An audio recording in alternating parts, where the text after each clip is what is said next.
que toca ao presente, é importante conhecer o nosso passado e saber que o mar esteve sempre lá, a ensinar-nos, desafiar-nos e obrigar-nos a ir sempre mais além. O nosso presente não esquece o passado e sabe que uma das nossas maiores riquezas continua a ser azul.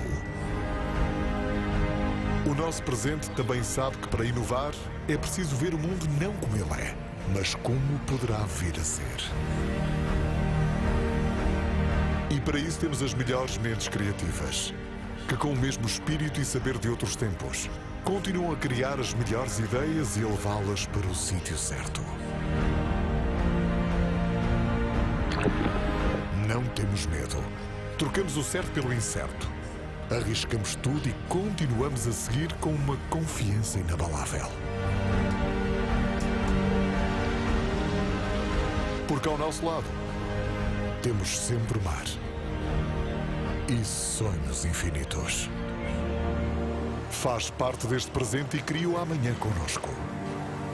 Do mar português para o mundo.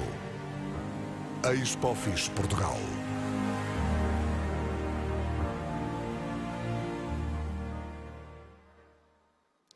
Muito bom dia a todos. Good morning, Estamos no everyone. segundo dia desta ExpoFish It's the Portugal, o second maior day espaço of dedicado ao pescado português e às ExpoFishPortugal, atividades do mar. dedicated to the Portuguese Quero dar as fish and boas-vindas sea não só a todos activities. aqueles que se I would dirigiram like aqui ao to terminal de welcome cruzeiros everyone do who is Porto here Leixões, mas também aos que today, acompanham em but direto also those esta who emissão. É are um dia remotely inteiro with onde vamos us. ter It muitos is a conteúdos, full muitas day palestras e muitos momentos during de which we interesse. will Os have nossos a lot of especialistas vão hoje aqui debates debater of os temas, interest. os Our novos projetos experts na will construção discuss naval, new as projects plataformas in digitais no setor shipbuilding, alimentar digital e o platforms que in esperar food no sector, futuro do and what mercado to do pescado. São expect estes os in the temas que future vão então about the ocupar o fish nosso dia de market. trabalho. These Mas are para the além disso, subjects of hoje today. temos aqui In um tema addition, que nos deixa a today we todos muito have empolgados, a que tem a ver very com os outstanding projetos subject finalistas do Prémio related to Inovação the final ExpoFish Portugal projects on e que vão ser innovation apresentados. Vamos ExpoFish apresentar os Portugal. 8 We are projetos, going to daqui vão sair present 4 the 8 vencedores. O nosso júri vai, projects. We will portanto, reunir, vai deliberar award e, portanto, full ainda hoje ficamos a saber prizes, quem and são today os que we vão will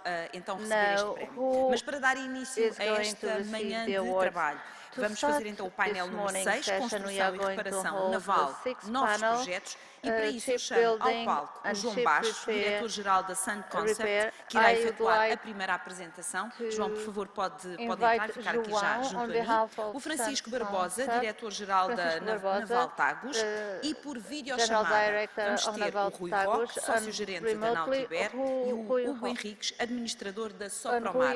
Rui Aos nossos Henriques, palestrantes que Director estão em of videochamada, Sopromar. pedi-vos, I would aliás, como like já pedi to aos que estão ask aqui presentes, those who are que with us respeitem os 10 minutos remotely de to apresentação. please Muito obrigada. meet the 10 minutes presentation time.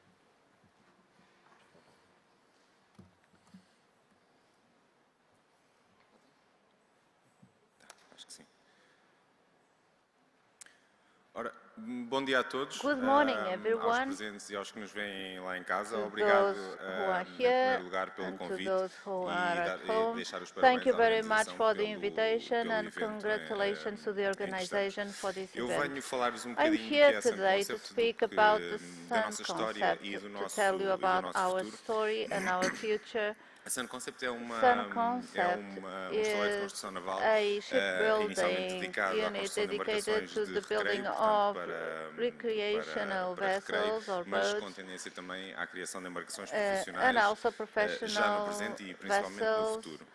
for today O que and nos for the diferencia future. dos What outros makes us estaleiros different é from a other sustentabilidade, ou shipyards is seja, o intuito da sustainability. Sun Concept sempre foi The e aim continua a of ser a Sun construção de embarcações Concept totalmente is the sustentáveis, building totalmente of elétricas, movidas, vessels on a no nosso caso, sustainable way, com o fully apoio da energia electrical solar. with the support of solar Foi energy. um projeto que It was iniciou a em project that 2015 started in com uma 2015 com muitas dificuldades, porque, many logicamente, quando nós difficulties, iniciámos, íamos because criar when we barcos totalmente started, elétricos we wanted to e, portanto, as build reticências fully de toda a electrical gente eram vessels, muitas, and não é? people Ainda doubted hoje a existem, lot, mas and de forma today completamente distinta. the doubts are Esta frase que eu little, trouxe not aqui, so que nós much. podemos ver, foi dita em 2017 This por um dos quote nossos was said sócios in e que 2017 by resume one of our perfeitamente o que é que nós somos associates e o que é que nós that fazemos. Que summarizes em what todos os we modelos are and what we do. que In desenvolve e all the produz, o objetivo models da Sun Concept é that sempre anular Sun totalmente as emissões Concept de gases com efeito de estufa, developed and associado ao produces, uso, the aim logicamente, is não à for construção, Sun Concept to minimizar o fully ruído e evitar o depósito de cancel hidrocarbonetos the na água, acreditando-se que o greenhouse respeito gas pelos limites emissions ecológicos e o ecossistema fully. terrestre é condição base não negociável para o And this desenvolvimento is not socioeconómico. Em negotiable for 2017 the esta frase social ainda era um bocadinho utópica, economic hoje em dia development. com In tudo o que se fala das alterações 2017, climáticas, this com a sentence descarbonização, was hoje em dia utopic, já but faz mais today sentido it até do que makes fazia na sense altura, mas já para more nós, than na in the altura era past. o nosso At código that time, e que nós this queríamos was fazer. our Baseado mission nesta premissa, nós statement. Based on iniciámos this e assumption, lançámos um we primeiro modelo de launched 7 one metros para first 12 pessoas, model with 7 meters long for que foi 7 lançado em people, outubro de launched 2016, in portanto, October sensivelmente um ano 2016, depois 1 year after do início the da beginning empresa, of the que company, foi um sucesso. which Portanto, o was a primeiro que nós success. colocámos The na água, a first primeira we embarcação, o put primeiro on protótipo, water, não the teve first prototype problemas. Não teve problemas did nenhuns, not have any problem não at all. ficava sem bateria, The não teve problemas com a battery eletricidade wouldn't e com a run água off, e sem didn't have sol continuava a problems with navegar, que eram todos os electricity or perguntas que nos water. faziam The e, boat portanto, was foi still navigating, realmente so um início it was promissor. really a promising beginning. Dentro do que era o conceito. Entretanto, a empresa teve Meanwhile, tendência a the crescer, company participámos em grew. alguns eventos We took internacionais que nos part in obrigaram a many desenvolver modelos de international acordo com o que os events mercados that forced internacionais us to pretendiam. develop models E according lançámos em to julho de international 2019 um standards. catamarã de 12 And metros in June com 2019, we launched a 12-meter com uma catamaran capacidade with a capacity, diferente, a com different capacidade para ser capacity uma embarcação tanto to profissional be a como de recreio. professional and Em recreational recreio, um oriented iate boat. razoavelmente pequeno, mas com 2 quartos, com A casas de yacht banho, with com 2 zona de bedrooms, estar, com cozinha, 2 etc., com capacidade de navegação offshore, bedrooms, ou um barco de turismo or que a pode ir até às tourism boat that 32 could pessoas, be, com registro profissional e que tem um certificado CE para could 25. have Portanto, 30 pode operar two people can no mercado operate nacional, por in the exemplo, que é national um mercado market, que for procura instance, muito which is a embarcações market that para looks 18 for passageiros mais tripulação, vessels muito à for vontade.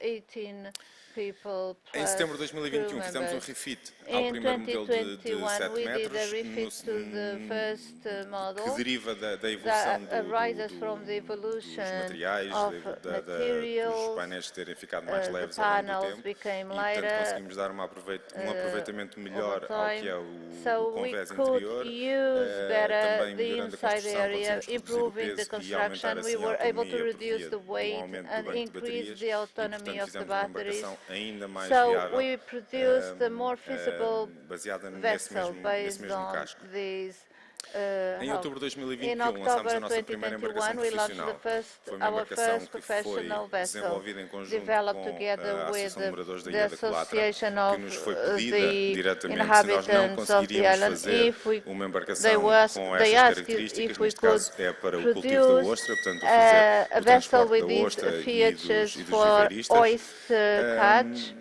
Nós fizemos o estudo, We achámos did que era the possível, study, we desenvolvemos thought e it desde was outubro de possible, 2021, and since bom, October demorou algum tempo até ser 2021, registado, o que é mais of ou menos course it took normal, some time to be mas nos últimos registered, meses normal, tem but over the last andado month efetivamente para trás e para a it frente was na Ria really Formosa e já transportou difficult. muita tonelada de ostra, It has already sempre não só a carried a custo lot zero para of os tons produtores, of como oysters, actually. de forma It's sustentável para a good Ria Formosa. for the Portanto, este é um fishermen caminho and que it's a nós que também sustainable nos interessa method muito, for porque, Ria como a Formosa. ver, o nosso objetivo é Our realmente aim is really transmitir to ao mercado convey e aos to the outros market construtores and to que the é other possível builders fazer, that it is que possible existem as to suas make it. limitações, como é There are lógico, mas some acima de tudo é limitations, possível, of course, que but devemos entrar por it's aí possible e que and we damos um can exemplo go in this positivo direction. e efetivo, And it's good to sem give a ser positive meramente example.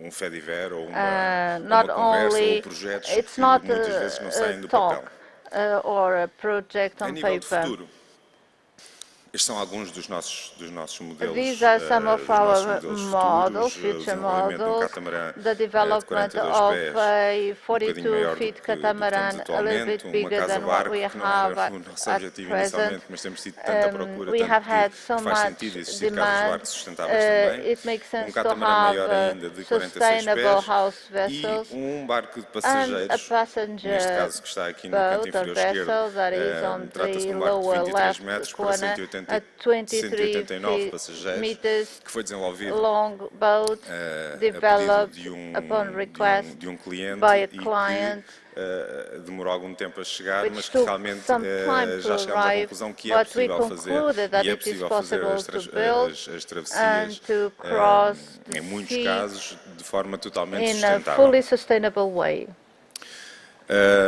Há alguns números Some em figures relação ao que nós somos. Como eu já regarding tinha what dito, a we criação da are. empresa foi em The 2015. creation of the Temos company desde aí was 34 in embarcações 2015. construídas We e a have navegar. 4 vessels built Dos and objetivos da navigating. São One Costa of sempre foi a the exportação, não é? objectives Portanto, of o mercado our nacional é um company mercado has interessante, been mas acaba por se tornar pequeno export. e com o aparecimento do With catamarã, the o nosso appearance objetivo of era realmente a catamaran, exportação. the O Covid objective was atrasou-nos um bocadinho aqui to as work nossas for contas, mas export.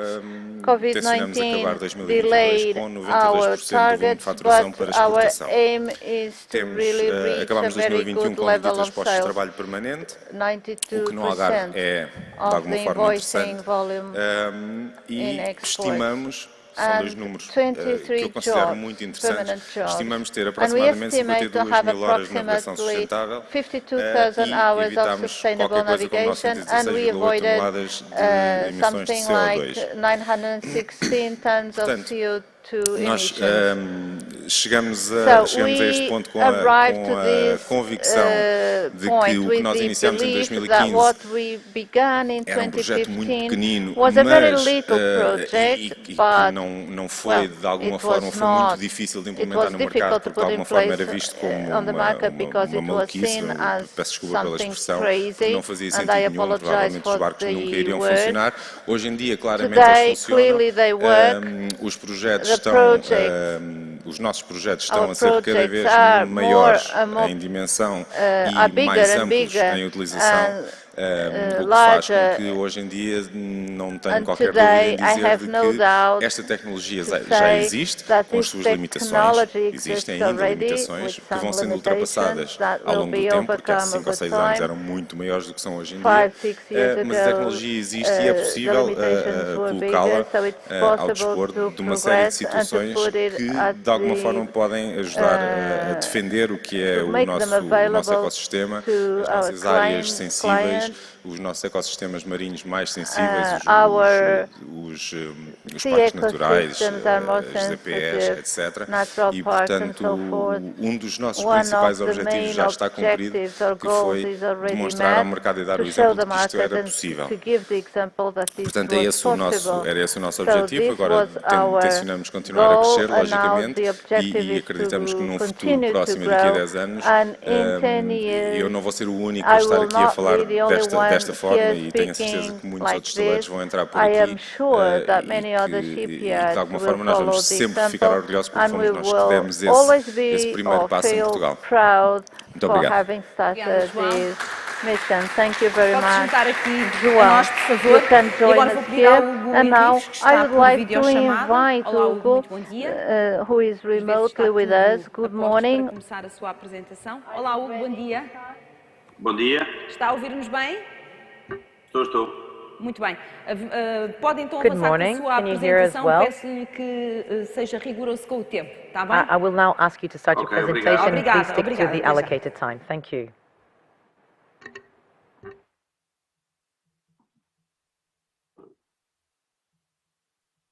Só um segundinho, estou aqui a tentar partilhar o ecrã. Just a second. I'm trying to share my screen.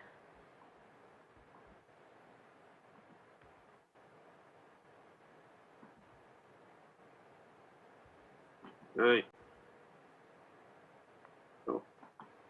Então, bom dia. Queria agradecer à Doca Pesca. Good morning. I'd like Não to sei se thank estão a Dr. ver Pesca. a apresentação. I'm not sure if you can see my screen. Eu queria agradecer à Doca Pesca o I would convite. like to thank Dr. Pesca e- for the invitation. A Sopromar Sopramar é uma empresa is a company, familiar a family-owned que company, nasceu em 1974. born in 1974. É uma empresa de reparação naval It is a company devoted to naval repair. que, ao longo dos anos, tem feito Throughout the years, uma conversão it has been para undergoing a da transformation pesca process para o recreio. from fishing to Ainda recreation. continuamos hoje We're a still ter clientes de pesca, mas em We número still bastante have reduzido. fishing clients, E but at temos a vindo a reduced alterar number, as falências and da we've been empresa changing our features para a criação de postos de trabalho in mais order to qualificados. create more qualified job Temos posts. feito grande investimento We've na been greatly criação investing de modelo in único de creating negócio, a somehow que unique é business model, serviço-chave na mão which para is para a, o cliente, a onde key in o hand cliente service to deixa the de ter customer. bocadinho de preocupações com a embarcação, So we want the customer not onde to nós have any tomamos concerns conta de regarding toda the a vessel because we manutenção, take care of all the desde buscar o maintenance barco, a from resolver todos os problemas do barco. getting the boats and sorting Temos all apostado kinds of na formação problems. pessoal, We've na been proteção investing in ambiental, training staff, na in inovação de protecting the processos e na environment, integração in na innovating região. Portanto, é processes, importante and para in nós integrating in the region. conseguirmos integrar a empresa dentro da So região we want to onde incorporate our company within the onde region we're estamos located in, inseridos e tentar, no and we fundo, try trazer somehow miúdos para to bring começarem a trabalhar e young people para to the job assim, market conhecerem o futuro da so that empresa. they can start working and to be part of A this empresa company. divide-se em vários The company is departamentos. divided in different departments.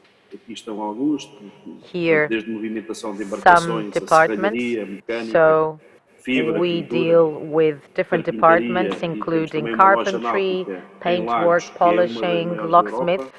and we also have one of the Temos biggest outra em nautical Portimão e stores in estamos também Europe. neste momento em Algés. Também And temos we umas we instalações are novas based em in Algés. Portimão, but we have a new base also in Algés. We have several departments working in outsourcing, mainly when it comes to boat sales and rigging.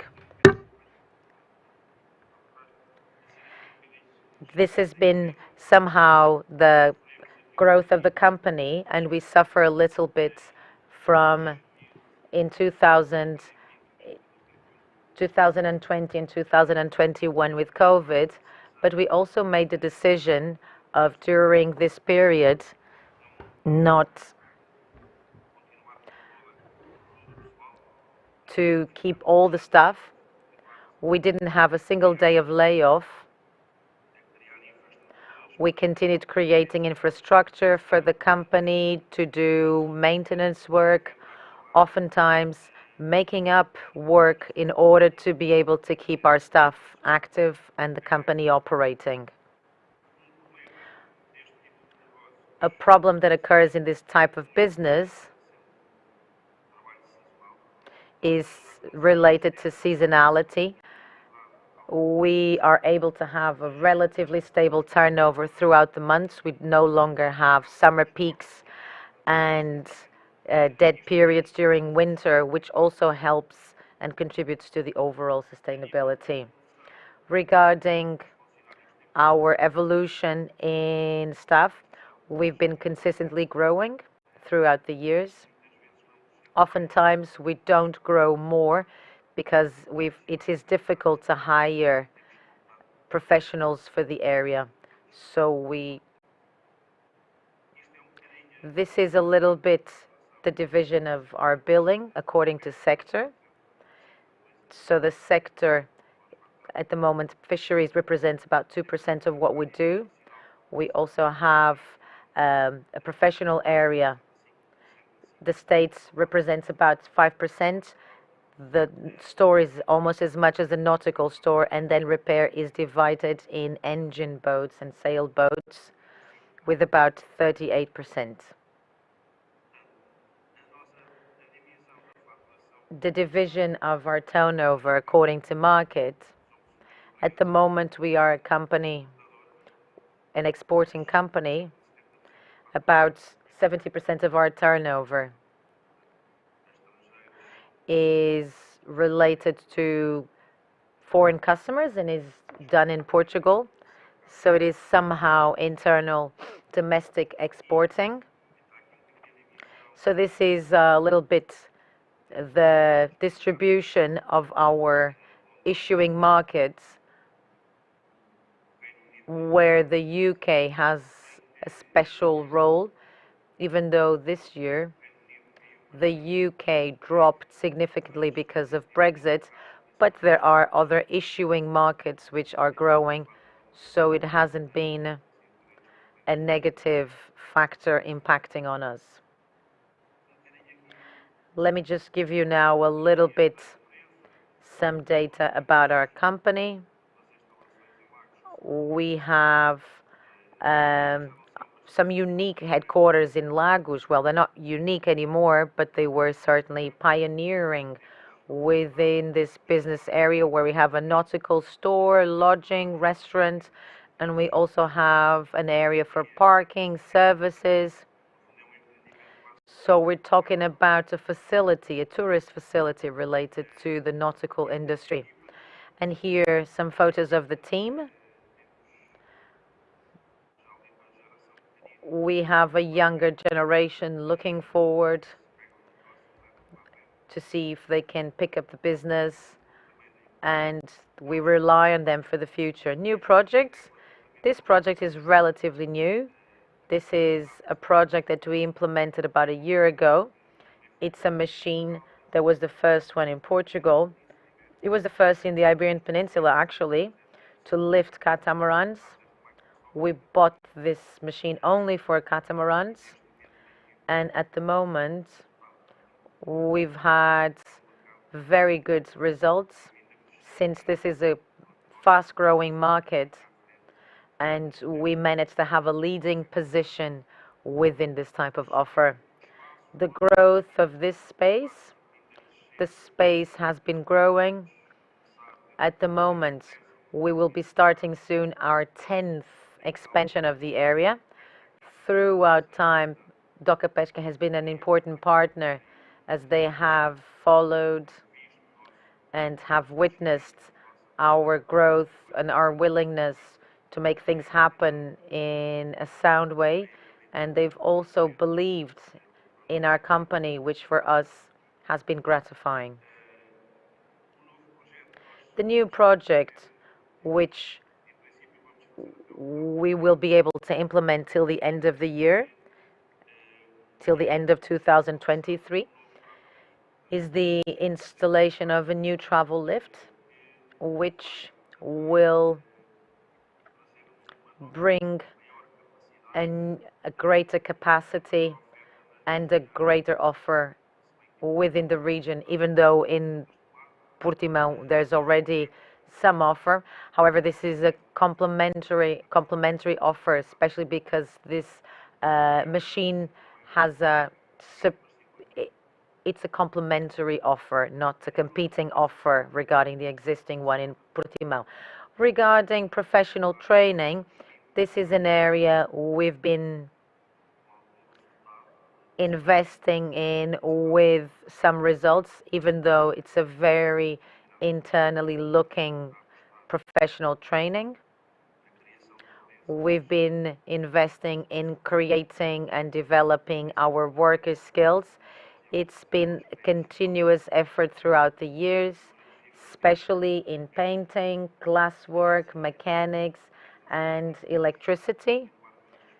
So we want to carry on with our efforts and to find appropriate solutions for such. I usually use these two expressions.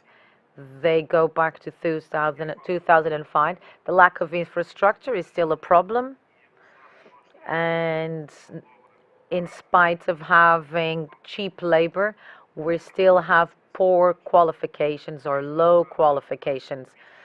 This quote belongs to an international magazine from September 2005, and things have not changed since much. Not much has changed. Lack of infrastructure continues to be a problem, though there are some grassroots developments that suggest the government is waking up to the potential of the marine market. Labor rates are relatively cheap compared to the rest of the Western Europe. However, skill levels remain low. And let's now end with a quote from our Prime Minister. So tourism is what happens domestically. So I would say we should, I would like to explain that our work is done domestically, internally, even though we are an exporting business. It's always a complicated task. Basically, that's it. I'd like to thank everyone. Thank you, Hugo. Thank you. Please stay with us so that in case we have time to be able to take questions from the audience that is following. Let's now call Rui Roque. He is the partner manager of Nautibed. Hello, Rui. Good morning. Now it's your turn to make your presentation. I ask everyone today to really not exceed the time you have to make your presentation if possible. Good morning. I would like to start by saying or thanking the invitation to be here in this event.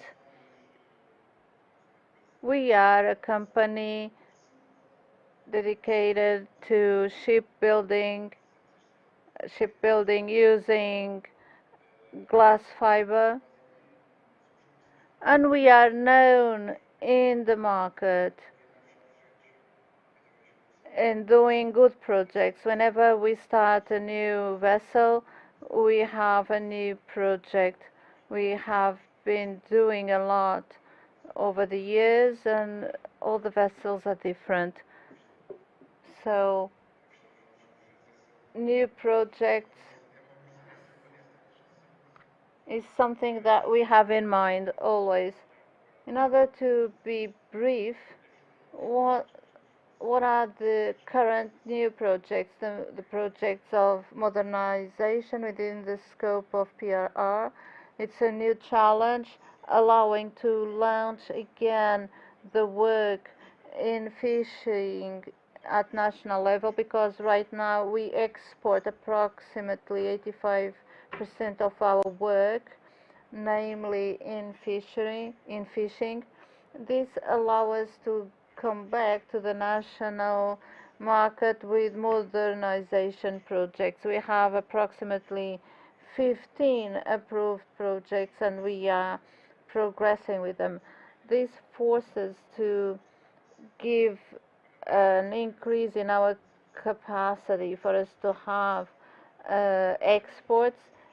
As far as exports are concerned, we have been exporting mainly to the African countries.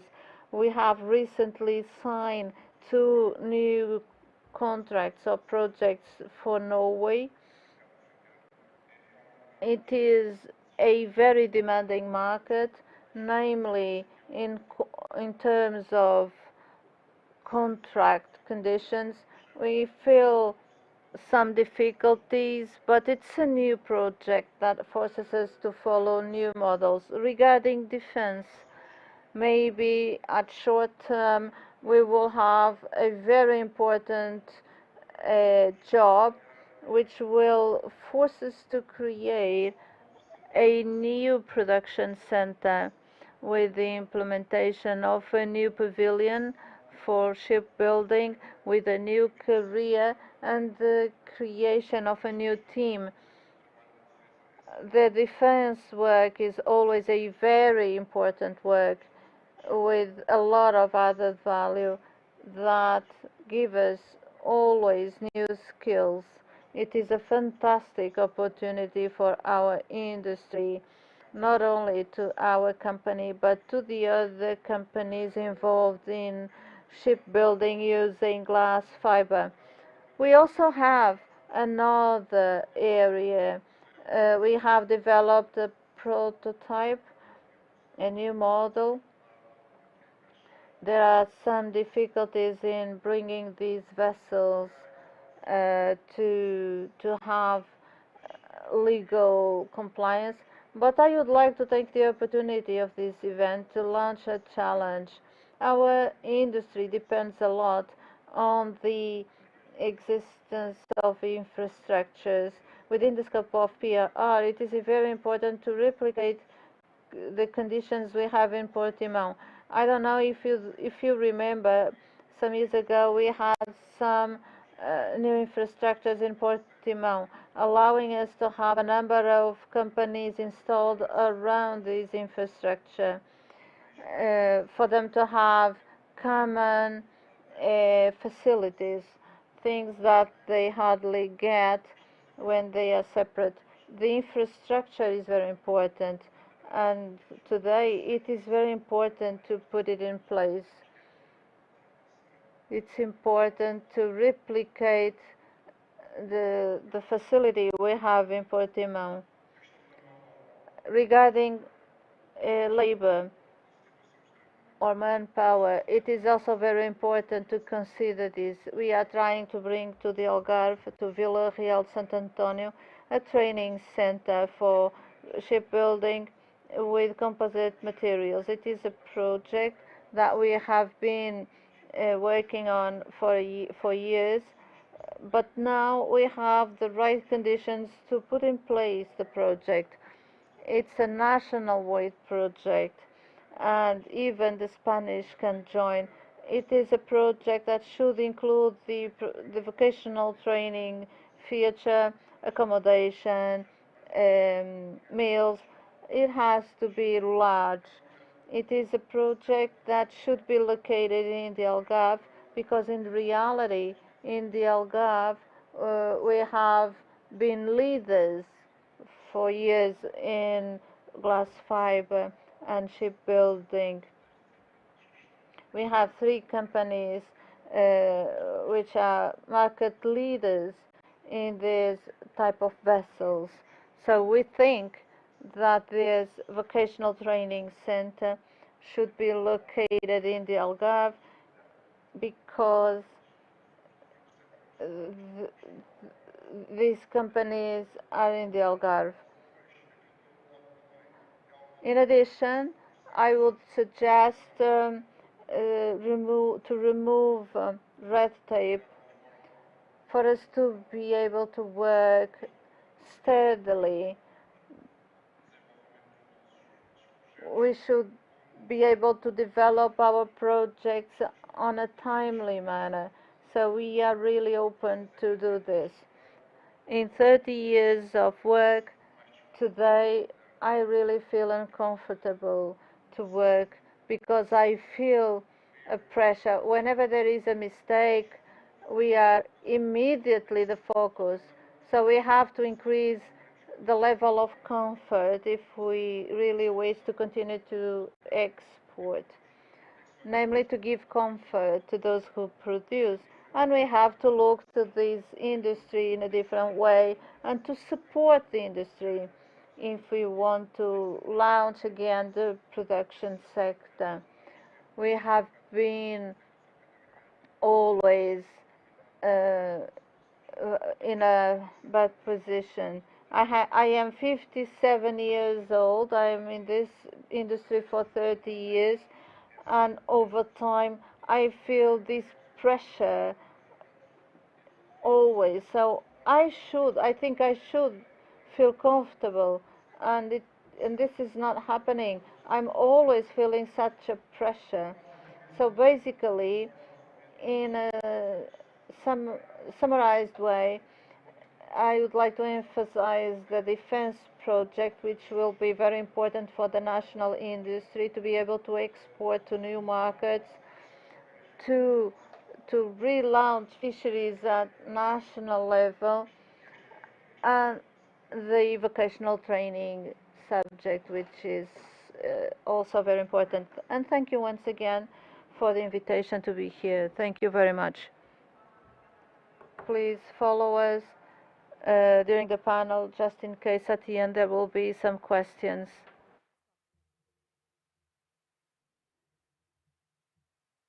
I would now like to ask you, Francisco, to carry on and share your presentation with us.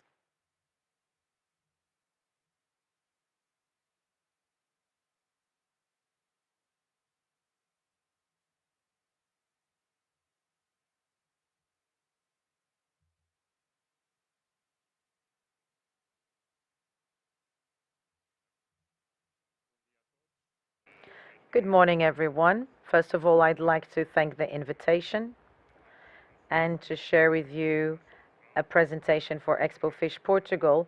I'd like to thank DOCA Pesca for this initiative and also the ministry responsible. I would like to start by telling you about the group, a little bit what we do, our naval shipyard, the way we see the market, and also the projects we've been developing within this area.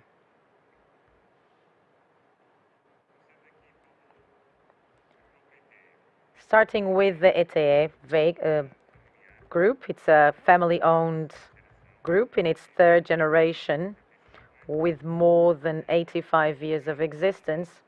It has a vision of leading this maritime port sector by integrating solutions to our customers. 100% Portuguese capital. We have a turnover over 200,000 euros, 3 continents, and we're present in a number of companies, with a lot of companies based in Lisbon. The areas in which we operate: port operations. We are a reference in port operations along the Portuguese coast.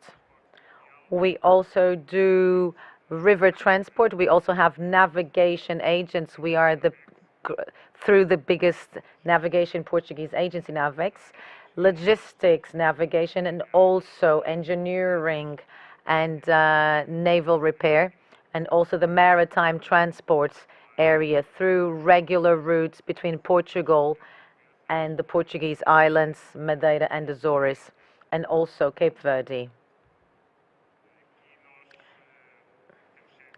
We have our headquarters in Portugal and most of our operations, but throughout the last years we've been expanding through partnerships or also through delocalizing some companies to these countries. So, for example, we have activity in Belgium through a partnership with a local company, in Mozambique, Colombia, Uruguay, and a strong presence in Cape Verde. We have understood that despite being relatively big in Portugal, we are a drop in the ocean globally, so we are only able to expand if we establish partnerships. We've been successful in doing so in different areas and regions, and we're still working on this. This is part of our strategy to find the ideal partners so that our service offer can complement the existing one and acts in this market thus. Regarding engineering and boat construction, we have 4 companies. What we do is technical management of ships, not only our own ships, but the management of third-party ships. We also manage the crew. One of the examples of ship management besides ours, it's also container management, the operation in Cape Verde, where we transport passengers and cargo. We also have an operation in Aveiro, as well as some customers.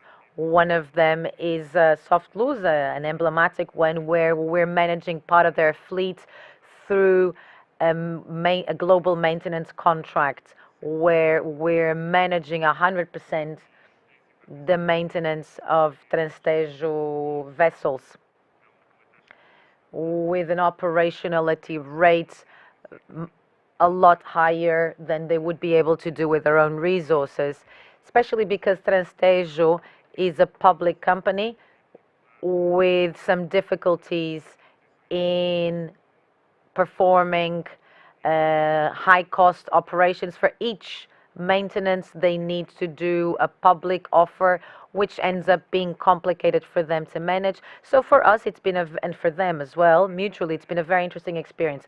Regarding shipyards owned by us, We own 2 shipyards, Naval Tags, Naval Rocha, both located in Lisbon, and we have a maintenance company that usually does on-board maintenance, Naval Praia. I will now focus on Naval Tagus because they operate in construction. Before focusing on Naval Tagus, I'd like to focus briefly on our positioning in Naval Tagus. We've been understanding that we are very small in ship construction in Europe and in the world. Therefore, we have some scale difficulties. Our shipyards are quite small. We have context costs often higher than other countries, especially when comparing with neighboring Spain, which has a lot more government supports, and they benefit also from the associations they manage within the sector. So they have support from bank entities, associations, local entities, and they are able to coordinate among themselves a lot better. More than criticizing them, we should look at them and learn from their example, as well as to try to create synergies in order to improve our offer and our national production. What have we been understanding about this? We realize that we must do something different and to take advantage of the opportunities in the market. So the electrification sector has been, and the new fuels or alternative fuels is an emerging sector in the last years with a strong potential. Obviously, public policies will also support this. This is, I really like this slide. I like this picture because we can see the vessels as happened in the renewable energies started in a rather small way. And nowadays we can see that those companies are quite large and have very effective solutions to solve problems.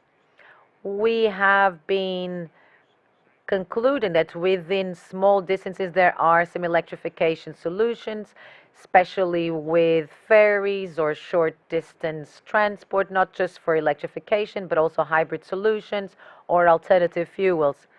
We will have to prepare ourselves for this revolution. We want to be, as a naval shipyard, we want to be part of this solution, and obviously we want to take advantage and use this market. If we look at the international market reports, what we see is that in 2030 there is a prospect of growth, almost disruptive in this sector. So this is almost a consequence of all the EU policy and national policies and the development of these business areas. We also have more interesting data. Until 2030 there will be not a very significant growth, but when we look, not 2025, but in 2030 there will be a prediction of an exponential growth. So we need to start planting and seeding. If we don't do this now, once again, and we've had this in the past, several examples, once again, we will not be using this opportunity in the markets. If we look at some examples, there will be a very similar growth to the renewable sector. We see that the countries investing strongly in those nowadays are reaping the fruits of the work done before. We invested, but not as much in the productive fabric and the entrepreneurial fabric as much as we could have done. Obviously, we are benefiting from what we did in investing in renewable energies, but in terms of the entrepreneurial and productive fabric, we could have done a lot more. So our projects within naval construction and repair could also do this. We've been following closely this sector, and through a customer, and this is a public entity in Aveiro, there was a public offer which we won the bid with the following challenge: to change or to substitute a vessel a ferry which does the route in Aveiro, in Rio de Aveiro, with almost 50 years, and there was a public offer for a new vessel. This new vessel is already electrified. We applied for this bid and we won the bid. So in terms of energetic efficiency and changing this vessel, which used to consume fossil fuels, we changed and tried to offer also a solution which was efficient. So this new vessel will have added capacity in terms of passengers. It will also be more manageable to do this route. So this is the project. We started with an engineering project, and we realized that the project was disruptive nationally. This was the first electrified system, but also one of the first in Europe.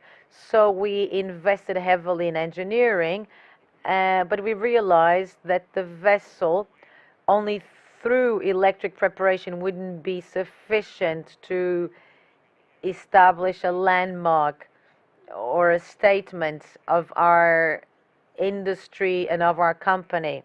As we can see, this is a totally Portuguese design, and now we are building in Seixal in our shipyard.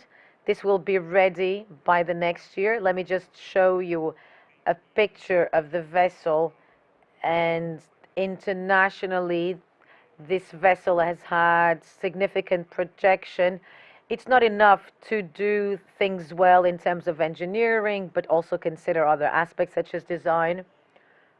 The solution, we've obviously been operating in the short distance market, but this market will naturally evolve and grow.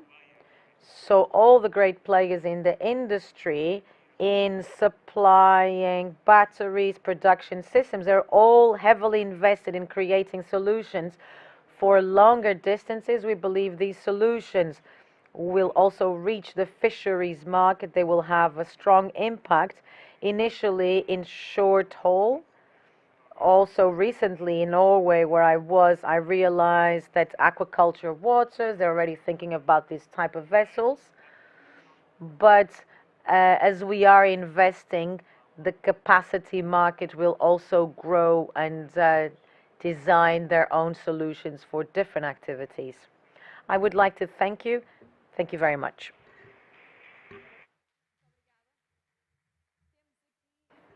Thank you. We still have 5 minutes for Q&A for you, João, and Mr. Francisco, who is still online. Thank you. I didn't know this type of engineering based on electrical batteries. What is the autonomy of these vessels for both?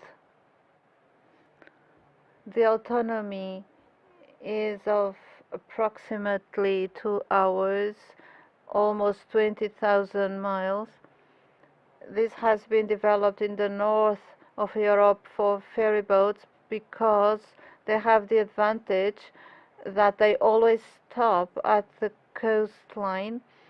In each stop, the batteries will be charged, and that by the end of the day, they will have the minimum required, and during the night, it is recharged fully. For short distances, this makes sense already, but it really, when the technology evolves, the distances will increase. It's more expensive with fossils. Yes, it is really more expensive at the level of capex, initial capex. This has to do with the cost of energy we are paying currently.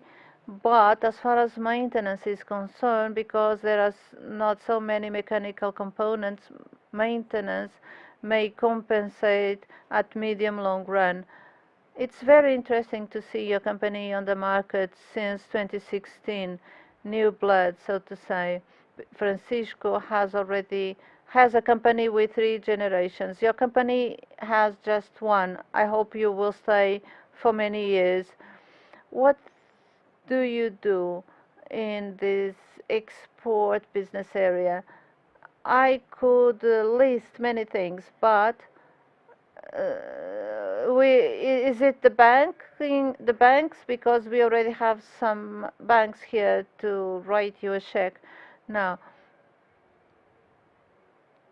our visions are very similar.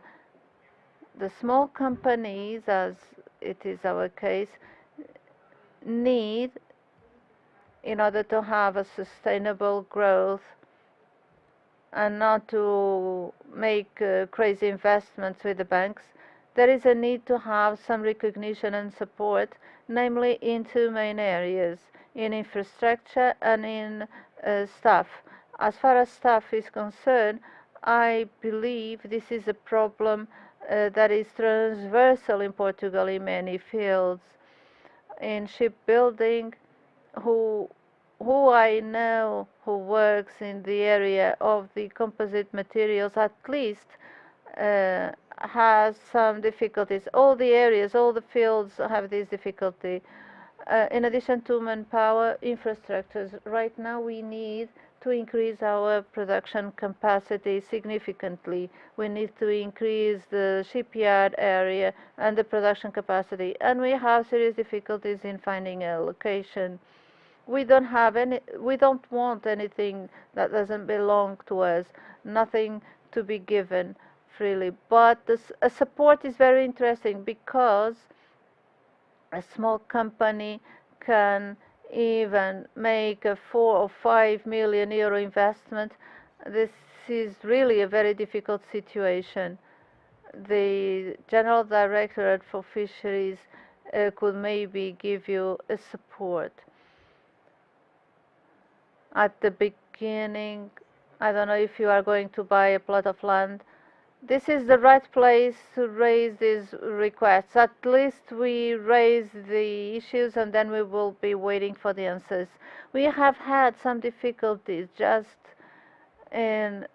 we have had looking, searching this field, but we have been really welcome because the red tape necessary to get something feasible and acceptable for the company, it's really very difficult. Portugal has a need to survive crises. Even official institutions more and more have to collaborate with the private entities for everyone to be in the same boat and not to be against each other, because we are all on the same conditions. Let me finish, please. When there are projects such as this one, they should be supported, and we, the public and the private ones, should be hand in hand. Red tape is still very heavy in all industries, almost all industries. I know you want to add something. In this case, I would like to only speak about the procedures of this field and to mention something weird. We have a project in Lagos, another one in Portimão, and another one in Algés. For instance, our project of Algés, and the construction should be finished after 2 years. Finally, we got the licenses in 10 years. In Lagos in 8 years, but the business has changed over the years. The initial investment would be lower than after 10 years. Well, the company meanwhile changed a lot, and today we need the state to be aware of this. Quite often, between the state departments and city halls, there isn't a common understanding. of what it's necessary for the companies to progress. This year, both in Lagos and Algés, we are growing at 40%. I don't think many companies are doing this progression. The state should look at this and consider the companies that comply with their obligations and to give them not a special treatment but a differentiated treatment. Another problem we have in these areas are concession areas, all of them. And as far as I know, they are out, they are not being included in the CREN or credit lines available. We have to invest in provisional projects without supports is very, very difficult. So the state should look at this as a future industry. And today, we realize that this field of activity can grow, but not. The only thing required would be to simplify the system because we do things. Thank you so much, the four of you. Thank you. And I ask a round of applause to the four speakers for us to close the panel. Now we are going to continue and we are going to have a novelty. The prize Innovation ExpoFishPortugal.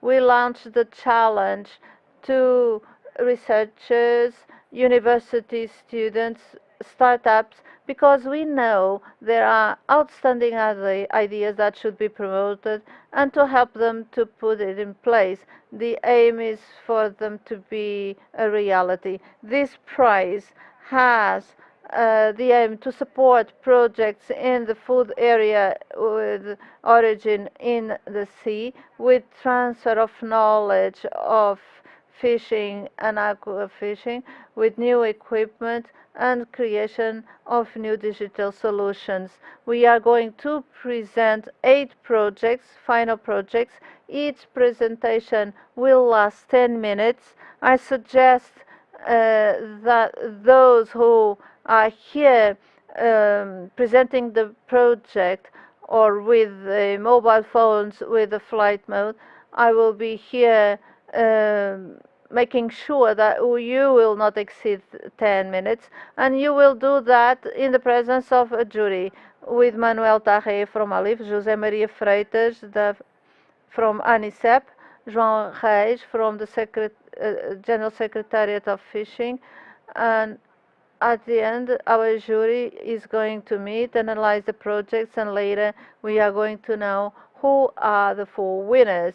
We already know because we have here outstanding guests from Santander Bank. I hope you will be enthusiastic with these projects created by Portuguese minds, brilliant minds who wish to do something different. So we shall start the presentations. We start with Cristina Rocha on behalf of Marta Ressurreição from Vertis Cristalino to present optimization of production processes of the sea urchin.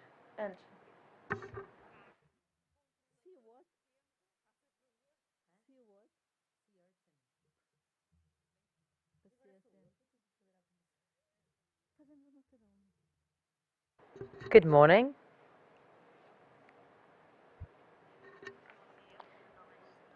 My name is Cristina Rocha, and because my colleague is not here today, I am here to present the project, an optimization process of sea urchin production.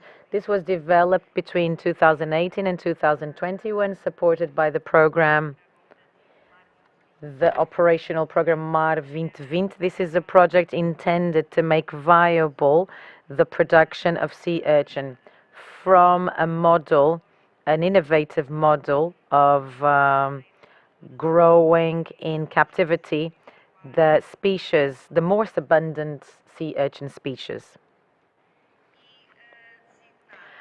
This is called the caviar of the Portuguese coast. Sea urchin is a delicacy more and more appreciated. It's considered a gourmet project with a very high commercial value.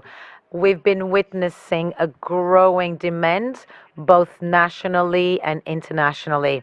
However, this market is essentially supplied by naturally sourced organisms, which means that there has been an increase in the catches, which means an overcatching of sea urchin and some consequences in terms of the ecosystem. Aquaculture of sea urchin has a great potential. In reality, this is an underexplored organism with a high profitability potential, able to generate income for producers. This is a solution to satisfy the current market and mitigate this problem of overcatching this resource.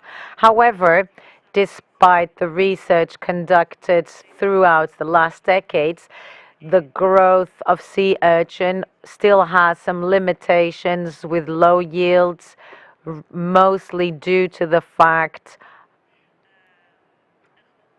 with the reduced success of reproduction maintenance and growth of larvae in captivity. Besides that, aquaculture has been associated to some decrease in environmental quality with negative environmental impacts. Therefore, it is imperative to try to develop methodologies and solutions which will enable the production of this organism while minimizing negative impacts associated to this activity. The optimal project is a case study intended to be a solution to some of these problems associated to sea urchin production. So the vision of the project is to develop a production method which is efficient.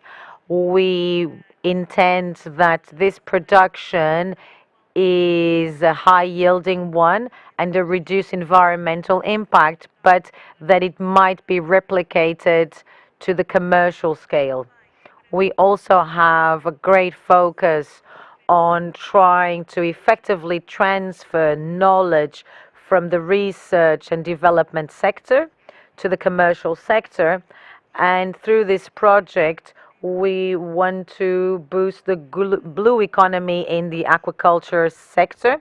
On the one hand, we have an added value production of a species and an underexplored species, which might lead to a diversification and expansion of the aquaculture sector. On the other hand, we also have the use of more sustainable methodologies which allow to mitigate some of the most negative impacts of aquaculture. Within the project, we installed a pilot system of multi-trophic system with water circulation, temperature and light controlled conditions. This system allows a circulation and a recycling of resources, thus reducing production costs and thus decreasing environmental impacts. And to develop such a high-yielding production, we also developed several trials, especially in terms of the diet, also breeding in different conditions, in different photoperiod conditions, in order to identify the optimal conditions in terms of using microalgae as food, but also as a filtering system of the system itself to make it a circular system, in terms of trialing larval system, in terms of different conditions of temperature and salinity, and lastly, trials in terms of growth in aquaculture tanks in a partnership we established with a local aquaculture project in order to assess the viability of transforming the existing aquaculture systems to the production of sea urchins. Throughout the project, we also focused on partnerships and collaborations with different research and development entities, with entities within the aquaculture sector, different entrepreneurs. We had a dissemination plan, a very well-structured one, both regionally, nationally, and internationally. And in reality, the main flow has been the effective knowledge transfer. We continue, despite our project having officially ended, we're still working towards this goal. The knowledge we've generated is being effectively used by a startup company, Vertis Cristalino, this through a brand, Aqual, a brand for commercializing sea urchins, and we're still establishing partnerships with research and development institutions linked to the sector, with different companies, and with our station. I'm sorry, I can't remember the name. The fishing station in Olhão, in order to continue developing this applied research so that in the future it might be transferred to the commercial scale and thus continuing to contribute to the sustainable development of aquaculture and its expansion. Thank you very much for your attention. Thank you, Cristina. Thank you. So let's present the second project. I invite Cláudia Moreira on behalf of Diogo Gomes from Coimbra University about effluents and bivalves and autochthonous species with commercial value.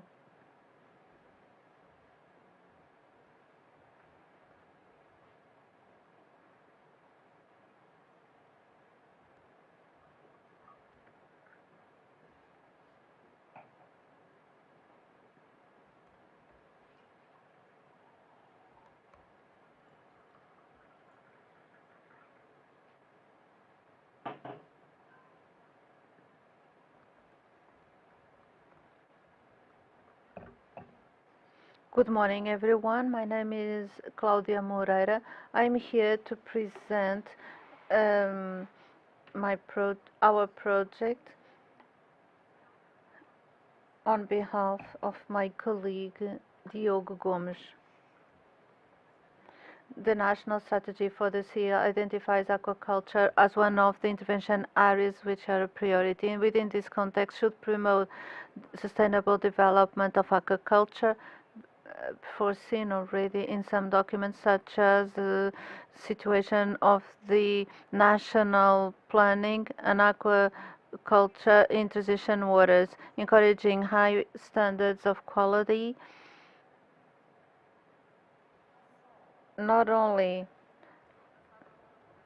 at the level of the offshore water culture or aquaculture offshore.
One of the great challenges for sustainable development is to reduce environmental impact. So, to find an appropriate solution for the excess of nutrients in effluents in aquaculture, it is key for the expansion of the industry in a sustainable way, not only at ecological level but also at economic level. These effluents are normally rich in phosphorus and organic matter. But this discharge of nutrients leads to phenomena of atrophiation when concentration of nutrients exceeds the capacity of assimilation of the ecosystem. The transition waters are particularly vulnerable because they are receptors of effluents coming from upstream from human activity such as agriculture, aquaculture, and also from the treatment stations.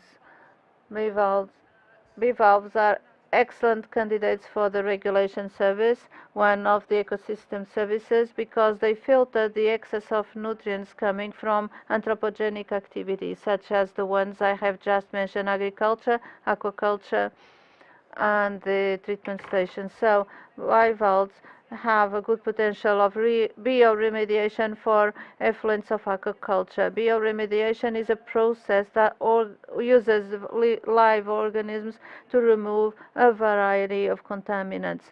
Taking into account this potential as bioremediation, we had the idea for this project with two goals. One, to explore the use of bivalves and nutrients, rich in nutrients.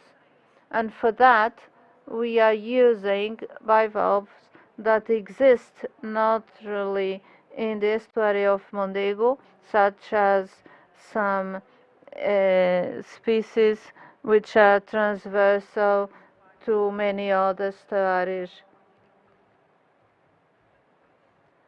Then another objective, very important for the real application on the market, is to assess the potential of bivalves used by bioremediators as a source, additional source of income for the fish farmers. So the Mondego estuary is used as a case study. The bivalves takes place in the south of Mondego.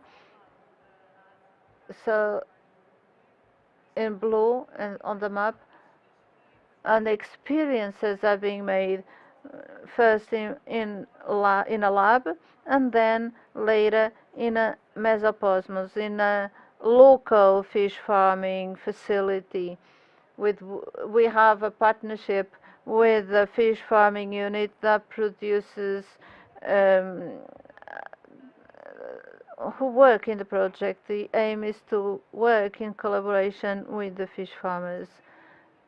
Experiences in microcosmos, they are being made in the lab, in a room also with temperature, photoperiod, airing can be controlled, and the goal is to assess the capacity of bioremediation of the native species of bivalves. The result of these experiences will be used as a basis to establish the experiences to be made in the tanks, such as we have in the picture on the right side. Nashariba tanks are here in the left hand side of the slide.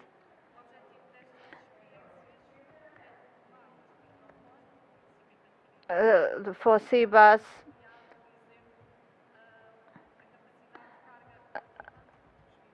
the aim is to analyze the optimal efficiency to bioremediate the effluents from fish farming, but also to have a potential of production of biomass.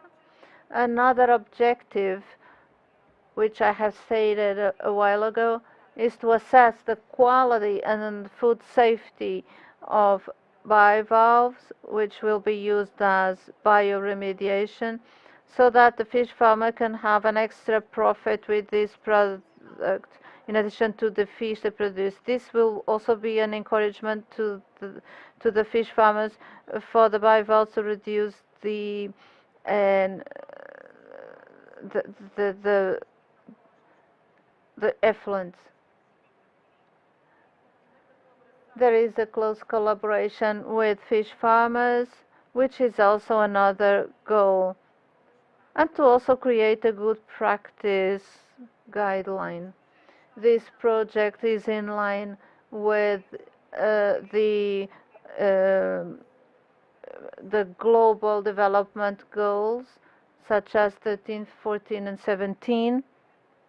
The aim of the project is to contribute to a more sustainable aquaculture, to decrease the influence of aquaculture. So the objective for the SWAR is to have a better environmental quality at this level, but also at the economical level, because they try to get an extra income for the fish farmers. So this project is renewed is good for the scientific community because it generates more knowledge, but also to political, economic stakeholders and to the community in general. Thank you very much.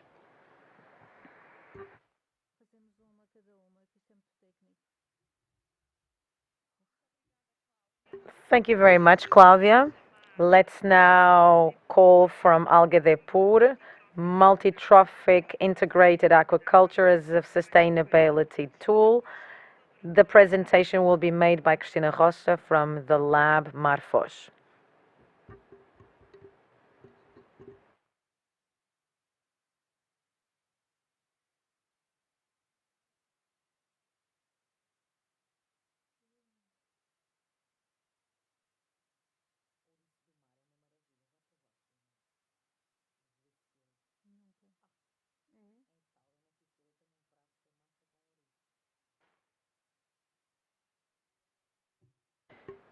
Good morning once again. I will now make my presentation as the representative and the scientific coordinator of this project, the multi-trophic aquaculture integrated project as a sustainability vehicle. This is my project.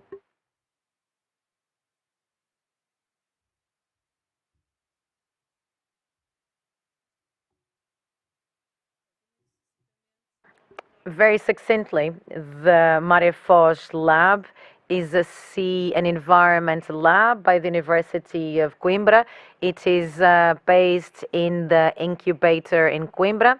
So we are a research center and we have been focused our activities on these three strategic areas. The Alga de Pur project, as well as the two previous projects developed in our facilities by a research team, are based on a model, a research and development model that we have designed in the last few years, which in fact is based on these three strategic areas with the intention of promoting sustainability and developing solutions within aquaculture. The Alga de Pur project in particular was developed from October 2018 to December 2021. It was also financed by the operational program Mar 2020, and it was born within the identification of some problems and solutions. And very succinctly, let me just tell you that we have an aquaculture sector in Portugal, essentially made up by SMEs, mostly focused on monoculture, which are distributed mostly along the coast, especially next to rivers and estuaries, where most of these aquacultures have no effluent treatments, as my colleague referred. This might have some impact in terms of the ecosystem, especially when we have a frequent discharge rich in nutrients. Another situation we have identified is that in the last few years there is a growing interest in terms of microalgae and their potential. And by observing this graph, we can easily conclude that the market is still very dependent at the European level from catching in the wild. Only 20% of companies commercializing biomass are producing differently, and only 6 companies use multi-trophic integrated aquaculture, being a Portuguese successful case study. Within this, we have determined that integrated multi-trophic aquaculture would be an excellent opportunity in Portugal in trying to incorporate this type of system in conventional aquaculture. It is based on the growth of species, different species of trophic chains grown in interlinked compartments where the effluents, the algae are no longer a waste, as happens in traditional farming, and become a resource since they are used to grow other species, especially extractive species. In the case of depot algae, we are focused on a 2-compartment system for producing algae, where they work as a kind of filter to improve the quality of the effluent. Besides this environmental sustainability, multi-trophic production brings different benefits economically and socially, so it becomes a commercial process, thus extending its market niche, and in the long term, they might also benefit the region. In this slide, the main objective of the report is to try to develop a solution which is applicable to SMEs in coastal aquaculture companies and to implement a multi-trophic system of macroalgae production which becomes accessible and efficient, promoting this effluent treatment. We've been using this system as a demonstrating and encouraging element from conventional aquaculture in order to promote sustainability and circular economy in the sector. Within this project, we have implemented a system, a pilot system in a local aquaculture explored by the Nasarib company. This system is made up by 6 tanks which are placed in 2 parallel lines. They are connected to this main fish tank through a submersive pump which is pumping water into the system, and in order to optimize the operation and determine the most appropriate macroalgae for the growth and for the remediation of effluents, we performed several trials both in the lab and in the mesocosm in the system itself. We did different experiments with microalgae, different microalgal species from different provenances in different seasons of the year. And in a very short way, I'd just like to share that we had positive growth rates for most algae. All of them showed an ability to remediate effluents regardless of the species and season. However, in order to achieve a functional system throughout the year long, we need to invest in a combined growth of algae, and in the face of our results, we decide to grow uva in the period for the summer and different species for other times of the year. Another focus of the project, and this is a lab policy, is the transferring of knowledge from research and development at 3 levels: academically, society, and for investors. Our team was mostly focused on a very direct interaction with aquaculture producers, with investors, and other institutions of higher education and research. However, our approach is not only focused on the aquaculture, multi-trophic aquaculture system. We try to extend our interaction to reach companies which do biotransformation of legal biomass through biotechnology in order to try to expand the opportunities of channeling of a fish farmer who decides to adapt its fish farming from a conventional system to a multi-trophic system.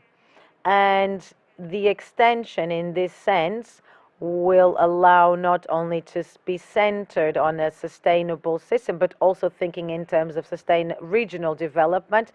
And let's take as an example the Lo Mondego system, where we have two important sectors, agriculture and aquaculture. So one of the potential applications of this algae biomass, which might be channeled and used for the fertilization of fields and of crops.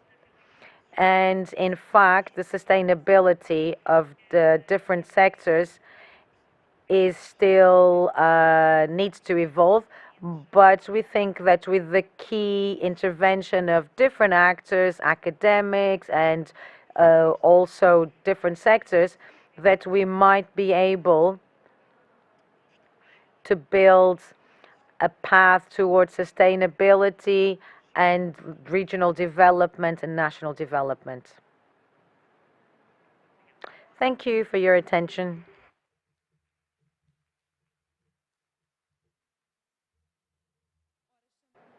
Now, I would like to invite to the stage, on behalf of BPP Biotech, Sara Cunha from the chemical unit from Portuguese from the Portuguese Catholic University.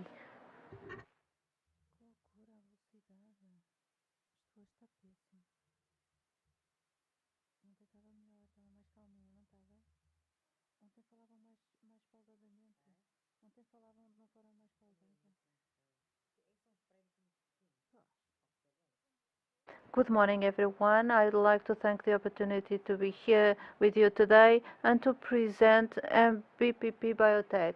This idea came up when we realized that aquaculture has a high market level with 200 million tons, but approximately 35% of this value is waste, which is reflected in environmental problems and economic losses. In addition, we identify another opportunity, namely the market of algae, that despite it has a high potential, it's undervalued. Therefore, we started to work in a solution that was born in a lab as a result of many research hours, leading to the development of a specific exclusive technology which is already licensed, allowing to transform these waste and valorized species into two ingredients with high commercial value. We are able to produce the so-called bioactive ingredient because it has protein, peptides, and bioactive properties. What is this? Antioxidant properties, antibacterial, and anti-aging properties, among others. For this reason, this ingredient can be used to produce functional food, food supplements, cosmetics, directed to the area of skin aging. In addition, this technology is the result of a secondary ingredient with a very interesting nutritional profile because it can contain proteins, polysaccharides, some lipids of interest such as the famous omega-3 and some other properties, antioxidant. For these characteristics, this ingredient can be used in order to be included in animal food, food supplements, and some cosmetics more specific. In other words, it is a technology that does not generate waste because both produce things have a commercial value. This technology is adaptable to several raw materials. I can emphasize fish residues, fish waste, bivalve waste, and microalgae. Each raw material we are going to use is going to produce a unique ingredient, an ingredient with bioactive properties different from other raw materials. So I'm here to present a technology that is green, sustainable, nutrient a technology that does not generate waste and allows the production of multifunctional ingredients with performance already in vitro demonstrated. So our goal is to rethink the supply chain associated with circular economy with a focus in three industries: food, cosmetic, and nutraceutic. We are not only in line with the recent demand for natural and sustainable products from the industry and from the consumers, but we are also contributing to 5 of the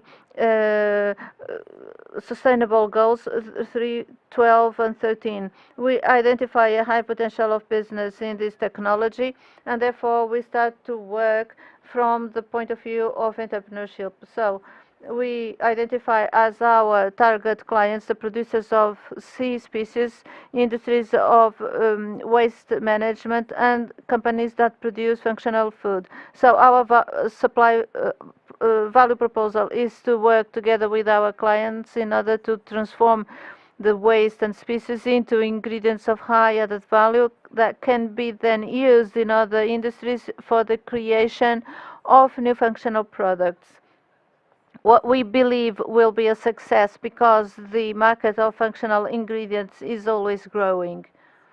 Therefore, within this framework, we design a business-to-business business model based on two lines. On the one hand, we have the licensing of our technology based on the right to use the same, access to a study portfolio developed in a lab, and also a definition of use. In addition, we are going to have consultancy services tailor-made to each client. We create our package with 3 levels of service. We don't identify in Portugal a direct competition for our idea. However, we identify 2 international brands that have some similar points. However, these brands use more specific raw materials, and they have a final application which is more restrict. So our value proposal is much more comprehensive because we are able to produce ingredients which are multifunctional and therefore with a variety of final applications, but we are also achieving valuing several waste and several raw materials. During this process, we have had the opportunity to work with some companies, both industrial and research centers, and to test some potential uses of our ingredients. Therefore, with the Viana do Castelo Polytechnical Institute, we test the inclusion of bioactive ingredient with antimicrobial properties produced by a microalgae, and we apply in fillet of mackerel. The time of cooking this fish increased with the application of our ingredients. In addition, with IBET, we have worked with the extraction of lipids omega-3 produced by a microalgae, and there is an increase in the bioavailability of this so important lipid. And CIMA tested if both ingredients produced with the process of extraction of chlorella in studies of aquaculture, and the bioactive ingredient has a protection feature. We work also with a company of cosmetic for a skin cream using the ingredients of the extraction of chlorella. The objective to show this is to show the multifunctionality of our ingredients, the variety of applications that we are able to have, and how easy it is to value the total amount of raw materials we are submitting to our technology. In other words, we are able to work so as to have zero waste.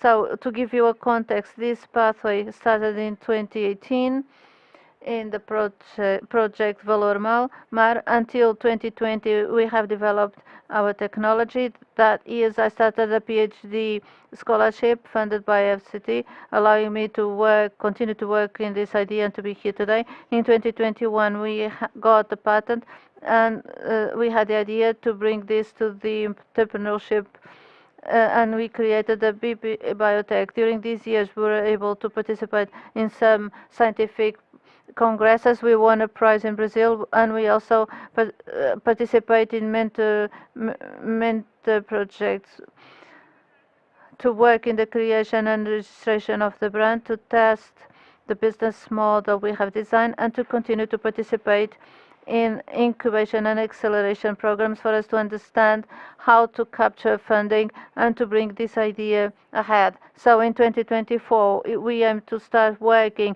in the process of company incorporation and implementation of the business.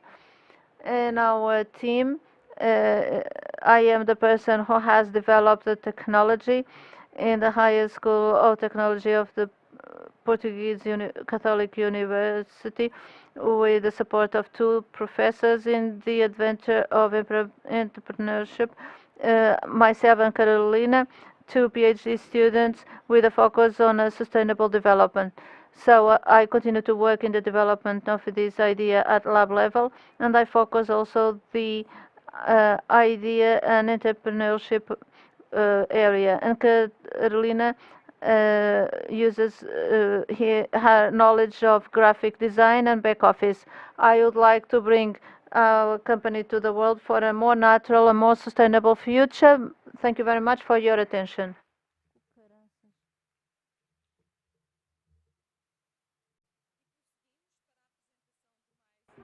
Let's now have the presentation of another project, cellular aquaculture by Luís Marques from Cell for Food.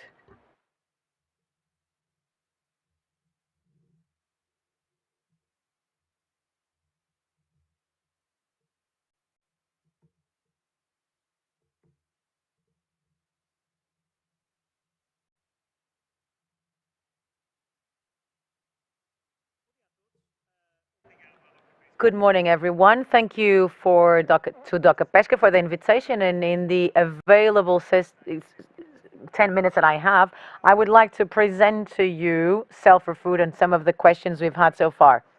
As you've seen, our territory is cellular agriculture and cellular growth, obviously connected to fisheries, and this is why I will now take you on this trip. What is our mission and what was at the origin of Cell for Food? The development of a set of products and the research of businesses related to this market of cellular meat, fish, and several initiatives within this. I would like to start by presenting our team. We're not the typical startup.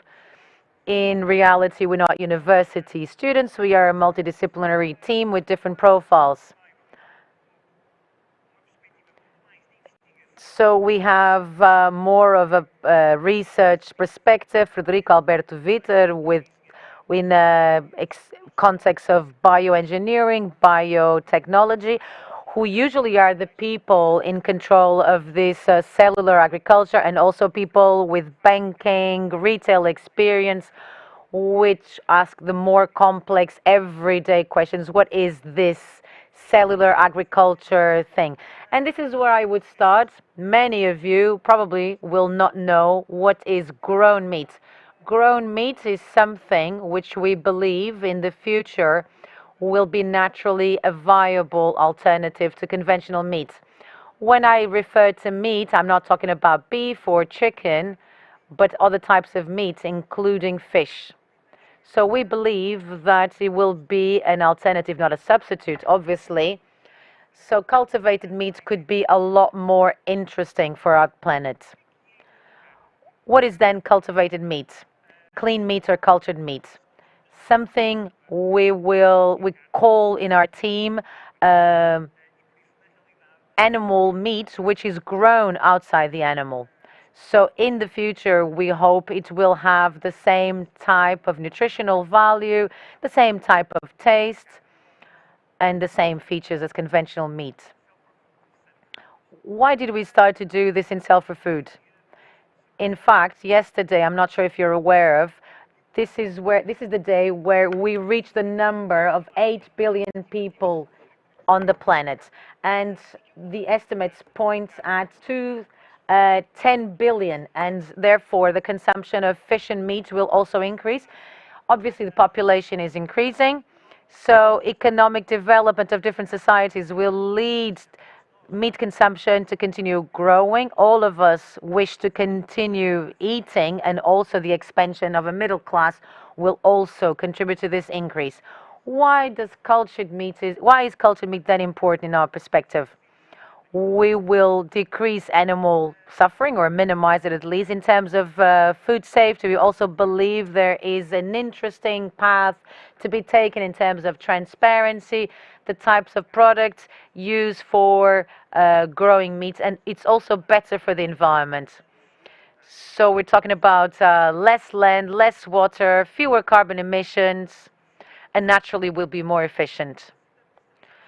And quoting Winston Churchill, the thought which is at the base of cultured meats is that to try in a typically meat product, fillets, we are wasting so much part of the animal in order to achieve that fillet.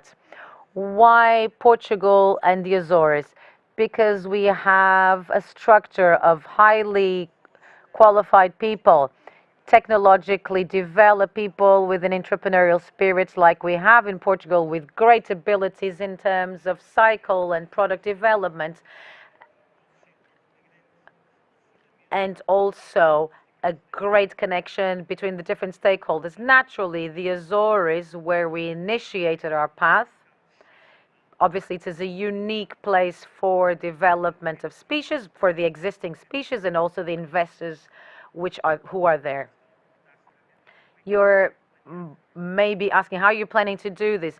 Very simple way, I don't want to bother you. Self-for-Food is originated from this idea. We are the first startup based in the Azores to create and develop this territory and all the value chain businesses in a growing market.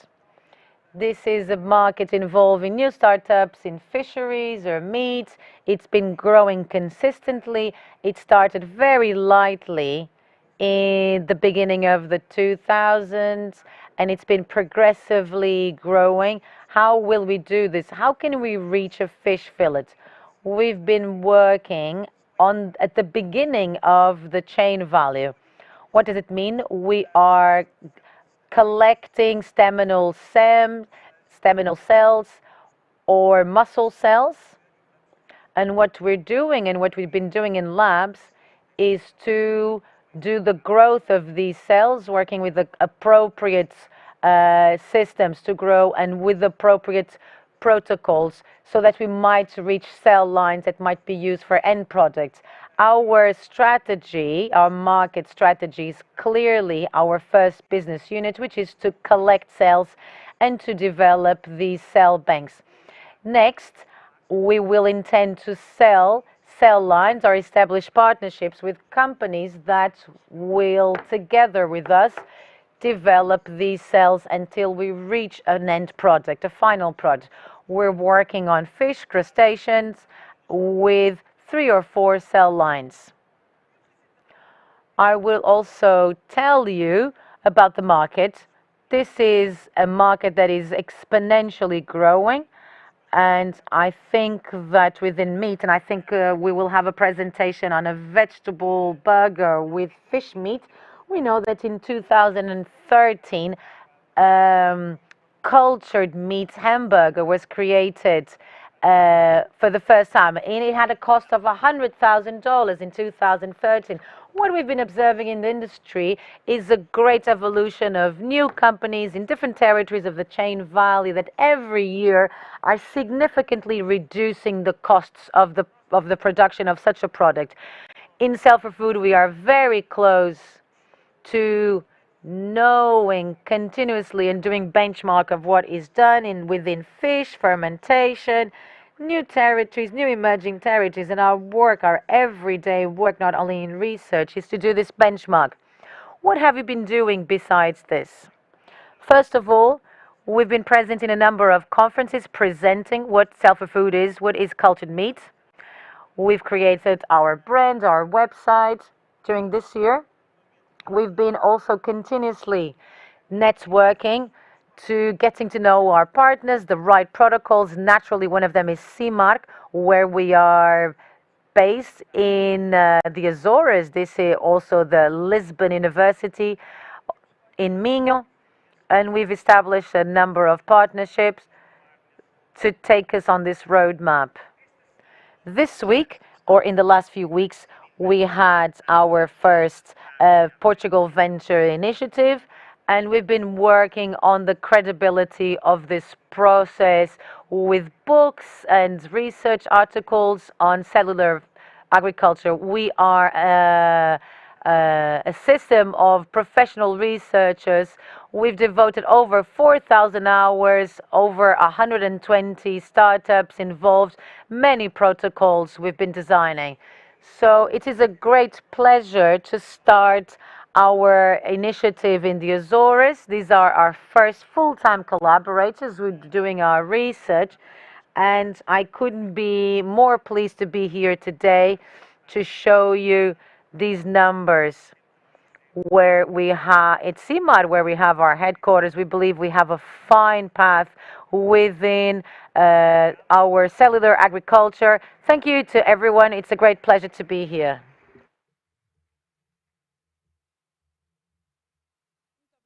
Thank you very much. We will continue. Now we will present Clean Dogs by Fernando Tato.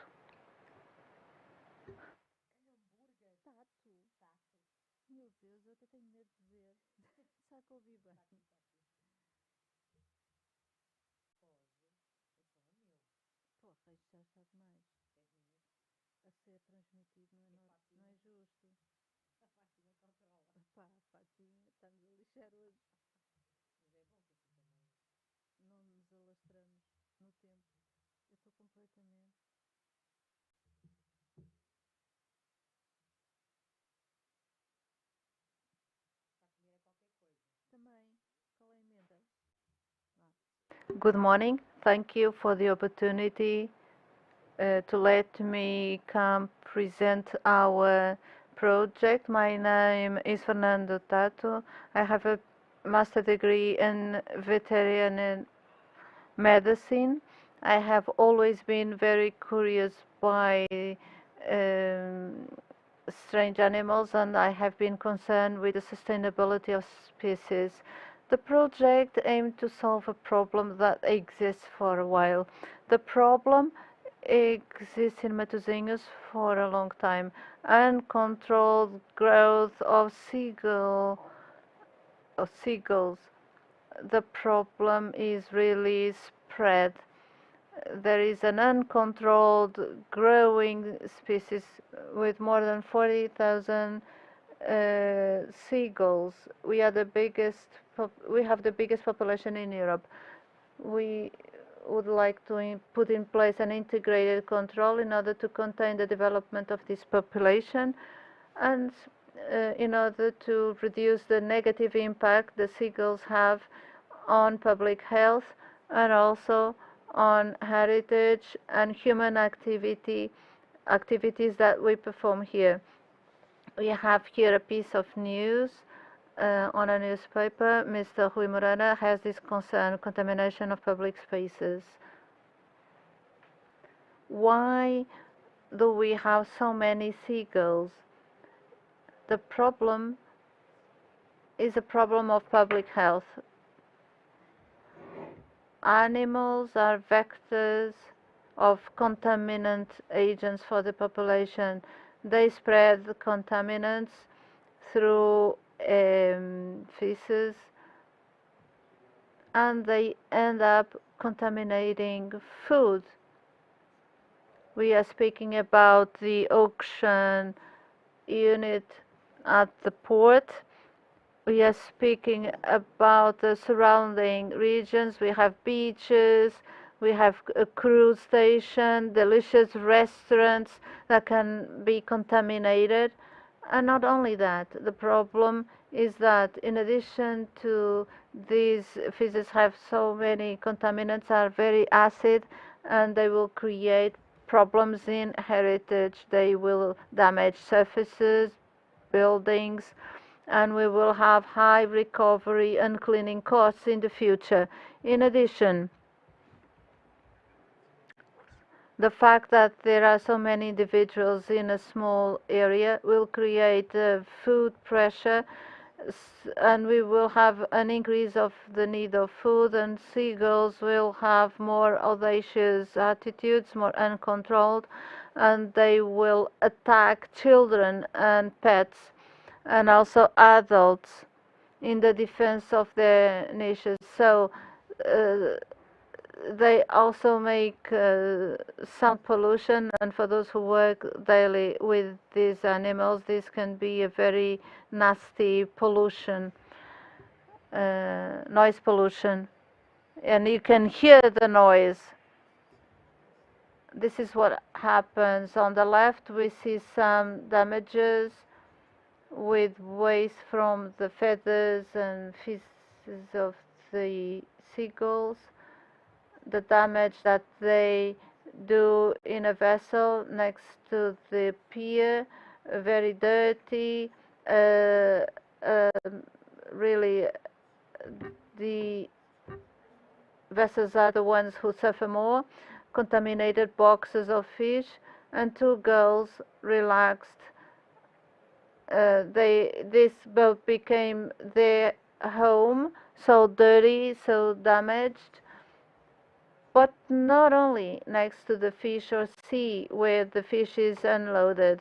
We can see a parking lot dominated by adults, seagulls that are everywhere. The problem is already going to the surrounding buildings. I am going to show you a piece of news which is recent, and we see this happening. We will see a seagull taking fish from a box that is being unloaded and to contaminating the box, the whole box. What do we propose? There are several conventional techniques. We propose to use the digitalization we have already, to cross technologies that we already have, to cross them with the traditional ones. It can make a difference between success or failure. Two teams will be at the location working, able to take decisions, more informed, and throughout time there will be cost reduction because there will be less contamination of food and a less surface dirtiness. Our project is very embryonic still. We propose to create a multidisciplinary team who are going to be on the field, but also it's important to work together with the involved community. We would like to work in a network with institutes and institutions interested in working with us, but the problem is to solve this so ancient problem forever in a sustainable way. We will have to do benchmarking to see if other countries in Europe have the same solution. The project will have to go through some stages, but in order to reach the maximum potential, we want to include everyone and to work in a sustainable way for the problem to be finally solved. Regarding the potential for growth, if this project works in Matosinhos, there are 22 other auctions throughout the country. They can use it. Information gathered by the technology on the population of the birds, migrations and everything is a very important information for many scientific institutions and can be shared with them or partners, which will become potential interesting parties, and we will be able to also export the idea to other European countries and the world. The conclusion is to be able throughout time to reduce and to control in an effective way this population of seagulls that is uncontrolled. The aim is to decrease the risk of public health, but also to help the community to reduce the general cleaning and maintenance costs, to reduce the risk on heritage. Involving everyone, we will make it sustainable, contributing to a blue economy. This was the biography I used, and thank you very much.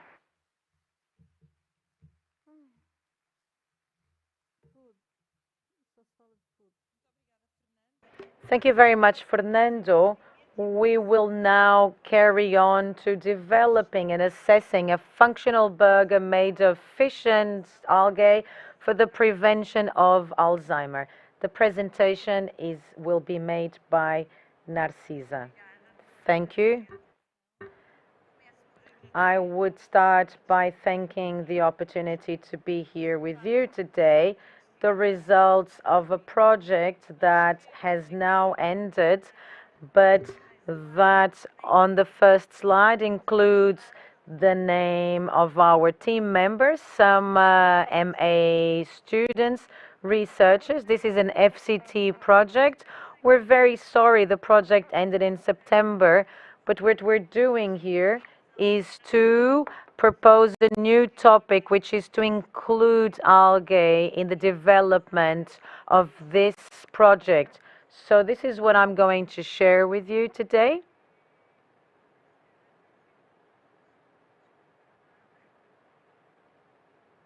I think I may have to use my glasses.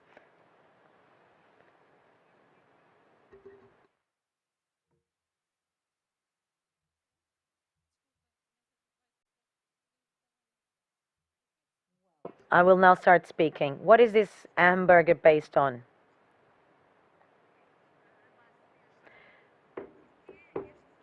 Why the development of such a hamburger based on hamburger, quinoa, and algae, which we will try to include in this study? In fact, because we know that Alzheimer is a disease, is a serious problem affecting society and families. We know that the 5.8 million people over 65 suffering from this disease, so it makes perfect sense when we look at these numbers to think of solutions. We're obviously talking about prevention, not treatment. So as earlier as we can do this, the better. In this perspective, we know that this results from the accumulation of these amyloid peptides forming different kind of lumps, which lead to a series of consequences. So what happens is a loss of brain cells, and this is a serious problem. I heard about omega-3. DA is an omega-3 of a long chain wall. For some reason, he belongs to a polyinsaturate with the highest concentration in our brain. And as we know, there will be loss associated to aging. So it must be obtained through diet, and as such, so this is something to be taken into account. So what did we think about? We thought of species with low value to develop this food, in particular mackerel. We know that exists in abundance. Besides that, according to the results we had, we knew it's an important source of B12, selenium, and Da. So it could be, this was the base of our product. We also wanted to add algae, Sarcoriza in particular. Why this particular seaweed? Because it has high amounts of iodine, which can be very functional in very, very small quantities, just to reach the recommended daily doses. Iodine is an important component. And besides that, we wanted to include quinoa. It's very important as a source of B9 and folate source. So as such, this was the work we developed. It was very much based on the Da issue, selenium and B12 and B9 as well, but we also wanted to include iodium. So in this perspective, the development of this burger is focused on this type of studies. Obviously, we used a number of tools. I will not list them here and explain them to you in detail, but in an ideal world, as I usually say, everything we ingest would be absorbed. However, we know we need to use models, and we use bioaccessibility models to assess what happens by simulating in vitro what happens in a digestive process, and assessing bioaccessibilities of each of these nutrients. And besides that, we should also assess the risks and benefits using mathematical models which enable us to perform such an assessment. So in this perspective, we had the idea of developing such a burger and to try to incorporate all these features and all this value. We've done a great deal, as I referred within this FCT project, but we wish to continue developing because we believe this is an important challenge, and neuronal health in terms of prevention might be improved with such components. We have data that allow us to support this, also because we still have studies ongoing which are validating some of this data. There are several published articles within this project, in particular the B12 accessibility, also for B9. So this is data that we will be using in our formulations and that will allow us to go a little more beyond, to reach beyond, and taking into account these doses to develop this burger. We hope that in the next opportunity we will have more data to show you.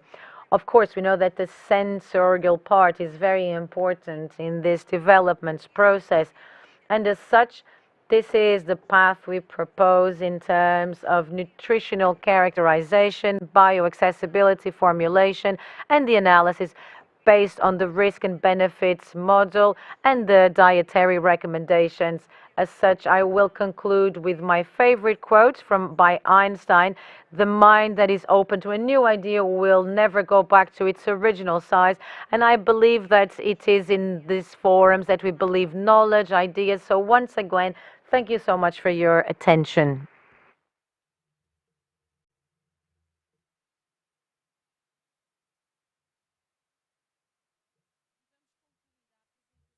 We will finish with the video on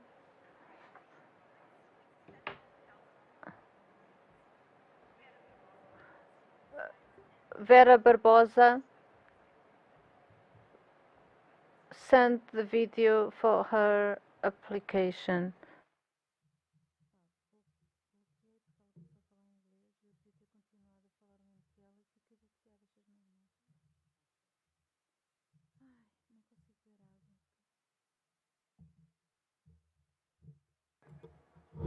Obrigada pela oportunidade para apresentar o meu trabalho de doutoramento na ExpoFishPortugal 2022.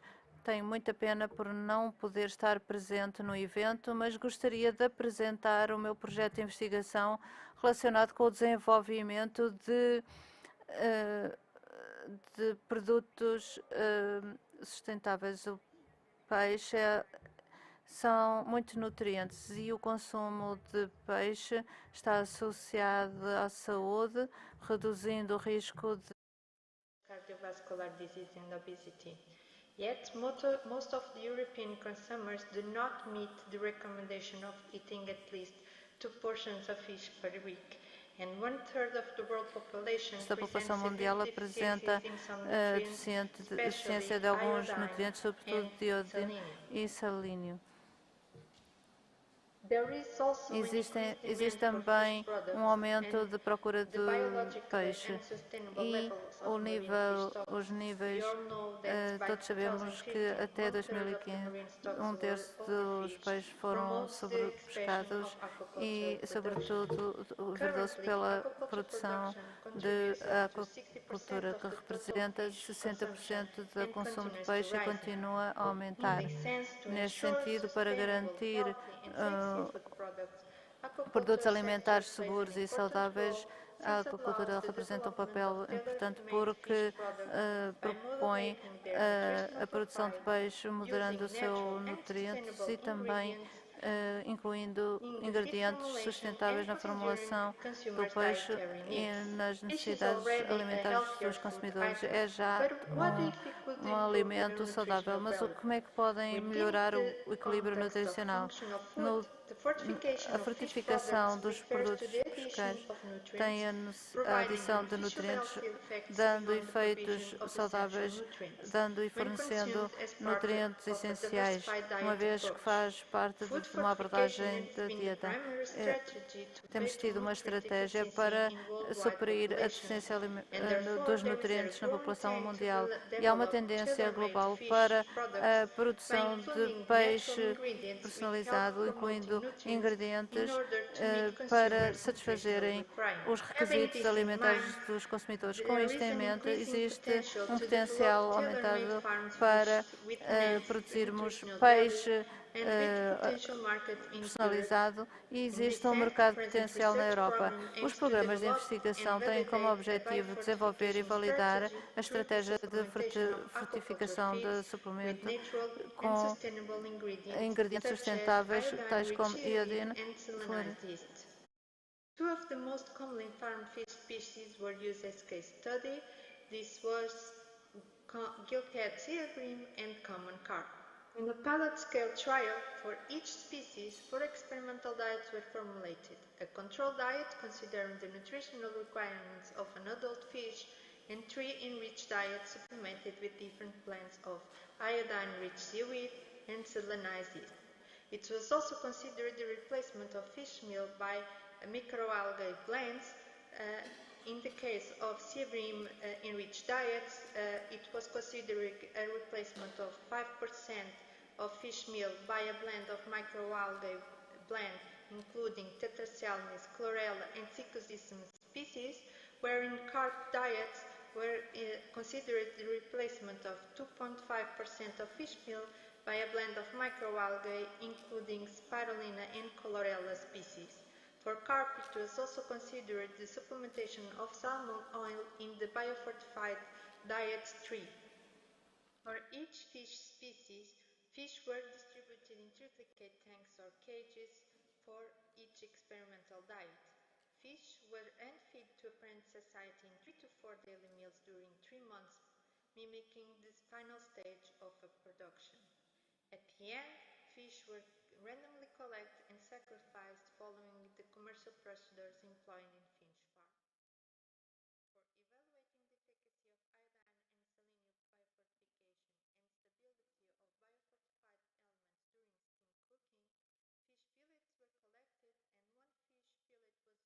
stability of biofortified elements during steam cooking, fish fillets were collected and 1 fish fillet was used as raw sample while the other was used for the cooking procedure. For the cooking procedure, fish fillets were individually wrapped up in aluminum foil and steamed in an oven at 105 degrees for 15 minutes. After steaming, fish muscle samples were cooled at room temperature and skinless fish muscle randomly grouped to each treatment. Iodine, selenium, and arsenic were analyzed by ECPMS and the other macro and trace elements by microenergy dyspersing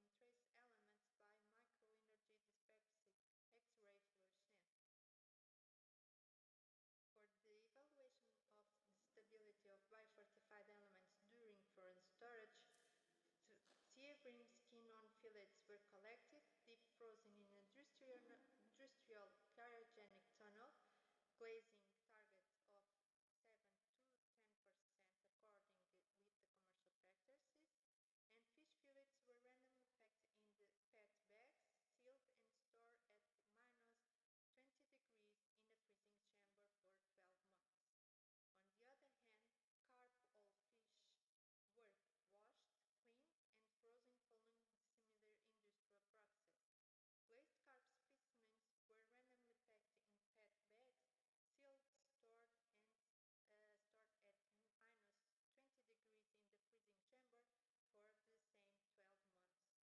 fish fillets were prepared whenever required. The elemental composition was analyzed according to the same procedures at the other two experiments.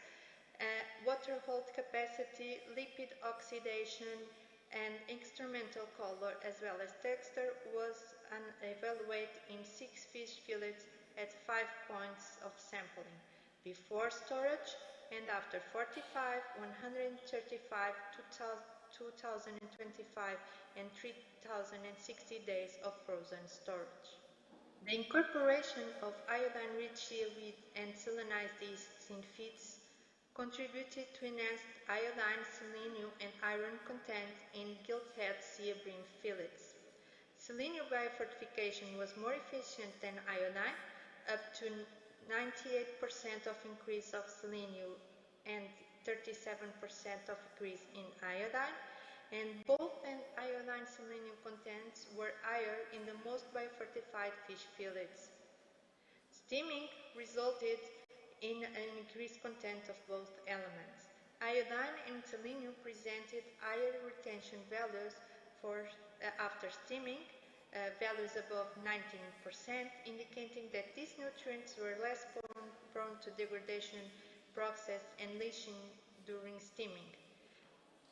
Despite it's known that seaweed tend to accumulate arsenic, especially inorganic arsenic, toxic elements were below the maximum information levels, including mercury, arsenic, cadmium, and lead. In general, no specific trend was observed in elements content and color attributes during frozen storage. Still, frozen storage reduced 17% of iodine content in biofortified fillets.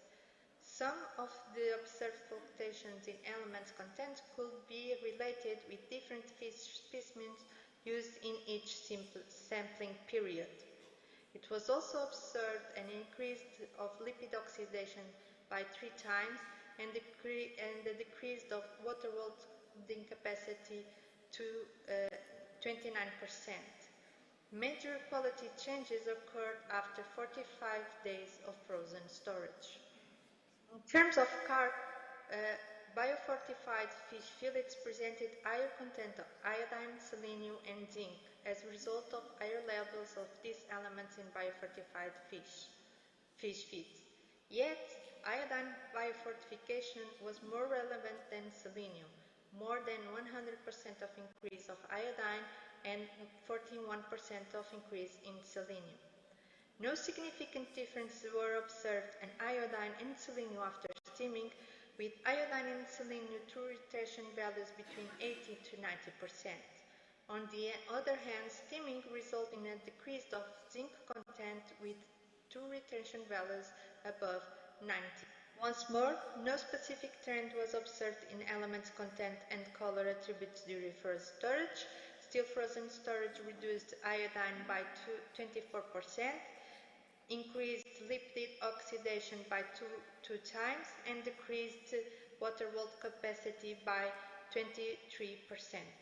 Major quality changes occurred after 2,025 days of storage.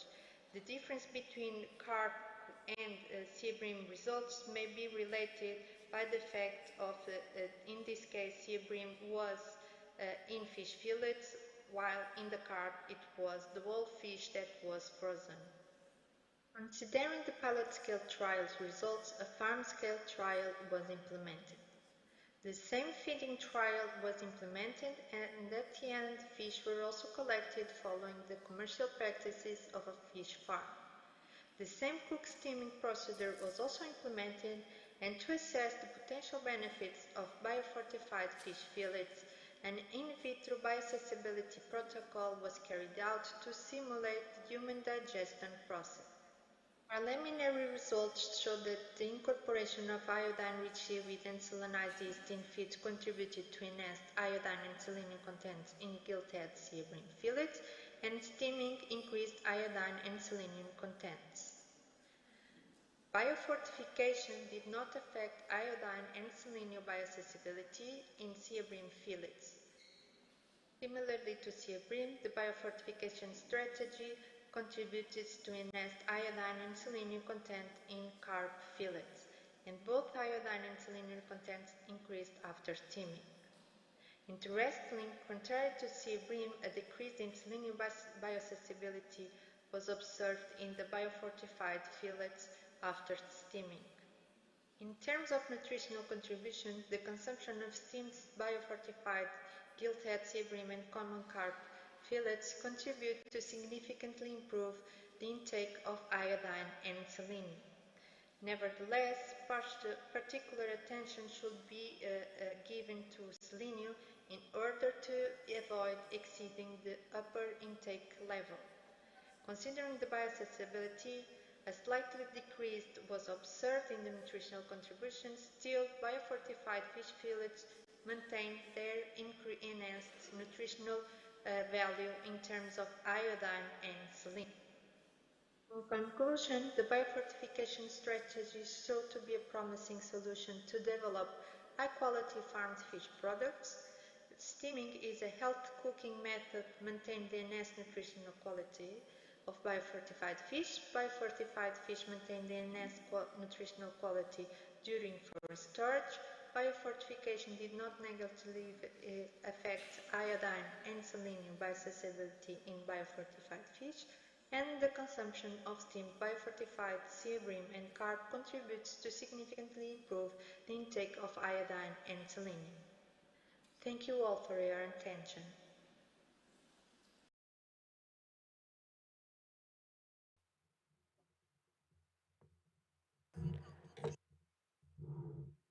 We have now presented all the projects. The jury will obviously focus on them, and in the afternoon we will know who the winners are. We will have a short coffee break just to have a short coffee and gather some energy, and we will be back short to the rooms shortly.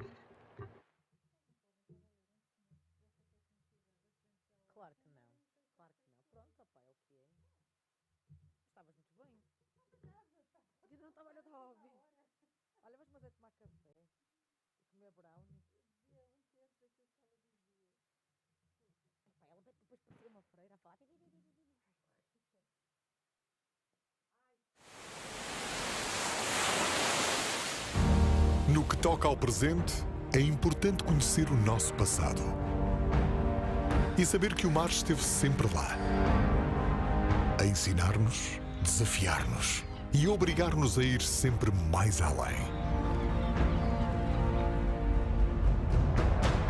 O nosso presente não esquece o passado e sabe que uma das nossas maiores riquezas continua a ser azul. O nosso presente também sabe que para inovar é preciso ver o mundo não como ele é, mas como poderá vir a ser. E para isso temos as melhores mentes criativas, que com o mesmo espírito e saber de outros tempos, continuam a criar as melhores ideias e a levá-las para o sítio certo. Não temos medo. Trocamos o certo pelo incerto. Arriscamos tudo e continuamos a seguir com uma confiança inabalável. Porque ao nosso lado temos sempre o mar e sonhos infinitos. Faz parte deste presente e cria o amanhã connosco. Do mar português para o mundo. ExpoFishPortugal.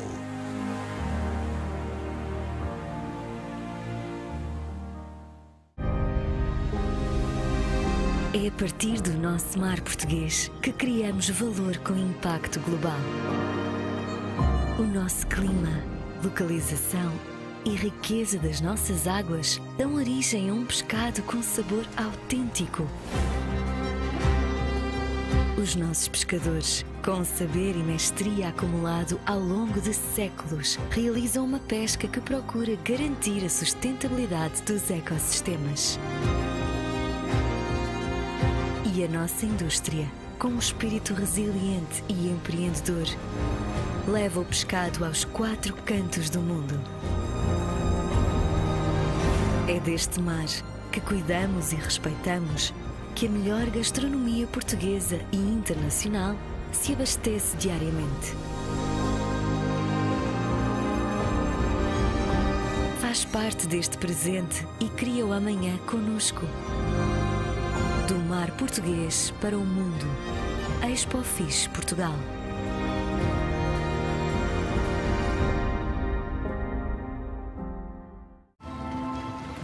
Não basta ter o melhor peixe do mundo. É preciso saber como conservar a sua riqueza nutricional. E Portugal tem as melhores empresas de congelação, seca e transformação de pescado. Empresas que incorporam as aprendizagens do passado e continuam a desbravar novos caminhos. Estamos presentes nos mercados nacionais e internacionais, sempre com um produto de valor acrescentado e inovador. Sim, temos a melhor matéria-prima do mundo, mas também a sabemos trabalhar como ninguém. Faz parte deste presente e cria o amanhã conosco. Do mar português para o mundo. ExpoFishPortugal.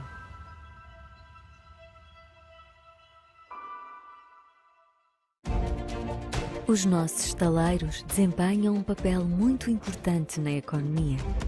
A indústria da construção e reparação naval emprega milhares de pessoas e impacta um vasto ecossistema empresarial.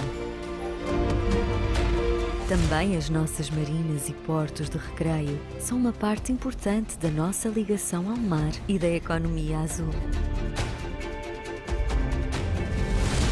Para além de atraírem e potenciarem o turismo náutico nacional e internacional, criam postos de trabalho e dinamizam as suas comunidades locais. Continuamos a construir a nossa identidade, sempre com os melhores profissionais e o espírito empreendedor e inovador que nos caracteriza. Faz parte deste presente e cria o amanhã conosco, do mar português para o mundo. ExpoFishPortugal.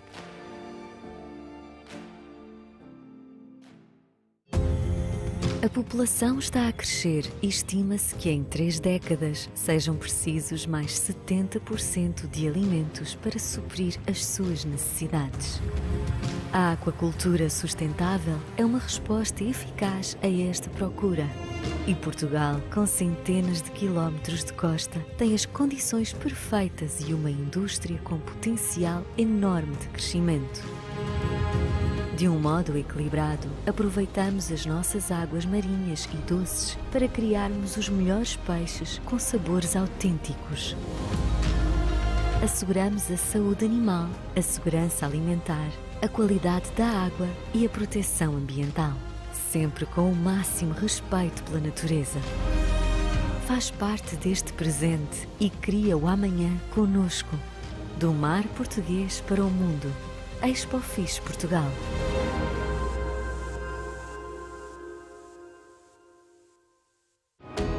A indústria conserveira é um dos setores mais tradicionais da economia portuguesa. Resistente e resiliente, soube como sobreviver e crescer. Temos mais de 1 século de aprendizagens, o peixe com o sabor mais autêntico, as melhores técnicas de conservação e o espírito empreendedor. Hoje, disponibilizamos através da conservação uma oferta diversificada de espécies. Uma clara aposta na inovação e modernização permitiu-nos captar novos públicos e aumentar o volume de exportações.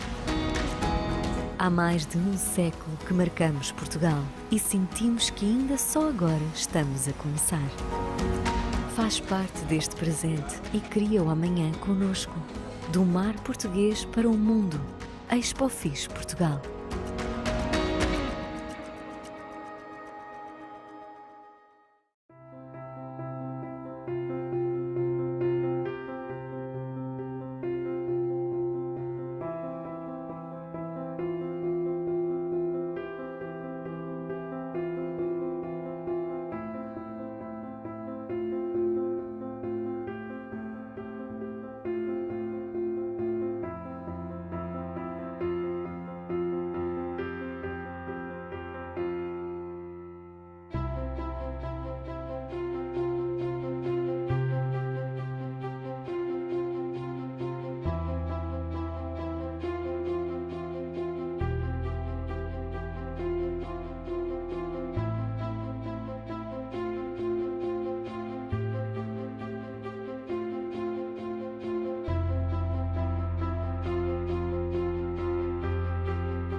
A Doca Pesca, sediada em Lisboa, é uma empresa do setor empresarial do Estado português. Gere todos os portos de pesca em Portugal continental, que integram 24 lotas e 36 postos de apoio à primeira venda de pescado. Um dos seus objetivos estratégicos é a valorização do pescado transacionado nas lotas portuguesas, através da etiqueta CCL, comprovativo de compra em lota, que identifica nos pontos de venda o pescado fresco capturado na costa portuguesa por embarcações nacionais, representando menores consumos energéticos associados à sua captura.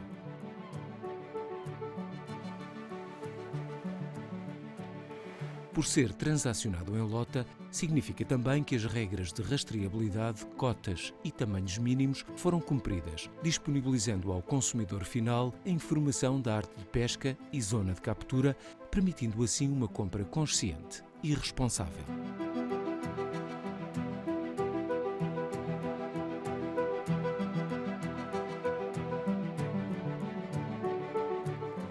As embarcações da frota de pesca nacional descarregam nas lotas do continente uma grande diversidade de espécies de pescado. Sendo essencialmente uma pesca de proximidade e sustentável, o pescado é descarregado nas lotas poucas horas após a captura, garantindo assim um elevado grau de frescura.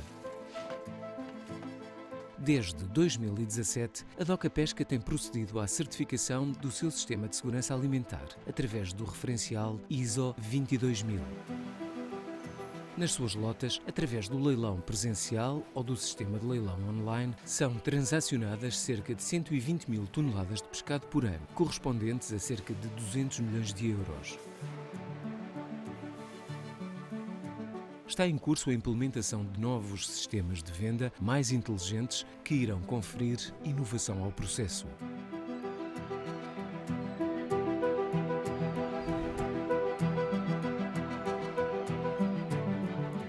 Nas lotas nacionais, o pescado capturado é submetido ao controlo higiosanitário, à verificação dos tamanhos mínimos e grau de frescura antes de ser colocado no leilão de primeira venda.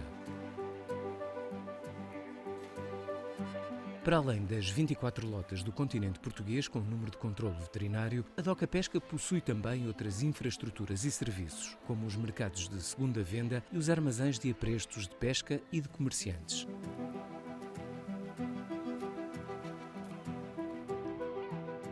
A Doca Pesca presta também outros serviços à frota nacional, nomeadamente na cadeia de frio, através do fornecimento de gelo a embarcações, essencial à manutenção da frescura e qualidade do pescado.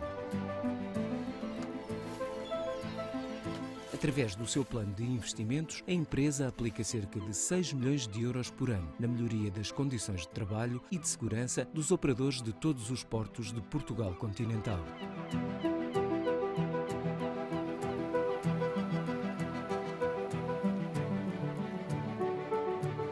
A Doca Pesca é uma empresa ao serviço do setor da pesca, disponível para cooperar com todos os intervenientes da fileira, desde a produção à transformação e comercialização do pescado, contribuindo para um setor moderno e dinâmico.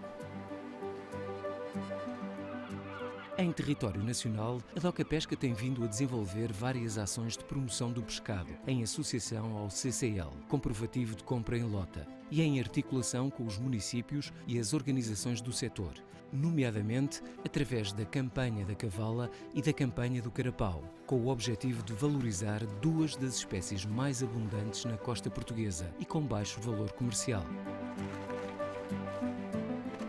No âmbito dos seus projetos, a Doca Pesca tem apoiado também a criação de uma rede nacional de circuitos comerciais curtos, os cabazes de pescado.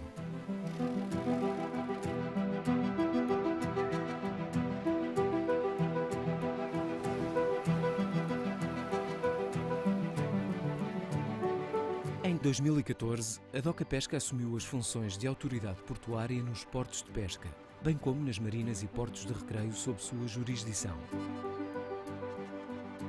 Existem 14 infraestruturas dedicadas à náutica de recreio na área administrada pela Doca Pesca, concessionadas a privados, com exceção de Peniche.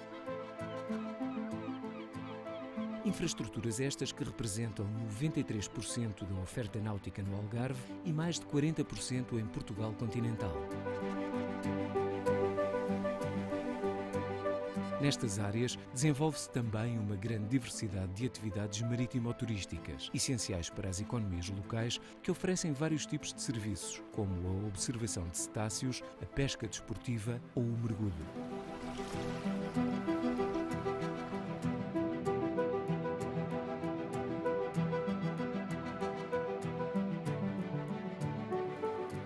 Na área de jurisdição da Doca Pesca, existem 29 empresas que se dedicam à reparação e construção naval.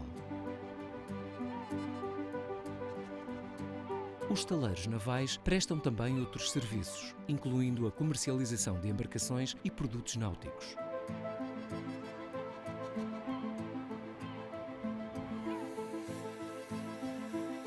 Além do papel essencial na transmissão de saberes de geração em geração e de assegurar a continuidade de atividades tradicionais, como é o caso da construção naval, são também responsáveis pela renovação da frota de pesca nacional.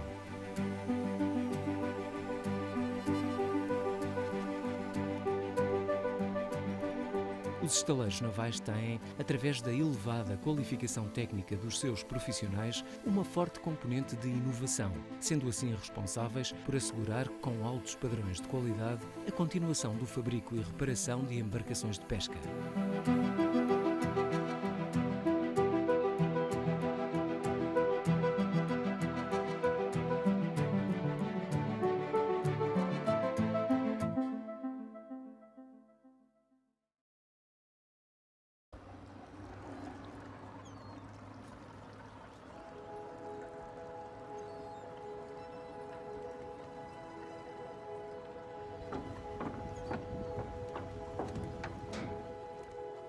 Bom dia, Eduardo. Olá, Fátima. Bom Tudo dia. bem? Tudo bem? Estamos prontos?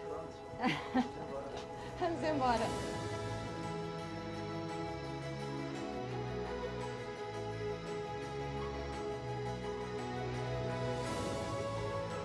Estou num barco-táxi a caminho da Ilha da Colatra, a ilha que continua a atrair jovens empreendedores. Aqui as gerações mais velhas encarregam-se de passar toda a sua experiência e as gerações mais novas acrescentam-lhe conhecimento e acrescentam também uma capacidade de profissionalizar a arte da pesca dos bivalves. Vamos conhecer esta ilha e perceber porque é que aqui os jovens continuam a encontrar um grande ponto de atração para começar as suas carreiras profissionais.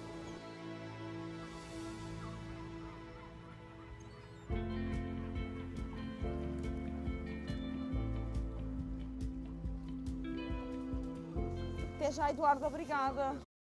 For the digital component it has is to contribute to the digitalization of the fish industry. Today we have 3 speakers who are going to present 3 case studies on digital platforms in the food sector. I would like to invite Ana Chapeta from Alibaba.com for Portugal and Italy, who is going to make the first presentation. Sergio Faias, Chairman of the Board of Directors of Doca Pesca. Sergio, please take your seat. Ivan Fontoura, Commercial or Sales Representative from OSHA on e-commerce. So we will start with Anna. Thank you very much. Can you hear me well? It's a pleasure to me to be here today, and there is a great interest of Portuguese companies in Alibaba. I am a team member of the in Europe. I am responsible for Italy and Portugal, so I'm here to speak about Alibaba.com. I will go straight to the point. We are going to speak about Alibaba. What is Alibaba.com? We are the biggest platform B2B in the world. What we do is to bring you in contact with buyers from the world, from all over the world. Why is this important? Because globally, the B2B e-commerce values 6 times more than B2C, meaning that for you to have a growth of online exports that will impact your business, you need to have a e-commerce B2B presence. Why you should choose Alibaba.com as a partner because of our figures. Suppose an exhibition, a fair, with more than 40 million buyers that every day send more than 300,000 information requests to our clients every day. Did you think about it? It's very interesting. So you have realized that our value, major value, is our buyers. What are they looking for? In truth, the question is, who can sell in the platform? And the answer is everyone. We are a platform of almost 5,000 product categories. We have categories that are more digitalized, such as food and beverage and fashion, and less digitalized, such as furnish, raw materials, machines. In truth, everyone can sell in the platform. And what we like to say is, if you have a product and you can export a product, Alibaba.com is the right place to you. Alibaba is also the right place for you to get in touch with everywhere in the world, because the majority of you, I'm sure, is thinking that Alibaba.com is an entry gate to China. But I will correct. Alibaba.com is an entry gate to a global buyer community, because we are present in more than 190 countries.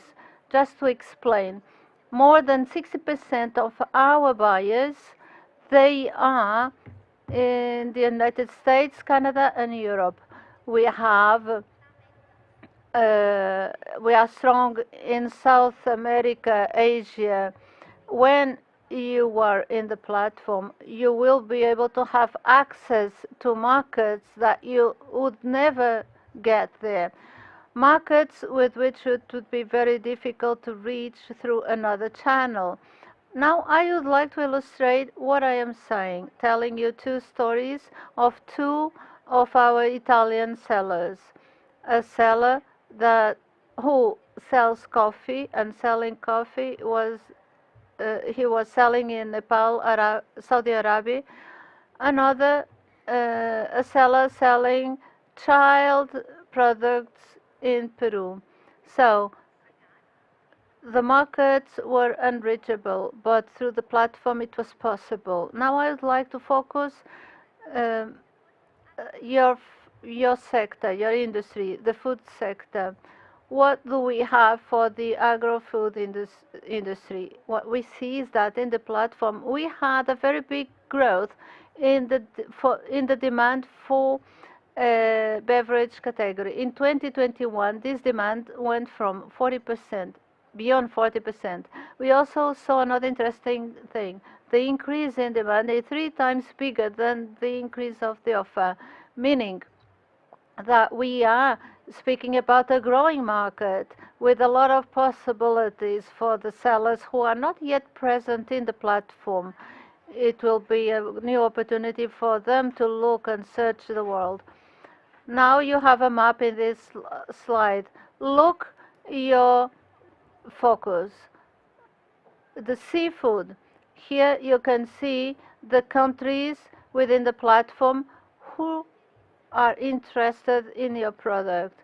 We see Canada, the US, England, Italy, Japan, and some others. Those are the countries that have more interest in your product. So you can expect to have the consultations in the platform. Now, proceeding, we have been speaking about the success factor of the platform, our buyers, and you have understood what they are looking for and from where they are. Now I would like to explain how do you do to get in touch with those buyers. How does the platform work is what I'm going to tell you. When you decide to join the platform, you are going to have a website within the platform, tailor-made with your information. You can convey the identity of your company to the website. You will explain who you are, your story, if you are already present in other markets, and also why a buyer has to pay attention to your product and not to the competitor's product. This detailed information are used to get trust. In the B2B sector, the buyer, he doesn't look for a product. He looks for a supplier who can supply a product but also collaborate with him long term. Well, then we will insert our product pages in the website. You can publish endless products in your website. You will include information on the product itself, the possibility to do a private label, the possibility to do a tailor-made approach, information with the price, payment methods, and methods to send the products. So with all this, you are ready to get in touch with our buyers. We have two different methods within the platform to get in touch with those buyers. One of them is a method that is reactive. In other words, you will have to answer to messages sent by the buyers. The other one is the proactive method. Is a request for quotation. Using these methods will put you in touch with our buyers. You will start a negotiation with those buyers. When you decide when you think it's worthwhile to do this sale, together with the buyer, you are going to decide the method of payment. The sale takes place offline, and we don't get any commission on your sales. Another important thing that I like to underline, we are not only a B2B platform, we are your partners to export 360 degrees because we are a data technology company. When you are inside the platform, you will have access to a series of information or insights of category for you to understand what are your products that perform better inside the platform, what are the countries that have more interest in your products. And when you have those data in your hands, you will be able to adapt a strategy of exportation online and offline. I would like to summarize everything I said with 3 suggestions, practices that you have to have in mind when you join the platform in order for you to be able to use at the maximum Alibaba.com. First suggestion, you will have to invest in the creation of a website, because this professional website will convey confidence and attract a potential or prospective buyer to speak to you. The second suggestion would be to really invest time in the platform. You have to manage your account and how to reply on a timely manner your requests, and this will be key in the conclusion of a sale.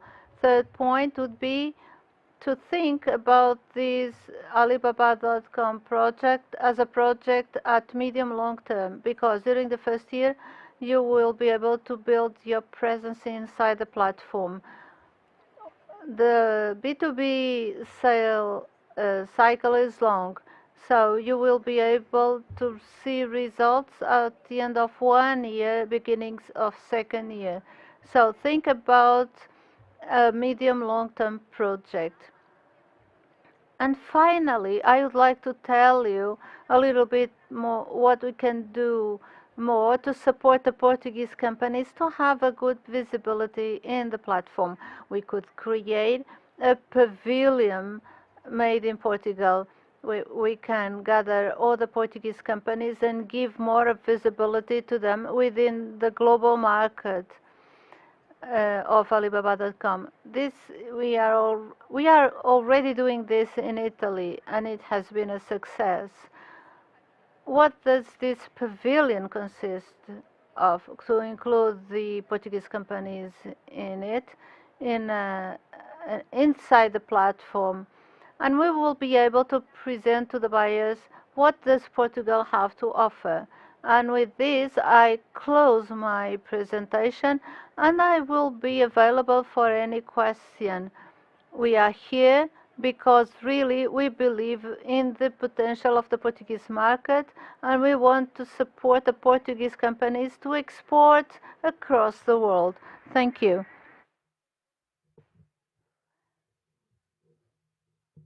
Thank you, Anna. And now I will ask Sergio to give us his presentation so that we can carry on with this panel.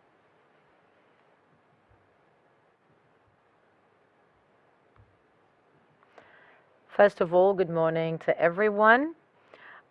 To those I haven't been able to personally greet, once again, welcome to ExpoFishPortugal, and thank you for being here, for participating, and for sharing with us this unique moment in which we are talking about our work, our topics, sharing experiences, and being able to project the capacity of our companies and our sector for the future.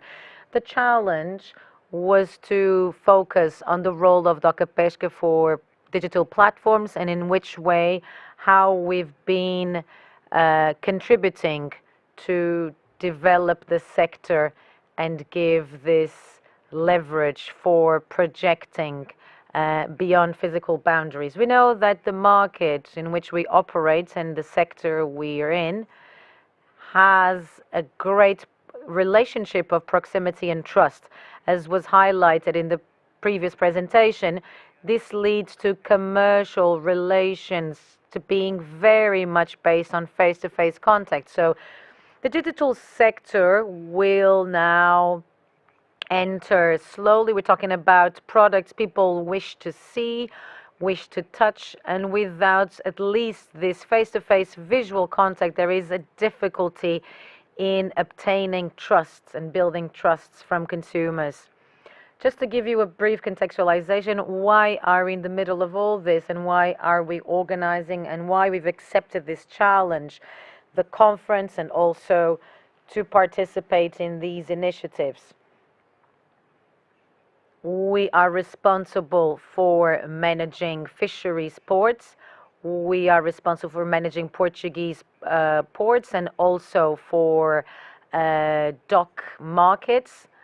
And we also develop a series of activities to support the sector, including the management of support storage infrastructure, transformation industry, which is also based in our ports, and going to also shipyards, as we've had a panel on shipyards too.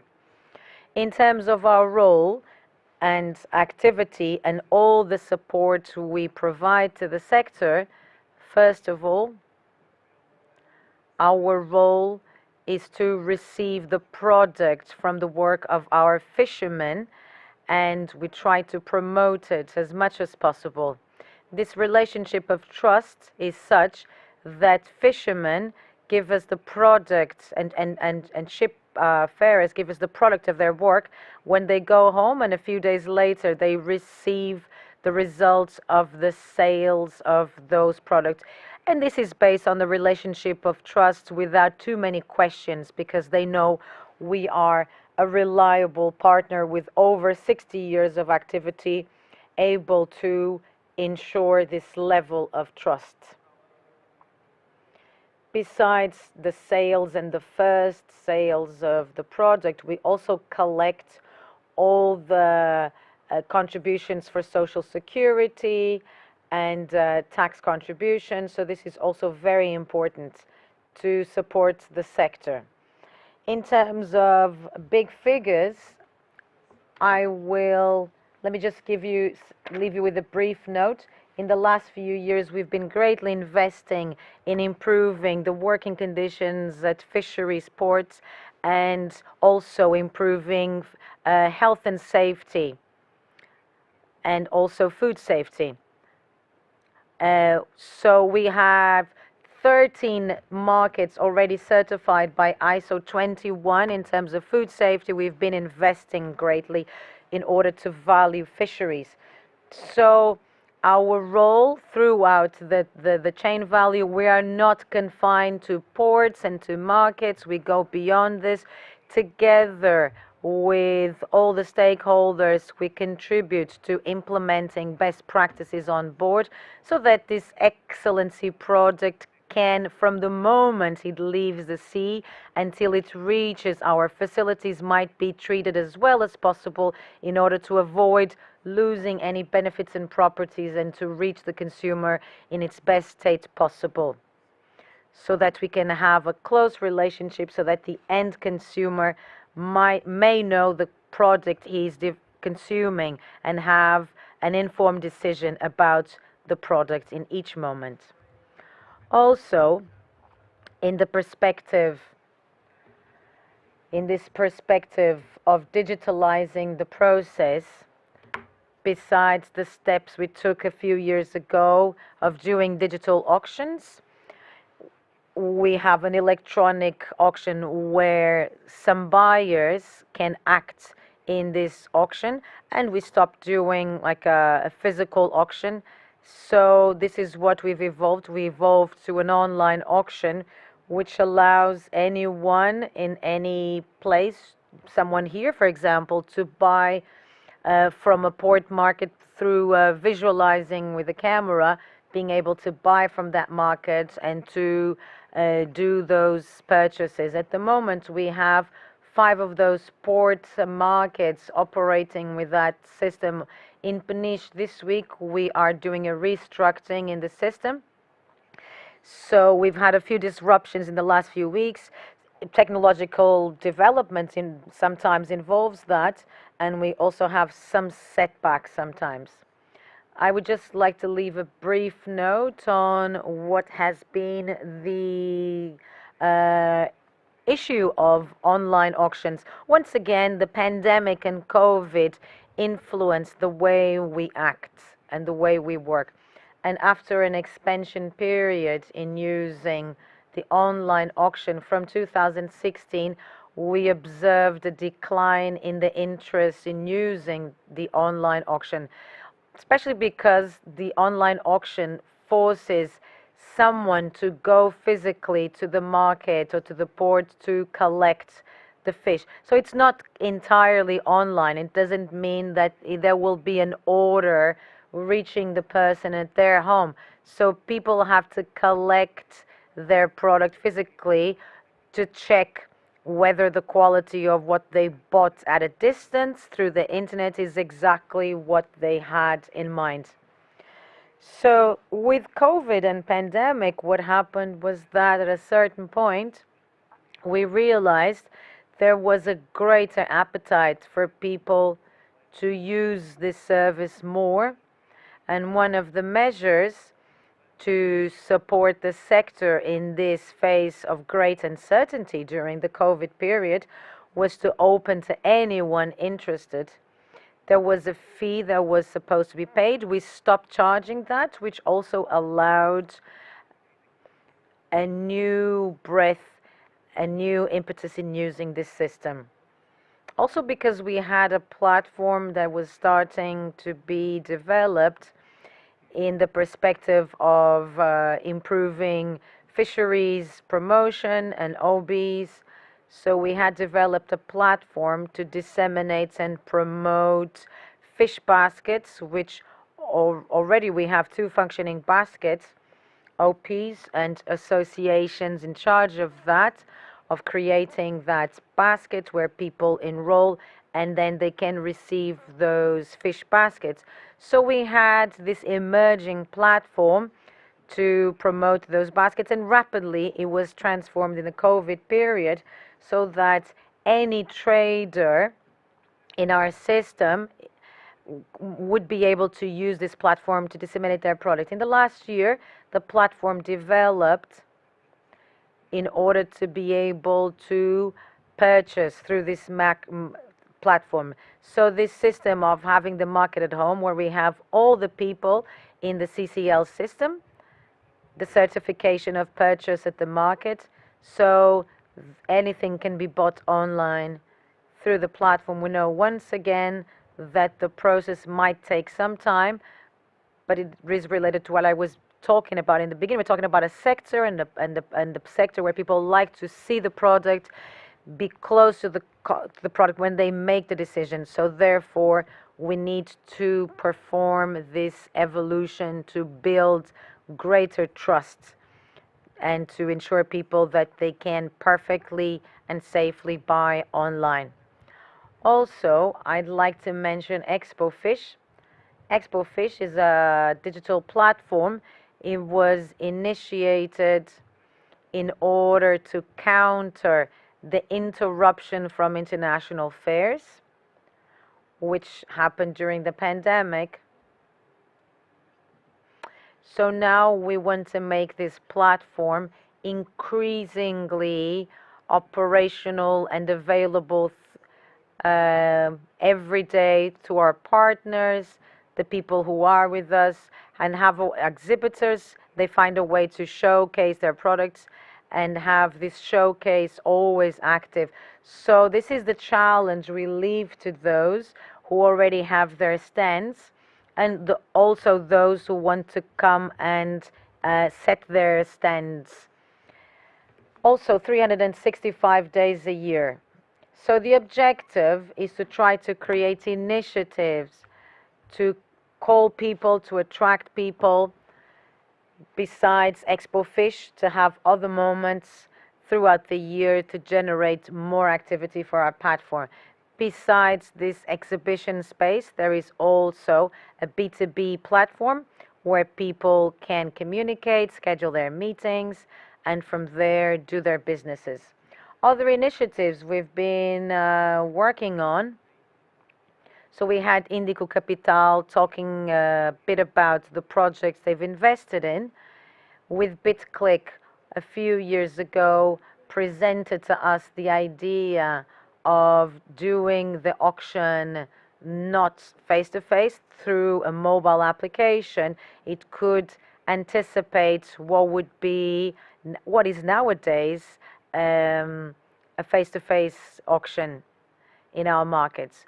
We started with a pilot project in Peniche, and after some time we ended up considering that this project was viable, it should continue in its different components. We wanted to have it in our atmosphere of markets at the ports and our ecosystem at fishery sales, and this is how we adopted, especially with the onboard auction. Also by purchasing this technology for Portugal, and naturally with BitClick, we work together jointly for international markets and to make this app available. In practice, what is the advantage of this app? It allows that on board of the vessel, the fisherman might take a picture of the fish box he's just caught and make it available for sale at a platform from the moment he was caught. It allows the possibility that during the voyage, the fisheries is in an auction system, and when landing at the port, it's already available.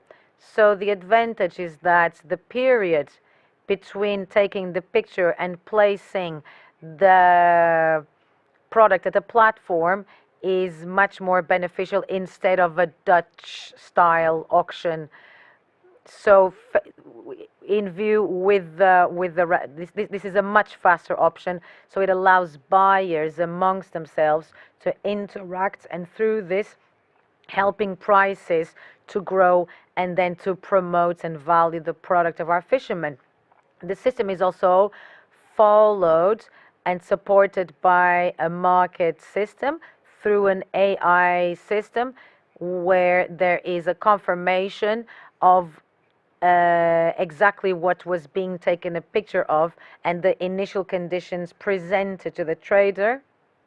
In the case of not having a correspondence between the initial picture and the later picture, then it is removed from the picture and it goes into the normal circuit so that buyers can also see exactly what they're buying. This will force us to equip all our port markets with systems of weighing, species identification, based on this AI system.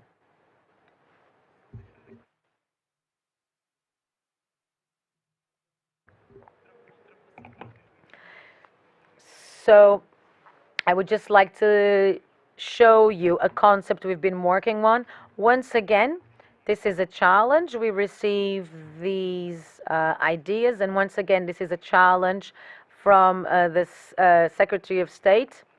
She is discreetly sitting here, but she made us think about the concept of an intelligent port where we could be using some of the tools which are scattered and being tested in different ports. This is why we've developed this intelligent port system. We've already written a case study. We will implement it in Olhão.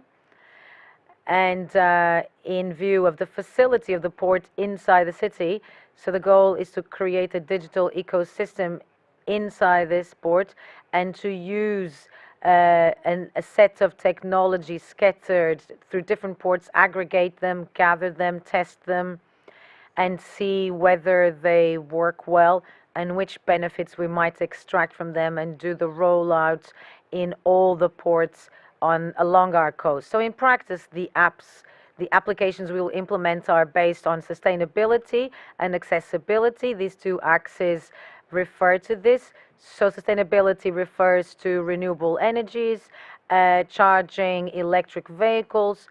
Also, the system we have also other modules, accessibility modules, in which we want to make easier the access of our port users in issuing a using license of our spaces so that they can have access to all the documentation, electronic invoices. So all this will be digitalized, and in practice this will force us to go from a different architecture, going from a physical infrastructure architecture, going through a copper layer and going through a higher layer with higher intelligence to manage these ports. This is what we've been working on, and I will not take any longer. Thank you.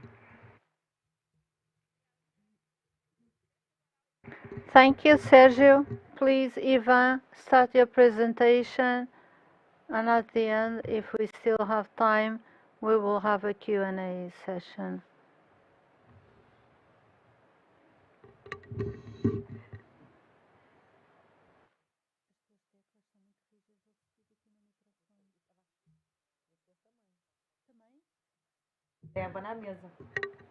I am in charge of Ocean.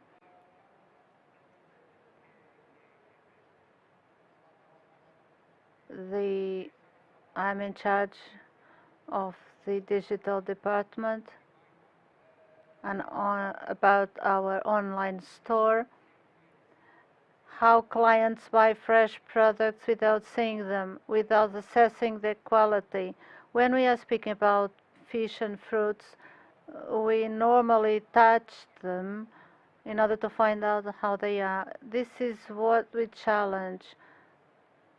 Fruit, fish, meat, bread are our second category of business. And then we have the great consumption products. It is a challenge for the online store. It is an objective for 2023.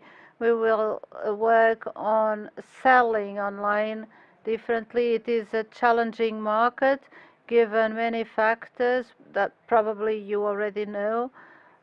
The main source of retention and attraction of clients. All of us need to buy fresh products for daily food, feeding a home or a household. When a client trusts the fresh products they select as compared to our competitors. How is the state of the art by the end of 2021? I wanted to bring annual figures, that's why I didn't bring 22 data. Fresh products for 2021, given the context of COVID, that helped the Portuguese population to be more independent, to do online shopping and be open to this, increased 157%, more than double the figures. Penetration of tickets, all the purchases online, more than 60% has fresh products. A client that buys a basket buys at least one fresh product. and the increase of the average value amounts to 20%. Regarding the fish unit, 182% penetration here is really lower. Only 20% of what are the online purchases contain one fish. The average also decreases 10%, more or less. We have been working, and it's still our goal. So I will be showing you some of the things we are doing and what we are going to improve in order to increase the results of fish in our online store. As I said at the beginning, the first inhibitor on the online buying of fresh food, fish and meat is the choice. The client to be able to look or to ask, the waiter will be asking how do they want the meat, maybe because they lack knowledge or because we don't have the right online experience. The client doesn't go to this level of detail when he or she is doing the purchase. As you can see in the image, all the products, but mainly what are fresh products, we have a field that has preparation notes. He can write down everything he wants to this product. A salmon that is, I want to buy a whole fish, a whole salmon, but I want you to slice it. I don't want the head. All these tips or details can be written down in this box, and at the end of the day, when the fish is being prepared, it's going to be prepared by the same people. So the ones attending the clients face to face are the same who will be preparing the orders online. They are collected on the same day. If I do an order today to be delivered on Saturday, we will not collect the fish today, only on Saturday, to be delivered on the same day. While the time that goes from the picking up of the fish until it is delivered, it's in our storage room in a fresh environment. It's not losing quality. So the time that goes from when the fish is picked up until it gets to the client's home has to be minimum. As we usually say, the eyes also eat. One of the things we are doing is to take a picture of our fresh products. We give you an example of the before and the after picture. Now we already give a presentation example. This change in the pictures will improve the sales of the product. In this photography process that we started at the beginning of the year, we are giving priority to the fresh products because we know that this factor has a big impact. Finally, we are working also in the branding and communication and trust we want to convey to the clients in our fresh products. We have regular communication both for face-to-face and online public. We also have in our website, in the main homepage, the daily fresh products because it is the main entry gate to purchase, and also digital communication tools. We also give focus to what is the fresh product. And finally, the videos, we always doubt if they work or not, but I would like to show you a video for you to have an idea about what we did with the fresh products.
tudo muito comum. Estás a ver como o ser humano se habitua rapidamente àquilo? O ser humano está programado para a novidade. Pronto, e depois aquilo passa, a novidade. Exato. Uma coisa que era fantástica um dia, no dia seguinte é banal. É a mesma coisa que o amor. É o que é fantástico hoje, amanhã é banalíssimo. Já não queremos menos. É sempre mais. Ai, que ganância. É um bocadinho. Eu vou registrar as minhas faturas aqui. O que é que achas? While we prepare the video, I would like you to think about the questions you will have to the panel, because I still think we will have time for a Q&A session before lunch break. Está a ser ótimo, porque com esta demora a gente faz menos perguntas, trabalha menos. O que é que achaste do Sears? O que é que achei de quê? Do Sears, do comediante, do Sears. É muito fixe, o ruivo. Epá, e depois a certa altura dizia, mas porquê que eu quero um frigorífico? Pode estar o frigorífico fora. Não, o gajo é engraçado, é? I will put the couch here. É mais um sofazinho e não sei o que bem. O gajo é de ir às lágrimas com a história do fasting.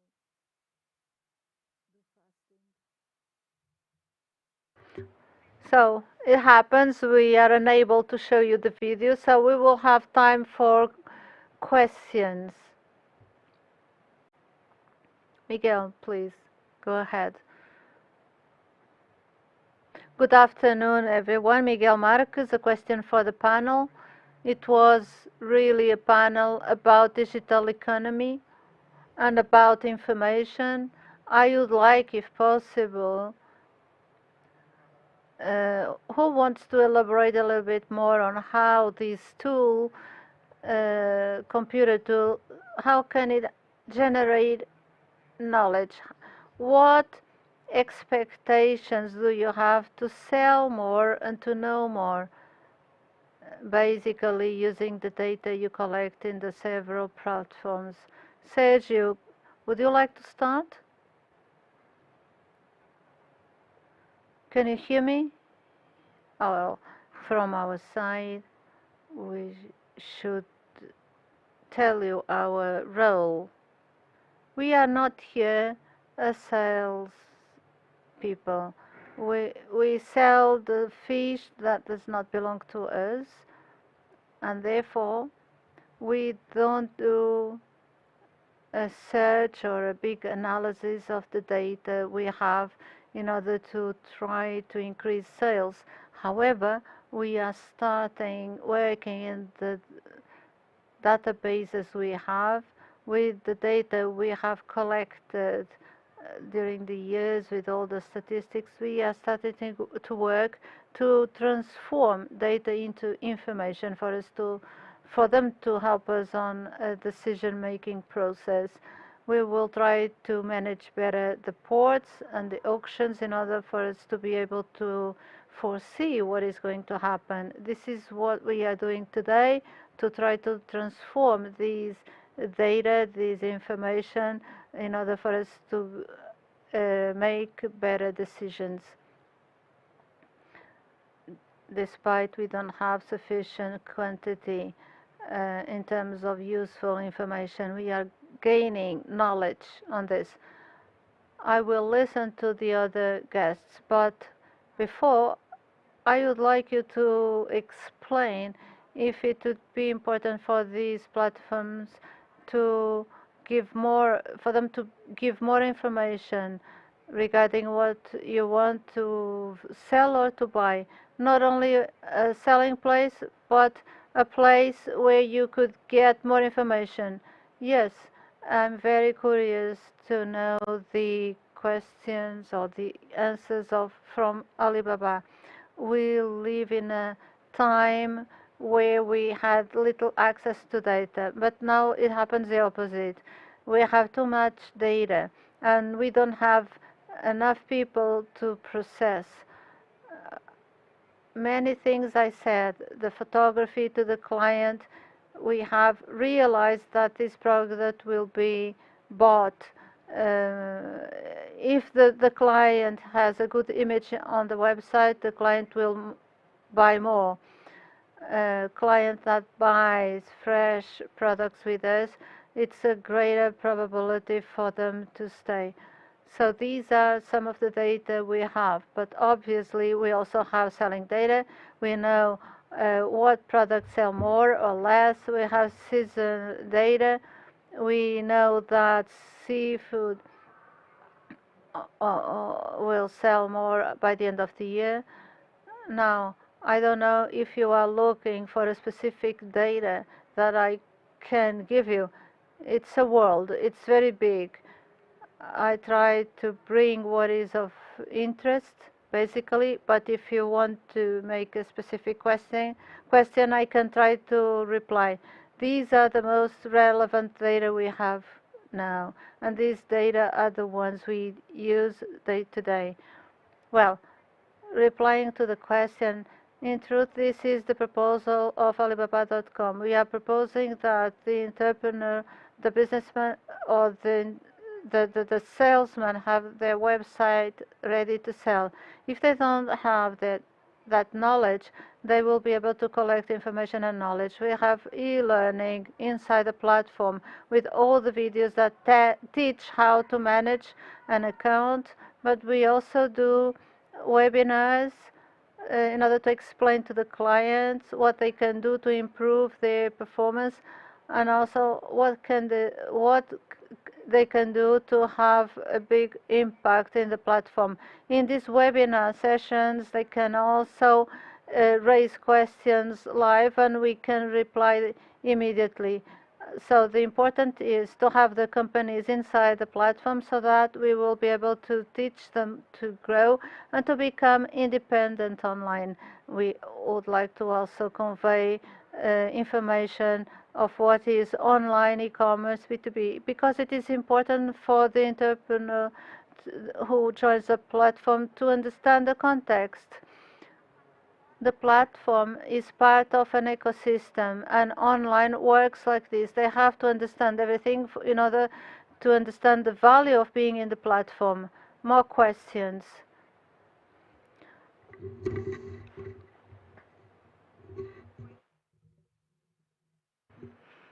So 2 more questions and then we will go to Manuel. Good morning, everyone. First of all, I'd like to thank the invitation addressed to the Small Fishing Association. So just a little comment I'd like to make. In the last presentations, the last one, it became quite obvious the emphasis on the quality of fisheries. We only have salmon. Do we really need to feature salmon like this with so many different species caught in Portugal?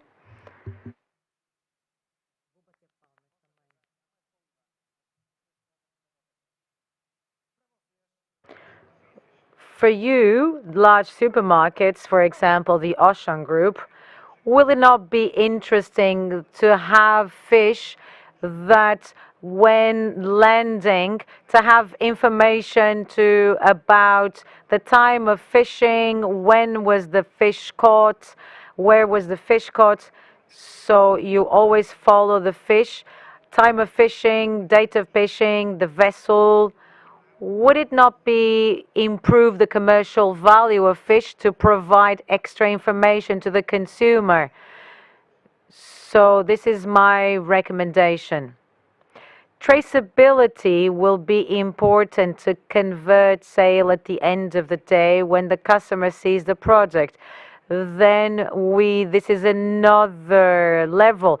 There must be an integration between your system, which has all the traceability of the product, and our website, which should receive the information daily about the fish for sale. This is obviously an important factor to be taken into account for customers. Would you like to add anything regarding this point? Yes, I'd like to add that this traceability exists. We don't have the time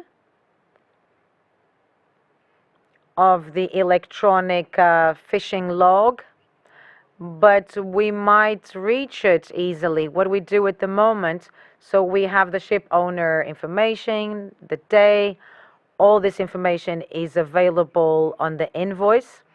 It's still a paper invoice, but we already have electronic invoices.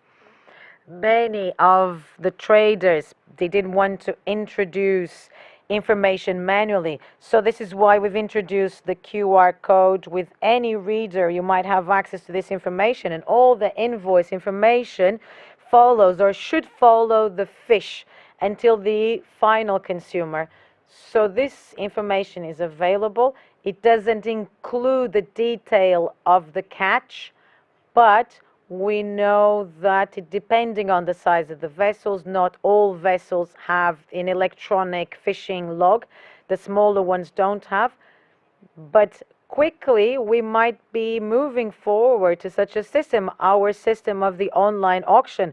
Well, this will be a very easy way, because then it will be registered, and to access this detail, we might even include the geographical coordinate. We don't need to enter that level of detail. So too much information can become too much and can be counterproductive. Any further questions?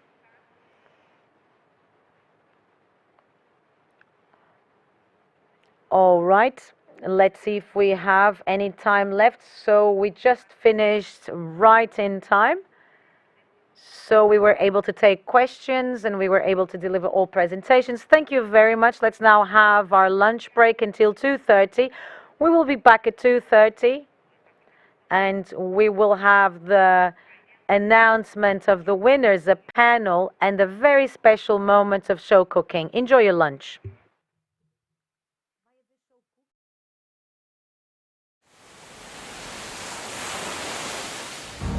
No que toca ao presente, é importante conhecer o nosso passado e saber que o mar esteve sempre lá, a ensinar-nos, desafiar-nos e obrigar-nos a ir sempre mais além.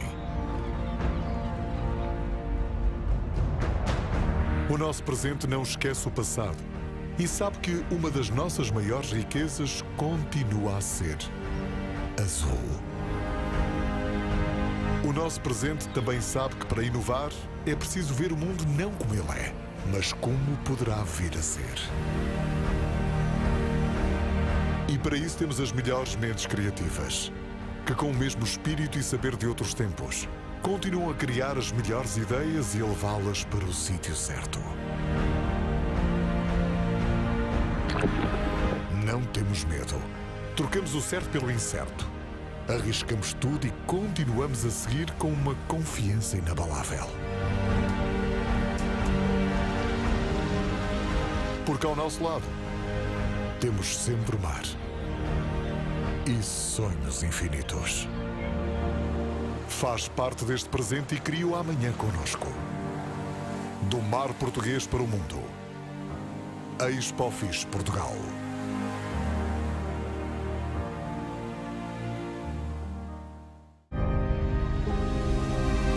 É a partir do nosso mar português que criamos valor com impacto global. O nosso clima, localização e riqueza das nossas águas dão origem a um pescado com sabor autêntico.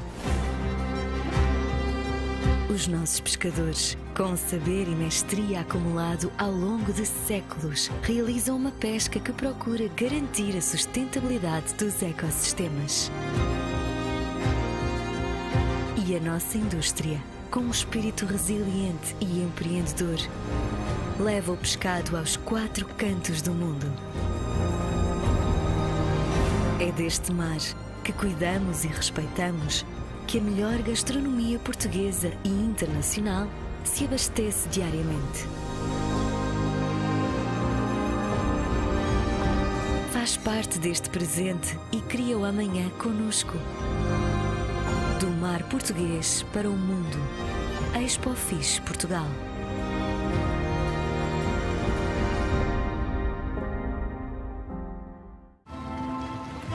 Não basta ter o melhor peixe do mundo. É preciso saber como conservar a sua riqueza nutricional. E Portugal tem as melhores empresas de congelação, seca e transformação de pescado. Empresas que incorporam as aprendizagens do passado e continuam a desbravar novos caminhos. Estamos presentes nos mercados nacionais e internacionais, sempre com um produto de valor acrescentado e inovador. Sim, temos a melhor matéria-prima do mundo, mas também a sabemos trabalhar como ninguém. Faz parte deste presente e cria o amanhã conosco. Do mar português para o mundo. ExpoFishPortugal.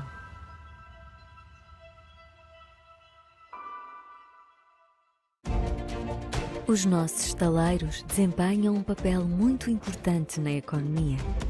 A indústria da construção e reparação naval emprega milhares de pessoas e impacta um vasto ecossistema empresarial.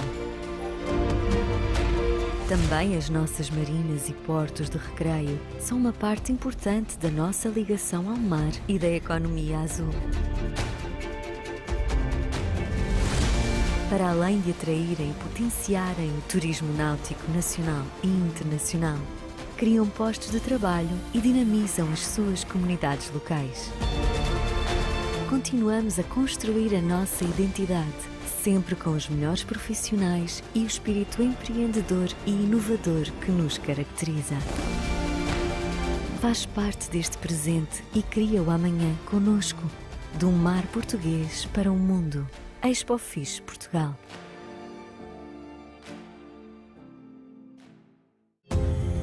A população está a crescer e estima-se que em 3 décadas sejam precisos mais 70% de alimentos para suprir as suas necessidades.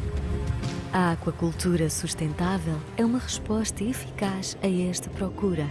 E Portugal, com centenas de quilómetros de costa, tem as condições perfeitas e uma indústria com potencial enorme de crescimento.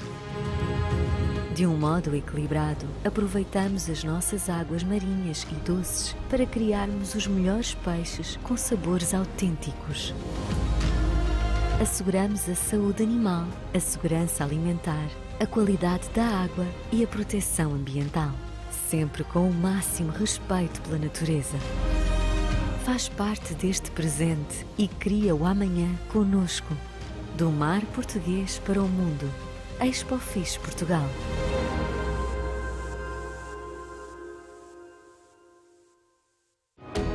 A indústria conserveira é um dos setores mais tradicionais da economia portuguesa.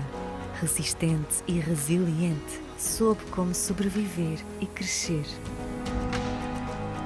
Temos mais de 1 século de aprendizagens, o peixe com o sabor mais autêntico, as melhores técnicas de conservação e o espírito empreendedor. Hoje, disponibilizamos através da conservação uma oferta diversificada de espécies. Uma clara aposta na inovação e modernização permitiu-nos captar novos públicos e aumentar o volume de exportações. Há mais de 1 século que marcamos Portugal e sentimos que ainda só agora estamos a começar. Faz parte deste presente e cria o amanhã conosco. Do mar português para o mundo. ExpoFishPortugal.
A Doca Pesca, sediada em Lisboa, é uma empresa do setor empresarial do Estado português. Gera todos os portos de pesca em Portugal continental, que integram 24 lotas e 36 postos de apoio à primeira venda de pescado. Um dos seus objetivos estratégicos é a valorização do pescado transacionado nas lotas portuguesas, através da etiqueta CCL, comprovativo de compra em lota, que identifica nos pontos de venda o pescado fresco capturado na costa portuguesa por embarcações nacionais, representando menores consumos energéticos associados à sua captura.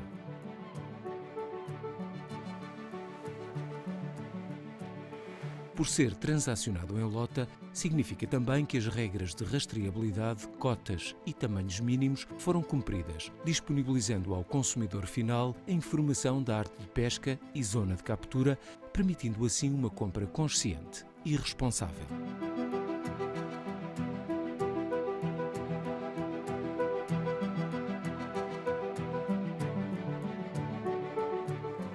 As embarcações da frota de pesca nacional descarregam nas lotas do continente uma grande diversidade de espécies de pescado.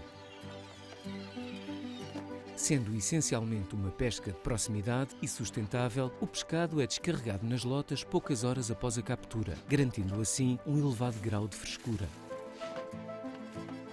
Desde 2017, a Doca Pesca tem procedido à certificação do seu sistema de segurança alimentar, através do referencial ISO 22000.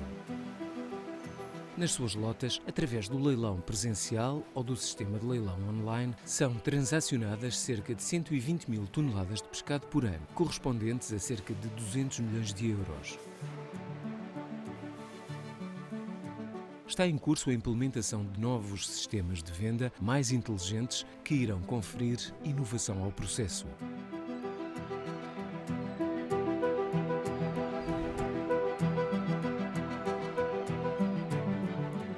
Nas lotas nacionais, o pescado capturado é submetido ao controlo higiosanitário, à verificação dos tamanhos mínimos e grau de frescura antes de ser colocado no leilão de primeira venda. Para além das 24 lotas do continente português com número de controlo veterinário, a Doca Pesca possui também outras infraestruturas e serviços, como os mercados de segunda venda e os armazéns de aprestos de pesca e de comerciantes.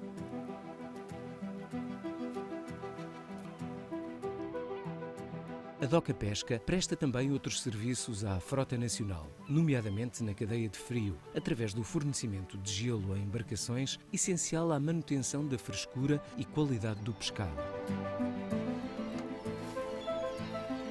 Através do seu plano de investimentos, a empresa aplica cerca de 6 milhões de euros por ano na melhoria das condições de trabalho e de segurança dos operadores de todos os portos de Portugal continental.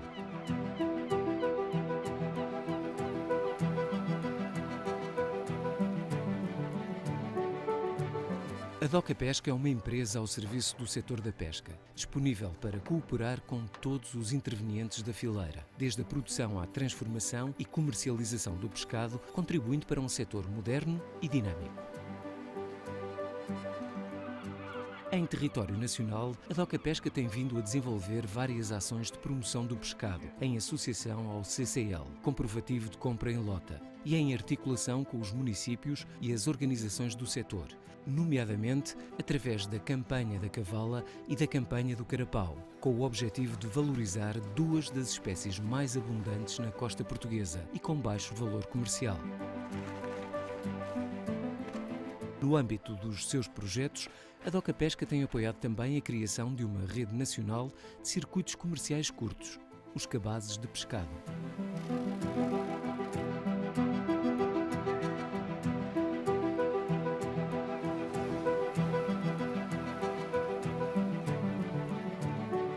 Em 2014, a Doca Pesca assumiu as funções de autoridade portuária nos portos de pesca, bem como nas marinas e portos de recreio sob sua jurisdição.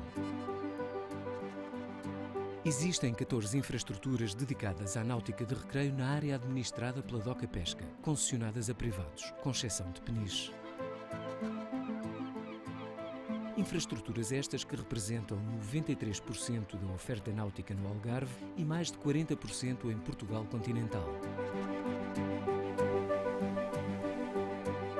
Nestas áreas, desenvolve-se também uma grande diversidade de atividades marítimo-turísticas, essenciais para as economias locais, que oferecem vários tipos de serviços, como a observação de cetáceos, a pesca desportiva ou o mergulho.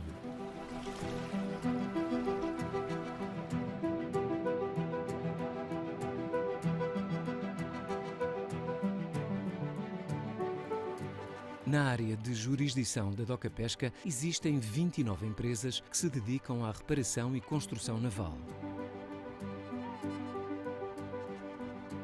Os estaleiros navais prestam também outros serviços, incluindo a comercialização de embarcações e produtos náuticos.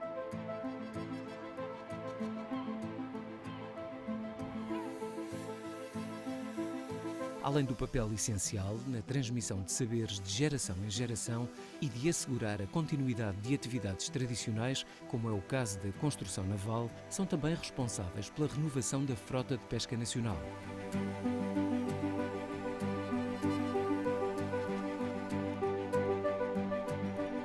Os estaleiros navais têm, através da elevada qualificação técnica dos seus profissionais, uma forte componente de inovação, sendo assim responsáveis por assegurar, com altos padrões de qualidade, a continuação do fabrico e reparação de embarcações de pesca.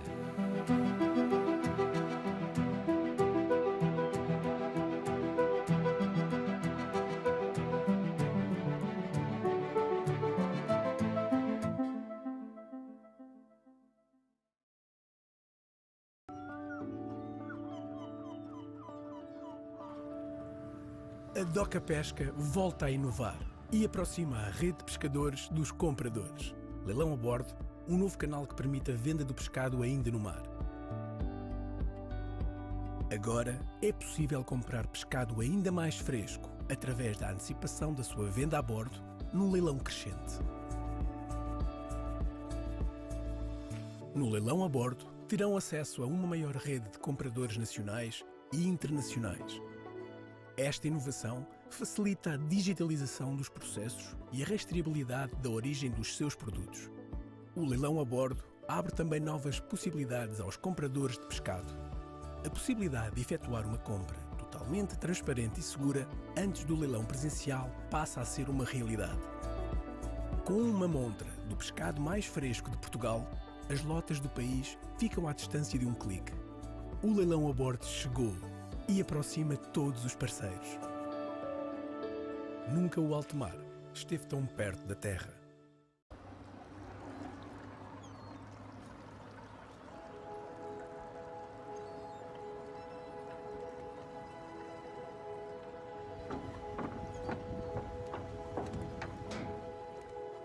Bom dia, Eduardo. Olá, Fátima. Bom Tudo dia. bem? Tudo bem? Estamos prontos?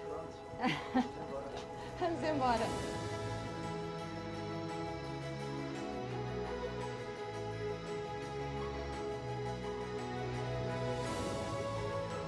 Estou num barco-táxi a caminho da Ilha da Colatra, a ilha que continua a atrair jovens empreendedores. Aqui as gerações mais velhas encarregam-se de passar toda a sua experiência e as gerações mais novas acrescentam conhecimento e acrescentam também uma capacidade de profissionalizar a arte da pesca dos bivalves. Vamos conhecer esta ilha e perceber porque é que aqui os jovens continuam a encontrar um grande ponto de atração para começar as suas carreiras profissionais.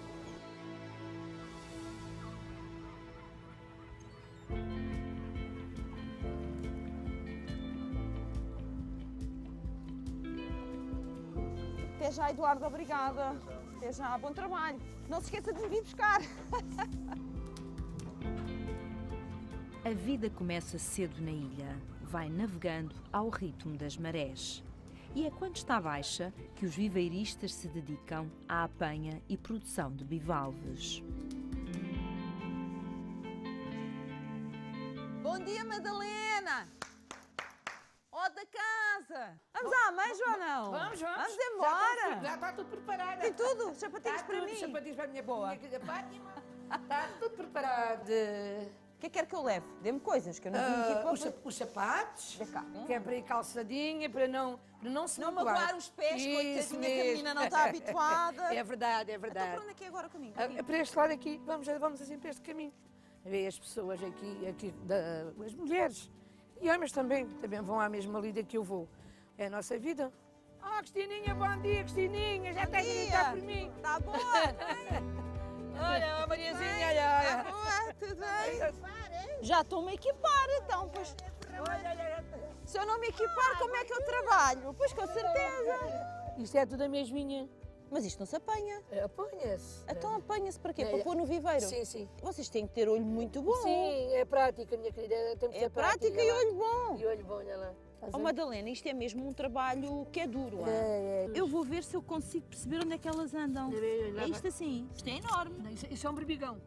Isto é um berbigão. Vês? Oh, Madalena, então é assim, por aquilo que eu estou a perceber, apanha-se aqui as amêijoas pequeninas, portanto vamos dizer, é como se fossem a semente, não é? Exato. Depois leva-se para o viveiro e são lá que elas são criadas. Exato. Mas eu já percebi porque é que esta arte, vamos dizer assim, é puxada, porque olha as suas costas, quantas horas é que está assim? Às vezes a Helena cava 2, 3 horas. 2, 3 horas. Eu digo assim, o domingo é para descansar. A apanha da amêijoa é vista pelas novas gerações como uma atividade muito árdua e, por isso, não é seguida pela maioria dos filhos destes pescadores.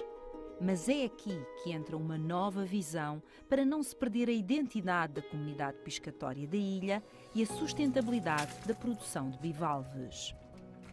Seguimos a nossa caminhada para o outro lado da culatra, onde é possível, na baixa mar, observar as extensas estruturas de viveiros de ostras.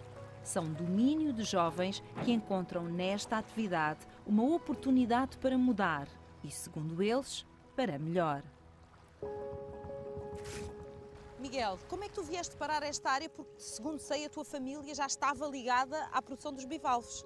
Desde miúdo que sempre cresci dentro dos viveiros e ajudei o meu pai, era uma criança, o meu irmão mais velho, ajudou o meu pai a fazer muitos dos viveiros que ele tem, mas a partir dos 13 anos, de verão, ia sempre trabalhar para ganhar o meu próprio dinheiro, gostava de ter as minhas coisas. E quando tu chegaste à idade de escolher o que querias fazer, esta foi logo uma opção ou não? Não. Não. Eu na escola nunca gostei de estudar, sempre passei todos os anos e até não era mau aluno, mas dizia a brincar, eu vou para o mar quando for grande, mas era a brincar, porque na verdade sentia o mesmo que muitos jovens sentem, que isto não era um trabalho para mim. Achavas que não era vida para ti? Não era vida para mim. Então explica-me uma coisa, é possível qualquer jovem que tenha esta paixão pelo mar, que tenha paixão pela água, vamos dizer assim, aprender e pôr em prática? Claro. Isto não é nada do outro mundo, isto é mesmo, só tem que ter força de vontade e força física. Eu sei que tu és das pessoas com melhores resultados, ou seja, tu és realmente um produtor muito capaz. É um negócio rentável? Para mim é um negócio rentável. Atingi os meus objetivos no primeiro ano.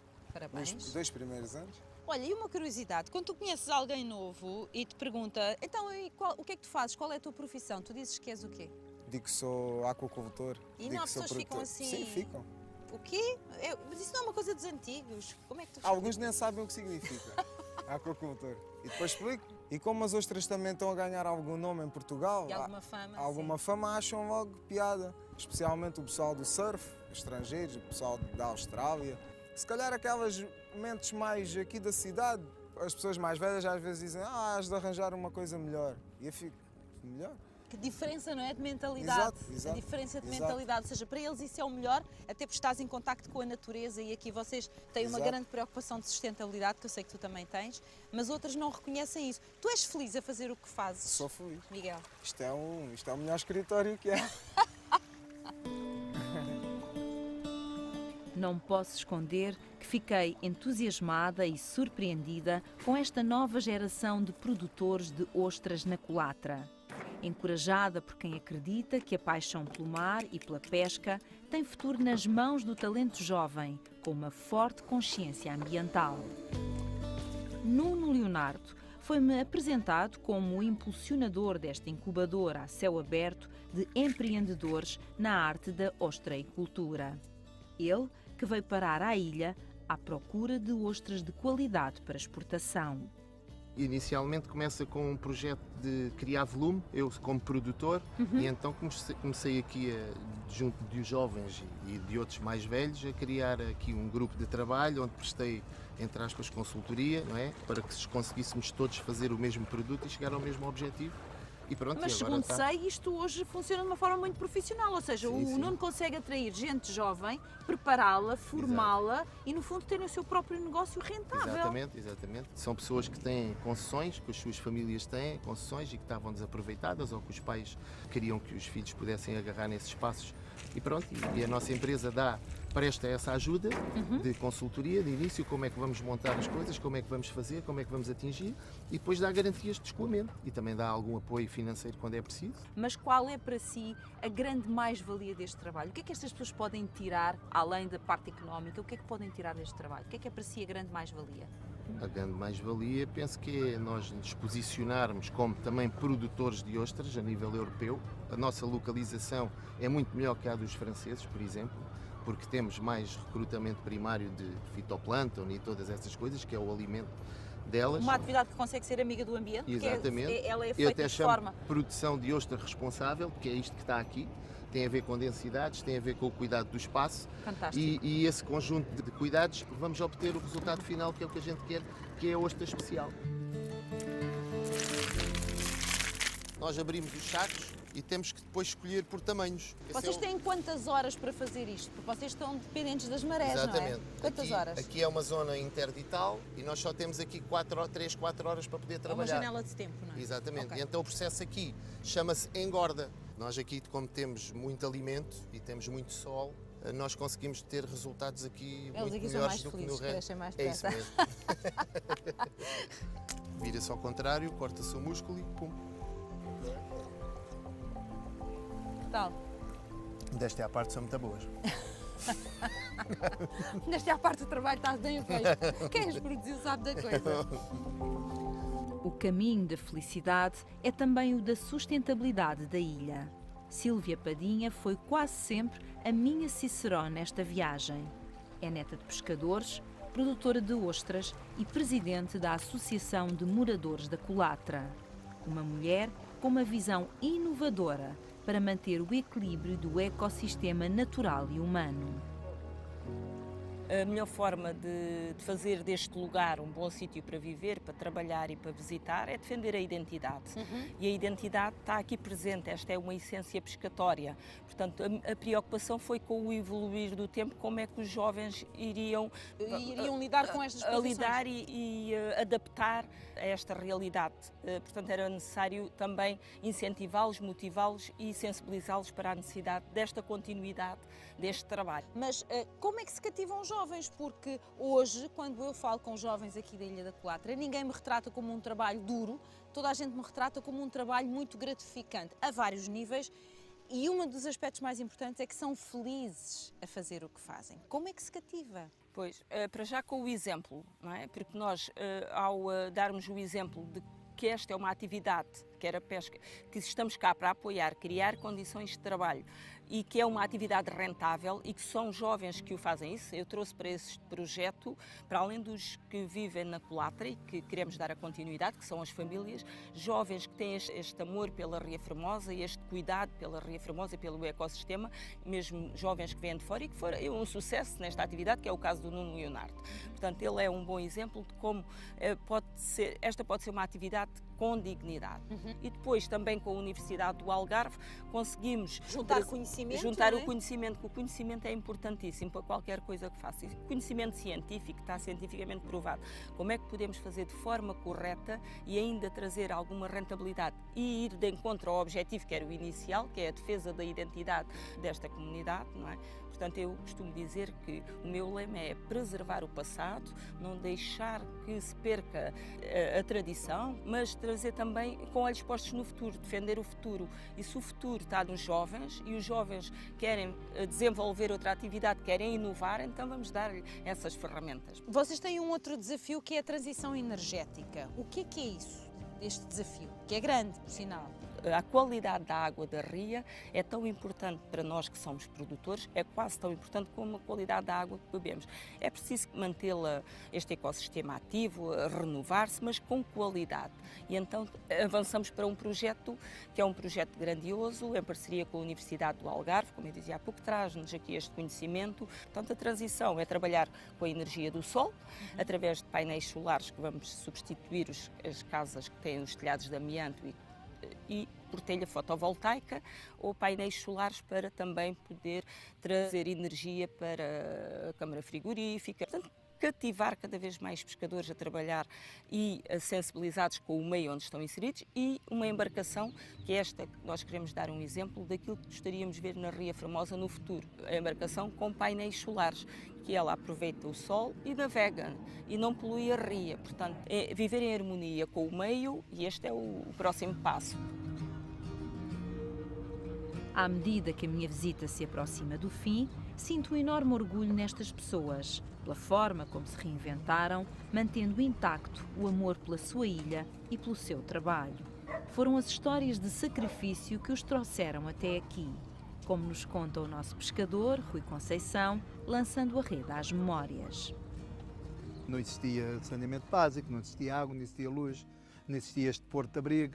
Nós trazíamos os barcos, encalhávamos os barcos na praia. Quando havia vendavais tínhamos que sair de casa sem luz, sem nada. Se havia ventos, tínhamos que vir a tirar o barco e pôr noutro local em segurança. Ia muitos barcos ao fundo, porque isto, como sabem, como estão a ver, é uma ilha, e o vento, se fosse de norte ou sueste ou oeste, punha os barcos no fundo. Nós andávamos sempre acordados. Quase que não dormíamos com a situação dos barcos. Meu Deus! Em termos de saúde, vocês também, por exemplo, se alguém precisasse de ser socorrido, na altura não havia o barco, a ambulância que vocês têm agora também? Em termos de saúde era igual. Eu vou dar o meu exemplo. A minha mãe e a senhora minha mãe, quando eu estava para nascer, ela teve que ir para Olhão. E naquela altura havia uns barquinhos já com motor a gás óleo, que para chegar ao Olhão levava aí quase 2 horas. Ui, dava para nascer a criança. E o bebê, nasci no meio do mar. Foi? Por sorte. Estou-me a rir, mas quer dizer, podia ter corrido mal, não é? Por sorte, a minha mãe tinha umas luzinhas de parteira e ensinou ao meu pai como é que retirava o bebê da senhora, pronto. Impossível o Rui não ter esta ligação, quer dizer, enfim, à zona, à sua ilha, etc. Ainda por cima nasce no meio do mar, não é? Por isso eu digo que o meu sangue corre areia. É este sangue que faz a força da comunidade, cruzando gerações nas águas e no areal. Aqui percebe-se bem como não é preciso desprender da alma a tradição para viver a vida próspera com que sonhamos.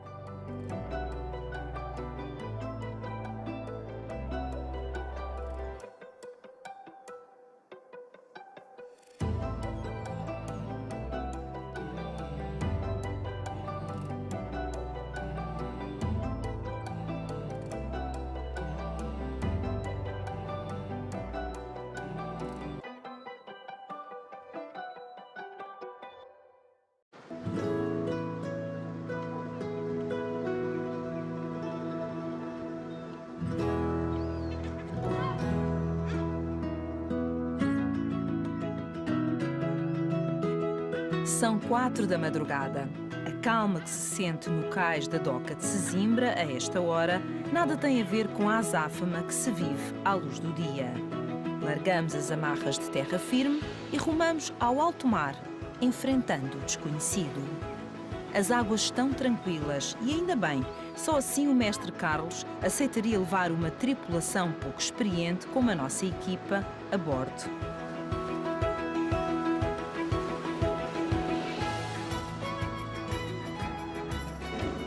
O Leonis é um dos barcos da frota da Testa e Cunhas, uma empresa com mais de 90 anos, também especializada na arte da pesca de arrasto costeira. Neste tipo de atividade existe habitualmente um elevado grau de maquinaria e por isso a equipa, por norma constituída por 8 ou 9 homens, é chamada a intervir numa primeira fase do trabalho quando se faz o lance. As redes são mergulhadas no mar pelas portas de fundo em aço muito pesadas e ali permanecem até ao nascer do dia.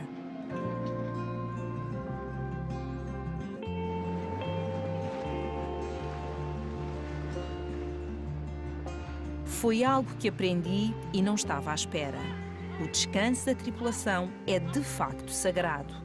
A sensação que tive é que the seat over there, because you will be next.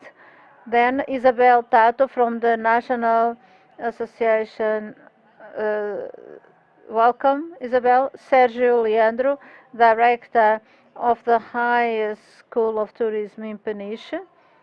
Which one will make his presentation first?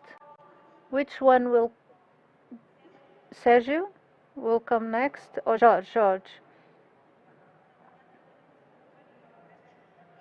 And finally, Emmanuel Tarre, who is already with us. It's the chairman of... George will be the first to start. Please be strict with time, 10 minutes for each one. Otherwise, I will have to speak loudly.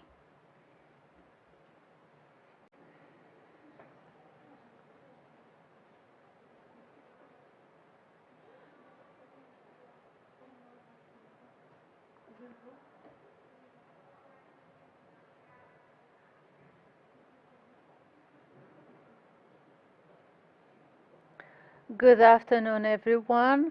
I would like to thank Doca Pesca, Leaf, and João Reis, who is very important in this process, for the organization of this initiative for the second time, because it is a very interesting and important experience for the future of the industry.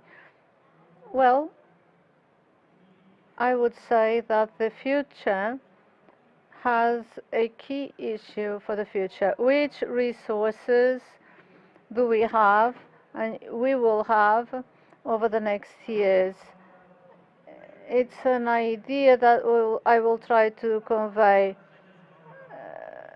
Well, speaking about the conservation of resources, and I would like to go back 140 years, and I'm sorry for Sergio, who is here with me. It was a biologist that 140 years ago said that the resources of the sea were endless. We couldn't, in an open fair in London, he said the resources were endless, so we would have no problems. Regarding the intensity of the exploration of resources 140 years ago, it is possible this statement, because he is very prestigious scientist, well, people understood that resources would be always available, but unfortunately this is not true. And the first part of the 20th century, we had this idea of endless resources, but progressively those factors of recognizing that the fishing resources are limited and need measures for conservation is a phenomena that is transversal to the 20th century. And we will see that particularly after the Second World War, with the increase of the fisheries fleet, it was easily understood the growing aggressivity that the resources were having, and of course the vulnerability that existed. We are already in the last quarter of the 20th century, and issues as simple as the recognition of the exclusive economic zones, the factor of protection and the right that each state would have to protect their resources, that only it was less than 50 years ago that we acknowledged the right of each state having jurisdiction on the existing resources in their exclusive economic zones. In Portugal was in 1977 that we had this approval in the exclusive economic zone. Another factor that was also very important, what became the Lexus of our activity, the fisheries common fisheries policy. When Portugal adhered to the European Commission, it existed already, had been approved 3 years ago. or 3 years before. It is a number of rules similar to what existed to the common agricultural policy.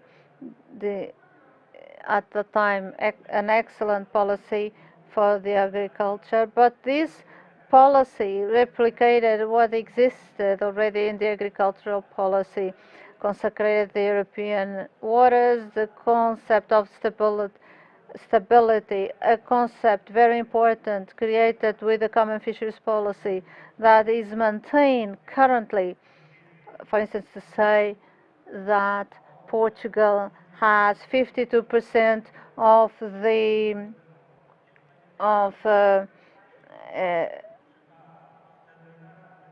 relative stability, so 50% of anchovies in Portugal allocated a distribution to these catches. But I would say that the common fisheries policy, being quite wide in terms of resources, structural support, the common fisheries policy being created in 83 was subject to 3 big revisions. One in 1992, where the main goal of this reform was to adjust the fleet to the available resources. The word,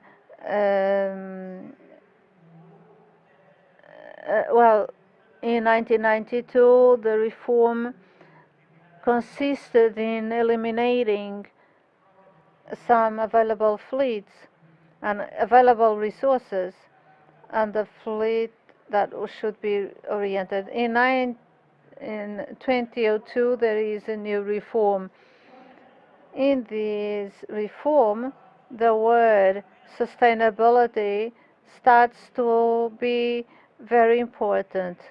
Only in the 2002 reform, the word sustainability as a goal for the state of resources starts to be undertaken and has its biggest expression during the last reform that took place in 2013, when they introduced the word or the sentence, the maximum sustainable limit. It is a scientific concept that existed already since the last century, which the reform of 2013 introduced as a goal for all the resources of the European waters would be or would comply with the principle of the maximum MSY concept. This is the main goal.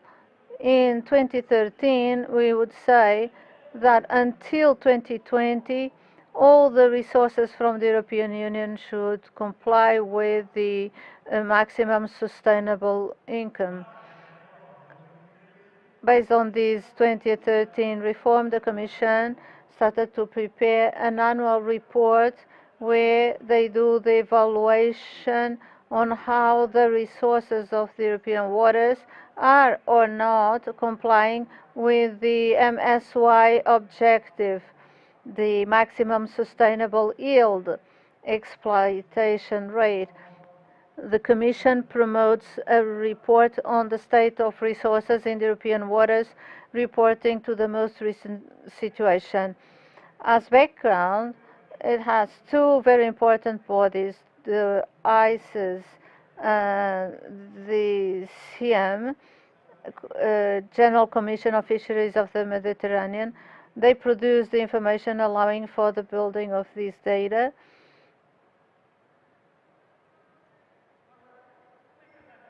So how do the European waters, how are they divided? The ICES and this map are from them. On the one hand, on the left we have the ecozones of ICES that subdivide the waters in certain types of specificities. If we look to the Iberian coast, we see a region named Biscaya Bay that in practice it's an eco-region of ICES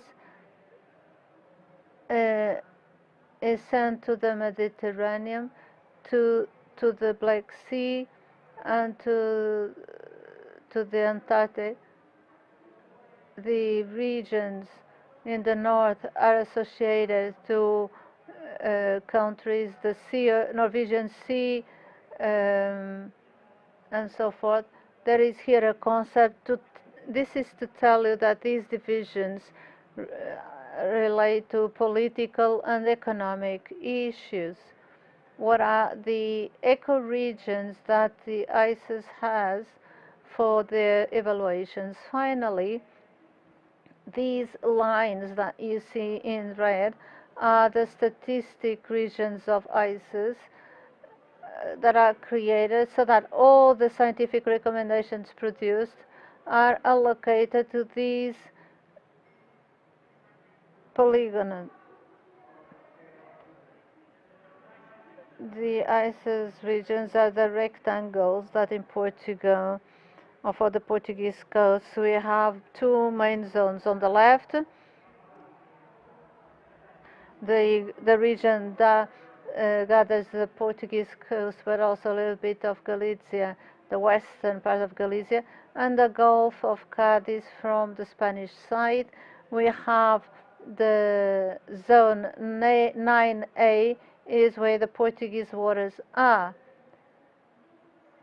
Many opinions, expert opinions produced are 8C and 9A. 8C, we can see here, is the north of the Iberian Peninsula that includes a separation, political separation, the diagonal line that separates 8C and 8B. 8B is France and 8C is Spain. The most recent report disclosed in June this year is extremely clear, saying that globally the goal that the European Union has to respect MSY is not fully met. First main conclusion of the report. Second great conclusion. In the Northeast Atlantic, that includes all the Portuguese waters,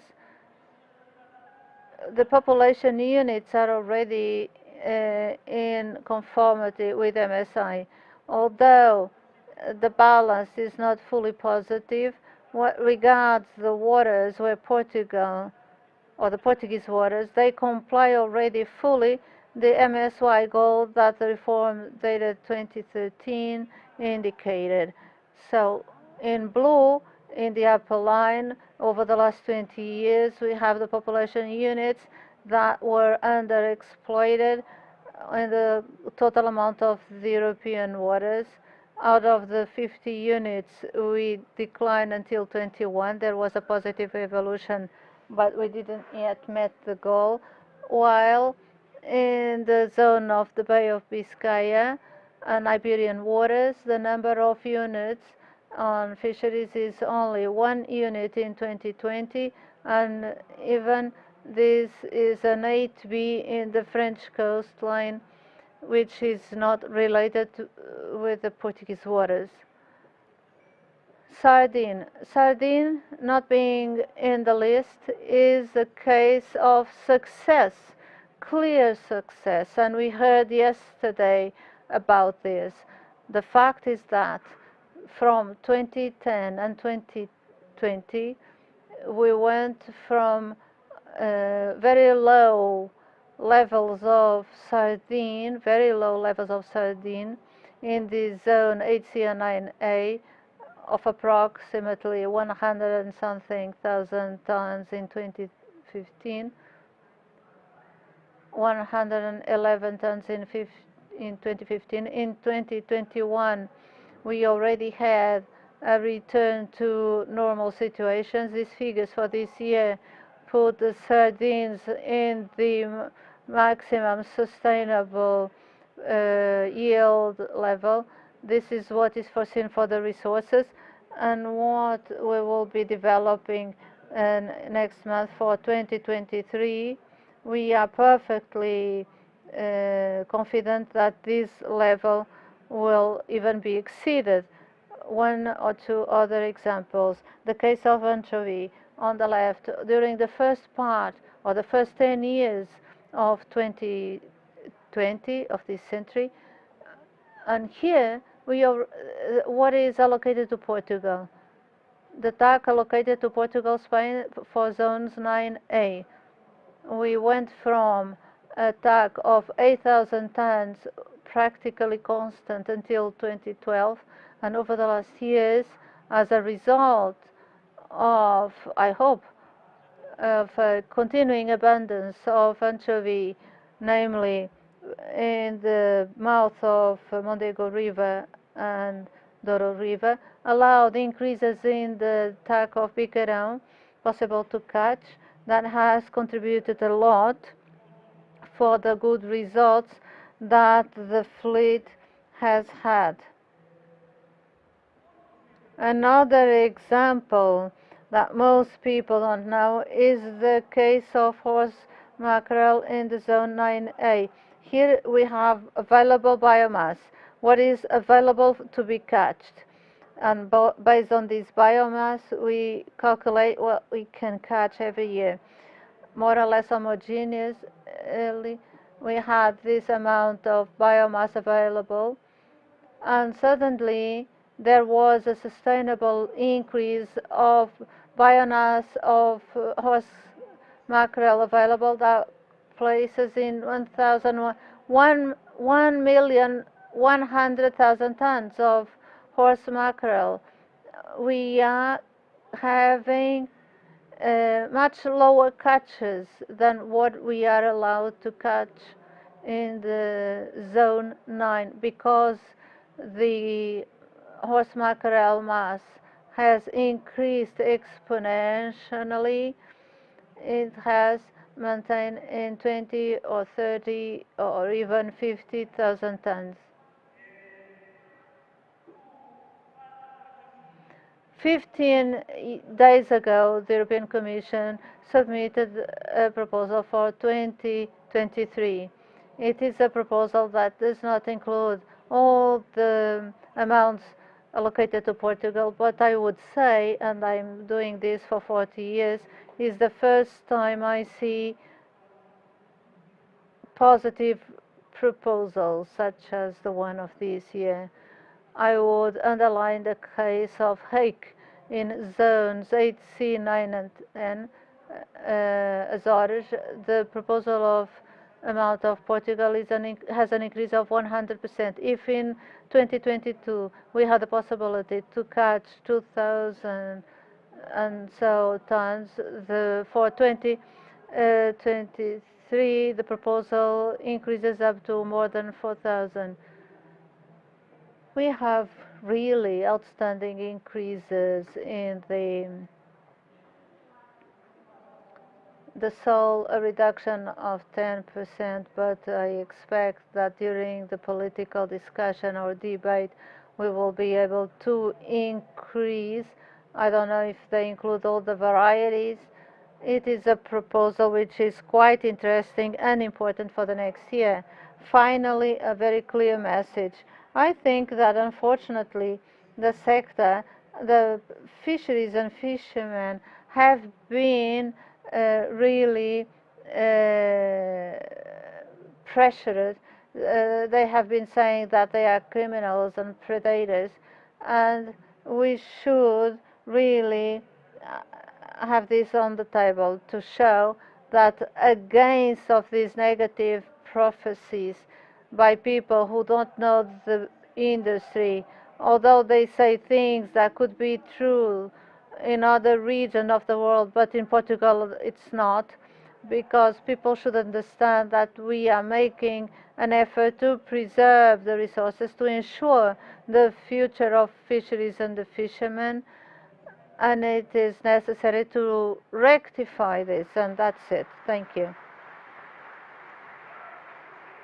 We are going to give you a chair for you to join us. And please, Flor Bella, we can rearrange the chairs to avoid people in front of the screen.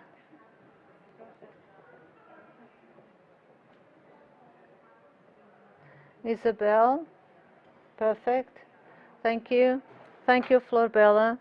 Good afternoon. First, I would like to thank the invitation that was addressed to me, to thank on behalf of IPMA for us to be here today. The image that you can see has to do with the location or the workplace where I work. It's really an example of a fish farming unit where we do experiments at industrial level. The market, the fishing market, what comes to our minds are food. We have been bombarded over the last times with images that we have here showing that we are facing a food problem of world level, an emerging crisis which was worsened with COVID and the war. Aquaculture is seen as a solution to guarantee the existence of food and protein and also food safety. Speaking about aquaculture in the world, in 2018, what people consumed worldwide was more than 50% coming from aquaculture. The production of aquaculture in the world is centered 90% in Asia. The rest of the world account for 11%, where Portugal will have a very small slice. We also know that in 2050, 70% of what we eat worldwide will come from aquaculture. In addition, Portugal, as you all know, is a country with a very big tradition in the consumption of fish. And in Europe, we are in the forefront in the amount of fish that we eat per capita and per year. And we are really above the European average that accounts 22 kilos per person a year. We also know that in Portugal we consume, with all the characteristics that I have been that I said, approximately 620,000 tons of fish. In Portugal, for consumption, we consider 200,000 tons. We have a deficit of what we consume of about 70%. To give you an example, in 2019, aquaculture production accounted for only 2% of what we consume. So we are importing. This is what it means. Most of the products we consume, we import. And we import mainly aquaculture products coming from other countries, many of them outside the European Union, with different quality criteria, as we know. Making a summary in terms of imports, what we import in 2019, for instance, sea bass, for instance, account for full of what we produce, a very approximate figure. We also import Nile perch, Pangasius, and we see that from 2015 to 2021, there is a decline in the import of this product. It has to do with the food crisis and availability of products related to the sea. So when they ask me to speak about innovation and modernization, what to expect in the future of the fish market, IPMA, in its duties, both for fishing and aquaculture, has a work that I have decided to speak about on modernization and innovation, technological approach, social approach, among others. The panel that is at your left-hand side regarding the current time, increase of cost of production and availability of products, increase of the price of food, and having in mind that fishing is one of the subjects of research at IPMA, we continue to do research so that fisheries at least will maintain what we already have. It is in aquaculture that we think and we know we have the possibility to grow. So aquaculture as an answer to what we need to consume in order to avoid dependency abroad. Giving a characterization of the aquaculture in Portugal, we have three production subjects. The extensive system that has to do with the production of bivalves, the semi-intensive system, which is really what we have in Portugal, and the intensive ones, the offshore units. The extensive is what brings more to the aquaculture and uses operation of bivalves. If we do an exercise regarding what should happen to produce more in order to not to import so much, if we wanted to increase in about 28,000 tons our production, reducing here more or less 10% of our imports, we have a problem that we need to innovate and to create ideas. So where to install these new locations to do aquaculture, how to do licensing, how we can speed up this aspect, what species to produce and what cultivation system shall we use.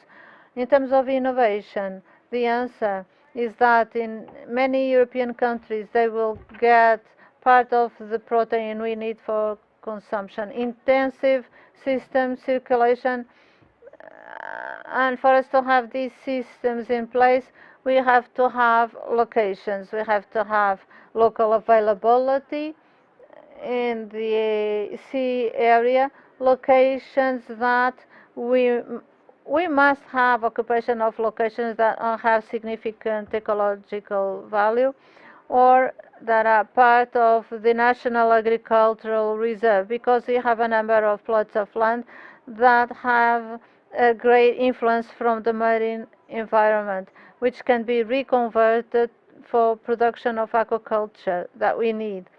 So we have to try to see which track shall we follow, and if we are going to do, we will be able to do or to produce aquaculture for us to increase local production and the production of Portugal in order not to depend on the imports.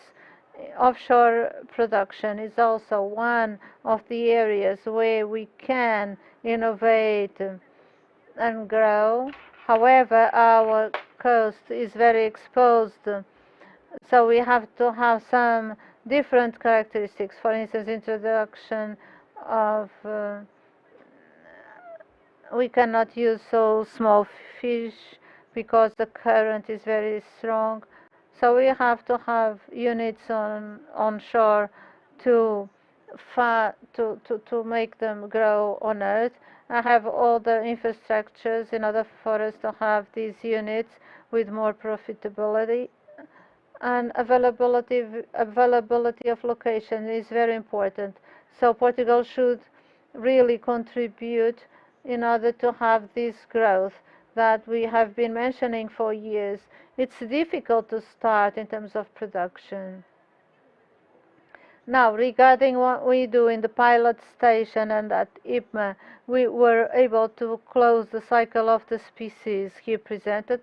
It is always a curiosity of people what we do in aquaculture. We can go from the egg till the growing sardine, all the fishes here represented, and we do research in these bodies in order to improve its production, to optimize cultivation methods and protocols.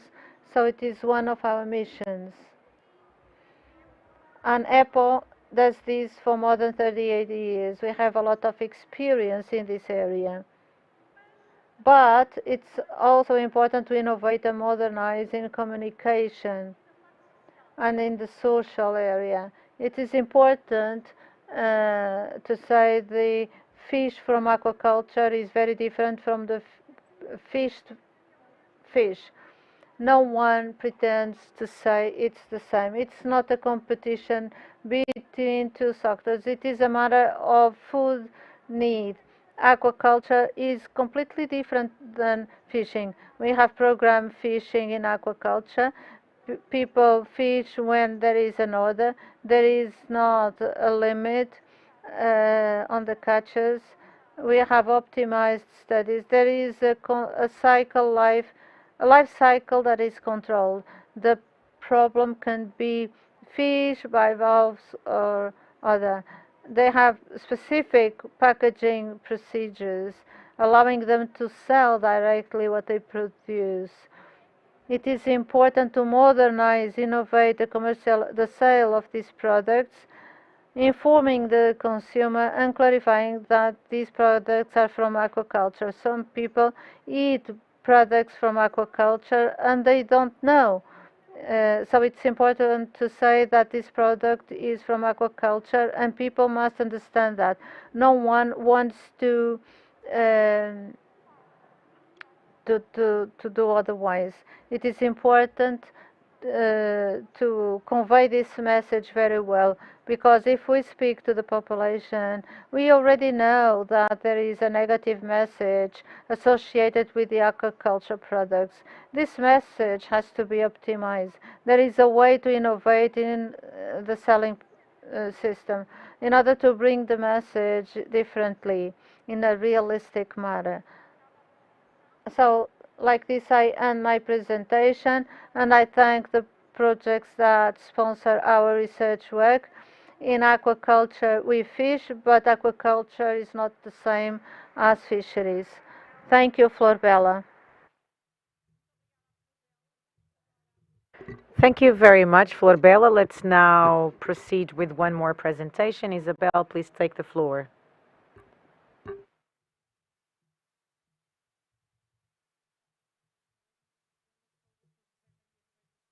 Good afternoon, everyone. I'm not Dr. José Maria Feitas, who was going to be here according to the program. Unfortunately, our president is ill today, so he's unable to be here today. I'd like to thank the invitation on behalf of my association to be able to be here today to share information about our sector, which is canned fish. I would like to greet the president of DOCA-PESCA, and now I would start my presentation. ANIC is the Association of the Industry of the Canning Industry. It was founded in 1977. It has its goal the defense of the interests of its associates. It has 30 associates, amongst which 16 are canning industries with 3,500 direct workers. Where are we? We have a website. Where can you also find us on Instagram and Facebook? How did it all start? Thanks to a very long coastline and a great abundance of fish, I would dare to say the best in the world. Portugal and its people have always had this proximity relationship with the sea. It's an umbilical connection, an intense one, which allowed the country to evolve through fishing. And thanks to one of the greatest national food industries, which is the cannery industry, we produced 73,000 tons with a value of 166 million euros. We use 34 species of fish, not only mackerel, tuna, and sardine, which all consumers can find in big supermarkets. We have 34 species. You can see in our website. I will only show one picture. If you click on any of these species, you will see the producers of these cans. And you might have interest in knowing where these are commercialized. Then with these 34 species, we can produce more than 800 products with different sauces, with the introduction of new ingredients, namely algae.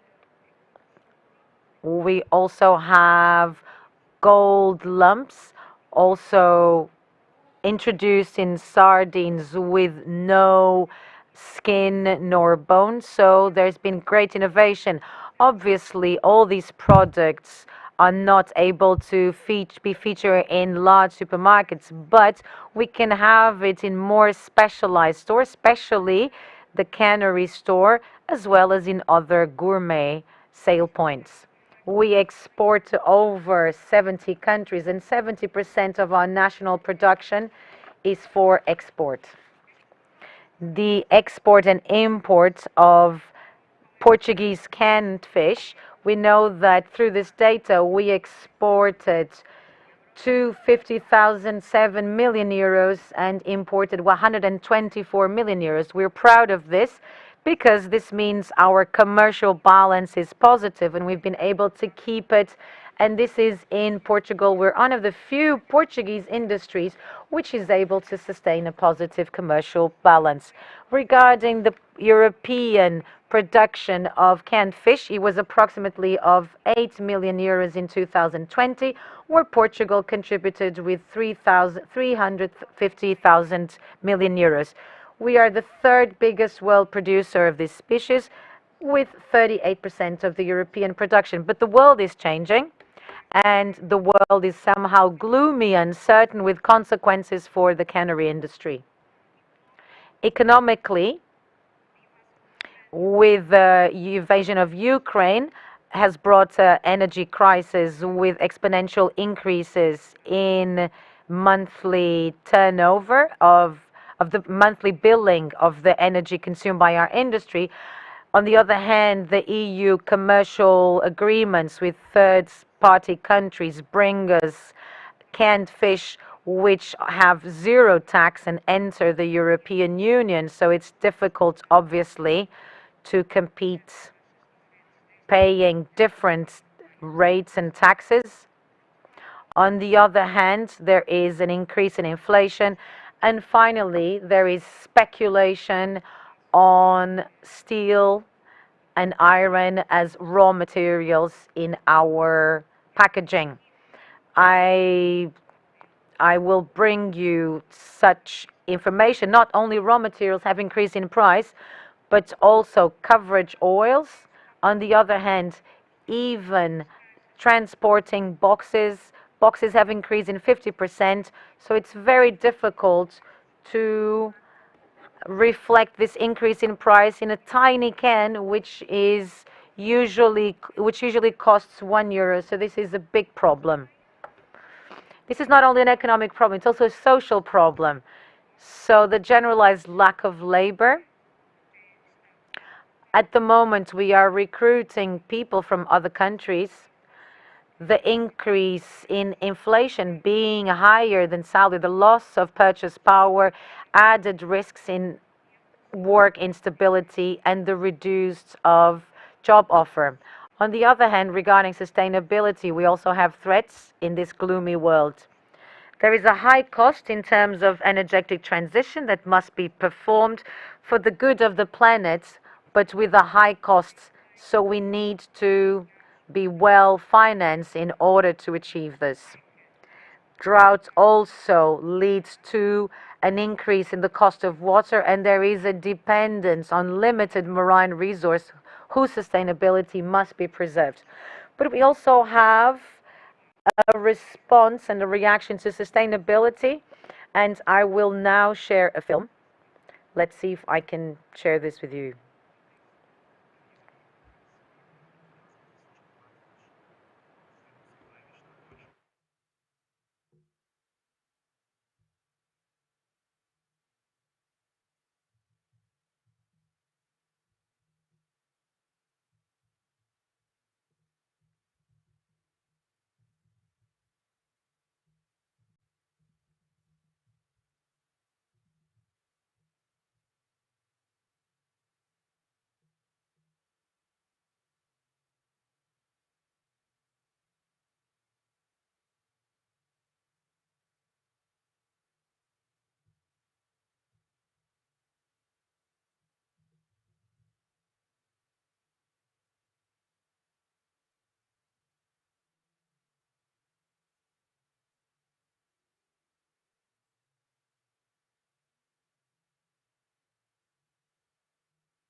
So what can we expect from the future of the canning industry? The world evolves rapidly, and it's very difficult, as I said, for the industry to accompany this change, to follow this change. The prices will obviously increase with the risk and the expectation of a reduction in consumption.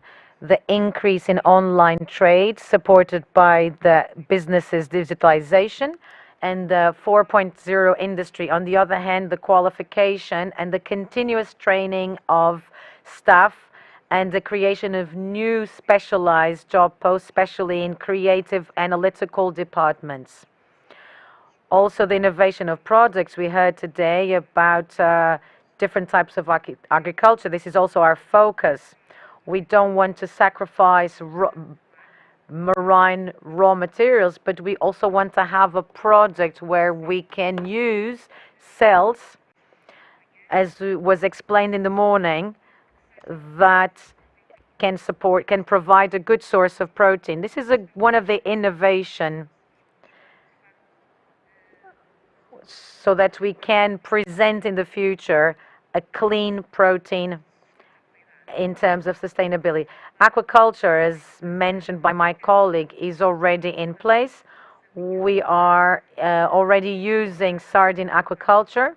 We need to study the feed part, and we hope that there will be investors so that we can put this in practice. The transition for the 5.0 industry, with a symbiosis between human intelligence, machine intelligence, and AI, and then the search for added value differentiated products captivating new segments, for example, the gourmet food sector. We also want to attract younger consumers for a start, and in order to pursue this internationalization purpose, we prepared this video.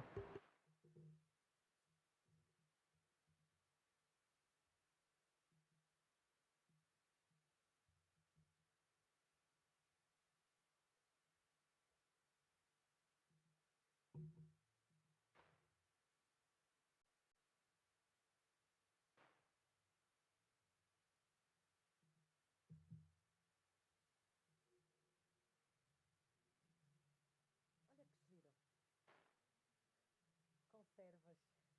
Anúncio de conservas de peixe. Tudo bem. Parece carro de dó ou Moncherry. Moncherry.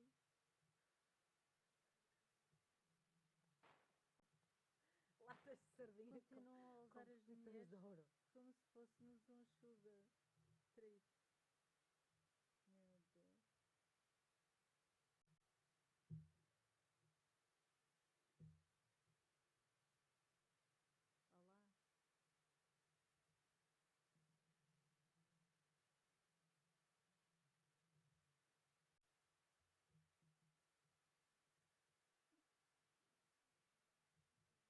And that's it. I will now end my presentation. I would like to say, I'm not sure how this works, but so people are at the center of this revolution. So we will be prioritizing people when shifting to the 5.0 industry. Thank you very much.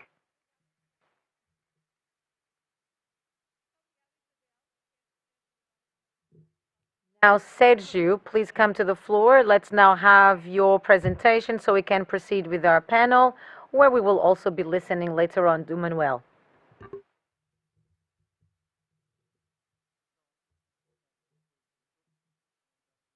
Good afternoon, everyone. I would like to thank the invitation to be here with you today and share with you a vision of the future, be it for the aquaculture, fisheries, to congratulate the organization for the organization of this event. It's really very good in Portugal, bringing the industry to think differently, the challenges. I am here to speak about innovation, what to expect from the future of fish market.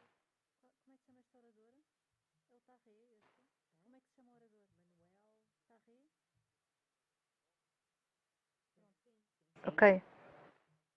We spoke about the challenges of aquaculture, the environmental issue, challenges in terms of deficit, professional deficit, in order to give an answer to what are the needs of the sector. But fortunately, I think the current context, you spoke about the Industry 5.0, the technology issue and the digital revolution give us an answer, a support to these main challenges of the climate, the stocks, energy resources and labor markets. And what we want at the end is to ensure the supply of food to the populations and the so-called, also spoken, food safety, how fisheries, agriculture and fish processing can take advantage of this context, the digital revolution, the technology is at the service of everyone. I would like by speaking about blue scanning. Blue scanning is to integrate technologies in the value chain of the fish, how technology and digital can penetrate in this industry of fish, a traditional sector that more and more can benefit from new technologies. Well, when I was preparing this presentation, I came across a scientific article that speaks about the role of digital technologies in supporting and improving fishery and aquaculture across the supply chain. It was really very good to have seen this article because he speaks about the technologies that are available to fishery and to aquaculture. I can give you the example of the technology that we already have available, robots, for fish processing, drones that are being used in the offshore aquaculture to operate in these structures that are more distant from the coast. We spoke about also sensoring to collect real-time data of what is the conditions of the environmental things in order to optimize cultivation and to have a future projection. We are speaking about a reality which is not augmented, it's not virtual, it is really real and is at the service of our industry. Artificial intelligence could only be applied to other types of industries, not in the fishery or aquaculture.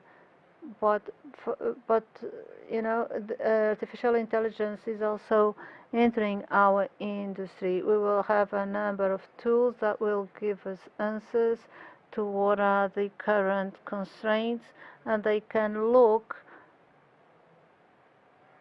in a more happy way, if you want, or with more sustainability for the future of this industry. But we can speak about other aspects, the augmented reality or virtual reality, 3D option, the augmented reality issue, and these technologies are already being used, has to do with the training of the professionals of this industry in aquaculture. Instead of going to an aquaculture operation with augmented technology, we can provide vocational training to our people, to also bring the machines to share information so that decisions at the end will be the right decisions based on artificial intelligence. But blockchain is not for cryptocurrency only, it can also be included in our industry. How do we increase the quality of information to the consumer?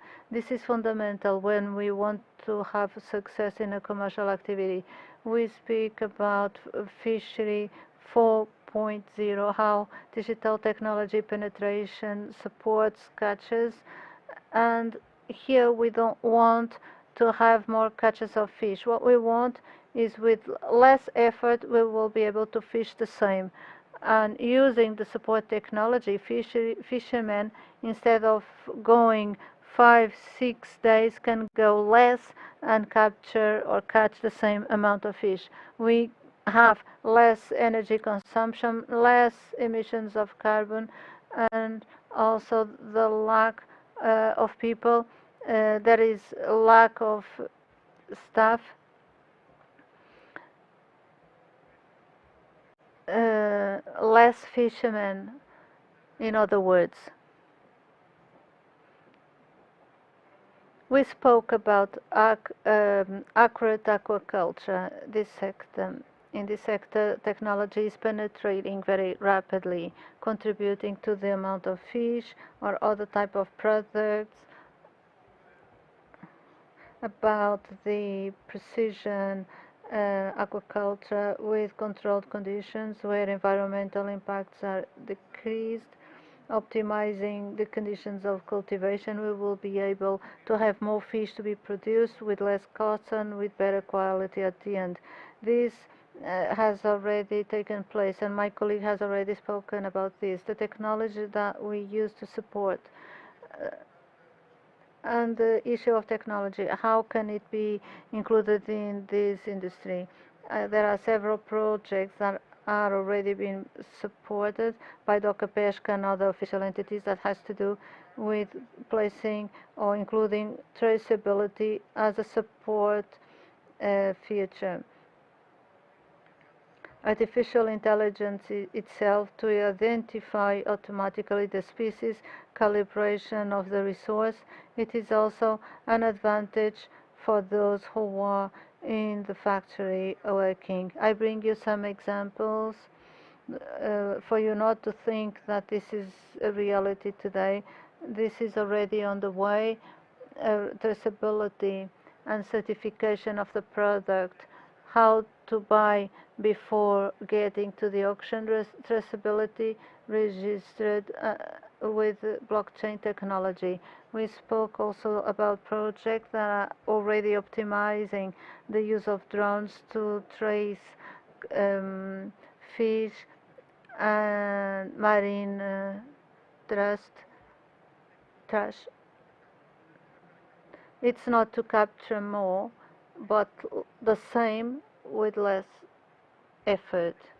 Technology is also important in order to monitor the fishing effort and the state of resources, how we can combine these technologies in a common platform so that we will be able to have reports more in advance instead of waiting 1 year for these reports to be disclosed. An example of an aquacultural circulation to be developed in Peniche. The future will have other types of aquaculture with better yields of productivity and with technology. The technology at the service of the industry wouldn't be possible if we didn't go in the direction of creating interface platforms between knowledge, science, and industrialists. What we are doing within Peniche with this project supported by PRR is to create this interface between those who study, those who make research, the entrepreneurs in the industry, and the financing for these risk activities related to startups. At the end, we will stay in Peniche with 3 verticals. It is important to have an interface, but we should not forget training of professionals and to investigate and innovate this area. At the end, the aim is to clearly create points between several sectors, between official entities based on national and international partnerships that will promote this increase the blue economy and how blue economy can become more and more important in the fishing industry. I hope I have not exceeded my time. Thank you very much. You were really on time. Thank you. You've really respected the allocated time, and well, let's now proceed to the last presentation of this panel. You have 10 minutes. Good afternoon, everyone. It's a pleasure to be here. Isabel, I'd like to congratulate Aniv for having been able to create the National Day for Portuguese Canaries. Thank you.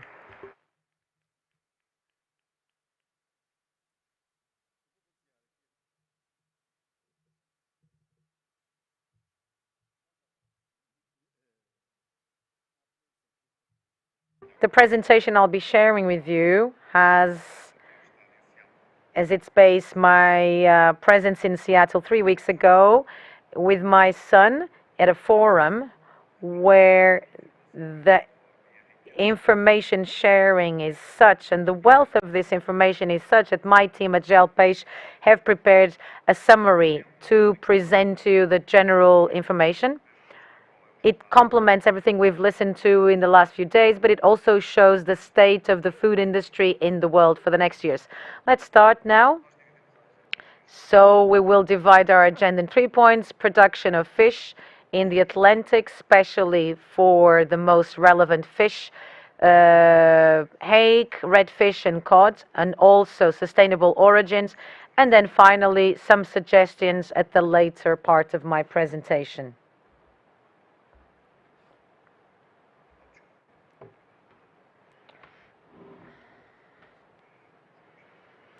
So regarding fish production, in the last decade, the global production of fish shows an increase of 23%, visibly supported by the expressive growth of aquaculture.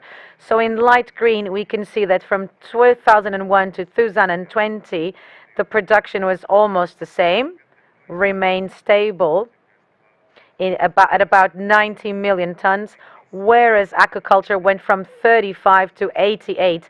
So according to my data, they somehow counter the information shared here. So it's predictable that in 2023, the aquaculture production will exceed wild fish production.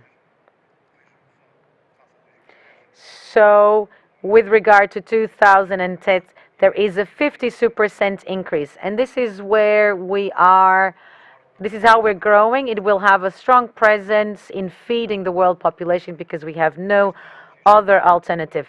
This groundfish forum in Seattle is mostly devoted to deep species, and it includes redfish, hake, and cod. The world consumption includes 178 million tons. So Portugal consumes all this.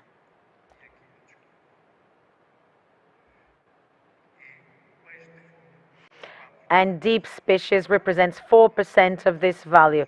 So what we really appreciate is only 4%. However, these 4%, which in the last decade there is a stability period in producing deep species, the media being 7 million tons, also through the partnership with collaboration with governments, and also governments having the awareness of controlling fisheries on their coast through the attribution of licenses. As we can see, there is a stability. The consumptions go from 6.6 to 7.2, which is fantastic. And this respect for reproduction, for natural fish breeding, which guarantees us, at least in these amounts, a more or less sustainable, positive future.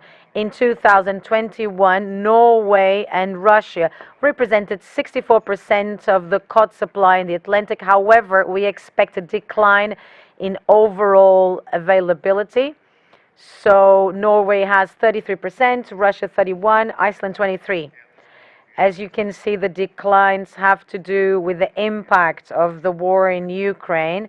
It will go on unless we are able to solve it. So there is an impact on the amounts and also on the prices. When it comes to redfish, there are similar amounts. We're not talking about millions of tons. So there is a stability, also a great stability of consumption and production, where Iceland and Russia have the higher percentages, together with Norway. South Africa and Namibia, in a type of fishery that is very dear to me, because South African Hakes shellfish sells every day 15 tons. So this is very significant, this partnership we have in South Africa. So they present the totality of the Cape hake, and it is expectable that its sustainability is maintained. Once again, please observe with Namibia and South Africa having this data, and Namibia allowing interruptions in their production. You need to be very courageous in order to do that. All this data that I'm sharing, so this is from the Groundfish Forum, where I was weeks ago. Sustainable origins, this is one of the hot points of the presentation. In average, trawling fish, which has been very debated and very questioned and disputed by ship owners, in average, has a CO2 impact similar to vegetable protein options. This means that the trawling fishing, according to the Washington University, which has studies this and does it rather well, trawling fishing has an ecological footprint of 3.68 CO2 per kilo by every kilo of fish produced. So this is at the same level at the Impossible Burger. This is a vegetable version of a burger, which looks like meat but is vegetable.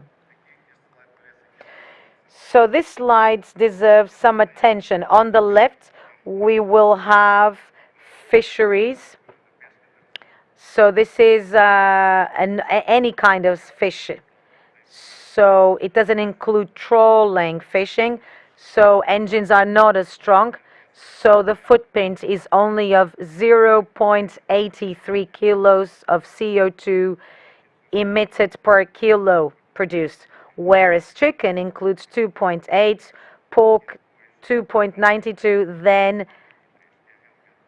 cow or beef 19.23. This is a seriously polluting element which raises serious problems. It is true that nowadays we live at a time where there is so much information. We have access to lots of information from different sources, and it's difficult to tell the credibility of these information. But these institutes which are devoted to measure this, we should believe that they are credible, and if they are credible, then they should be seen as concerning. So it becomes evident that the Paloko burger, this is the species they referred, it could be sardine burger, it could be any fish burger that does not come from trawling fish. This is what they referred. Any kind of a hook fish. Please take a look at this concern. 800 grams to produce a kilo of Paloko burger. And then, in order to produce a vegetable burger, 3.5 kilos of CO2. Whereas in the occupied areas, we don't have enough square meters to produce this.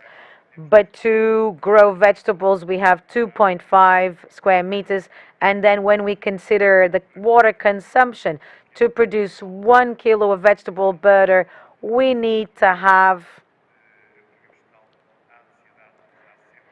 107 liters of water, which the planet in some time will not have. In summary, the environmental cost of substituting fish consumption will be extremely high, according to Professor Ray Hilburn. So this should be a growing concern. How will we feed in a responsible way all the planet? We're talking about 8 billion people in 2050. It will be of 10 billion. So this is just a comparative map. A burger which structurally, and this is the perception, there should not be a great ecological footprint, but in terms of water consumption is a lot higher. I would also like to share this with you, and let me just go back. So the same professor I referred He emphasized this point. We are very concerned only about CO2, but we should also be concerned about water consumption and where we're getting water from to support all this, and also the methods. Scientific research recently shows that fisheries, according to standards, is respecting sustainability standards. This map is very interesting, also because we have the Minister of Environment and the Secretary of State. The topic is sustainable fishing. Scientists agree, decision makers too, buyers too, and NGOs also are in favor. When we're talking about trawling fish in a moderate way, are also in agreement if it's done sustainably. Political decision makers are moderate, buyers have not yet defined their positions, but NGOs are very firm against it. Bycatch, which is accidental catching,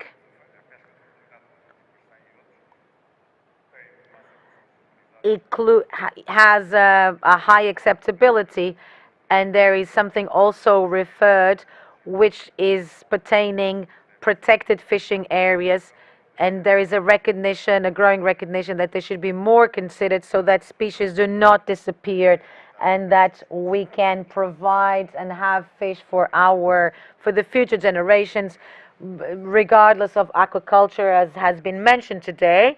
It's important, and Portugal should be facing aquaculture as an important decisive step to feed the country and also to support our exports. So let's hope that aquaculture can also lighten these processes so that they can be approved more rapidly and that they don't have to wait for someone's signature. This is very important, so it should be made easier. Intervention blocks, just before finishing. These are some areas. So we are including the international promotion topics, environmental impact, and university focus. So first of all, there should be a presence in international fairs which are strategic to develop the commercial activity of Portuguese companies. Once again, and I've made this appeal before in Barcelona days ago, we would need so even with the support center, we as Aleph, even with 60% support, some of the small and medium enterprises do not have the ability to be present in these fairs, but SMEs are not able, unlike the bigger ones. So if we could have more support to, like what happens in Spain, this would be very important. And as we saw in Spain, in Barcelona, there was a full pavilion with a strong pavilion.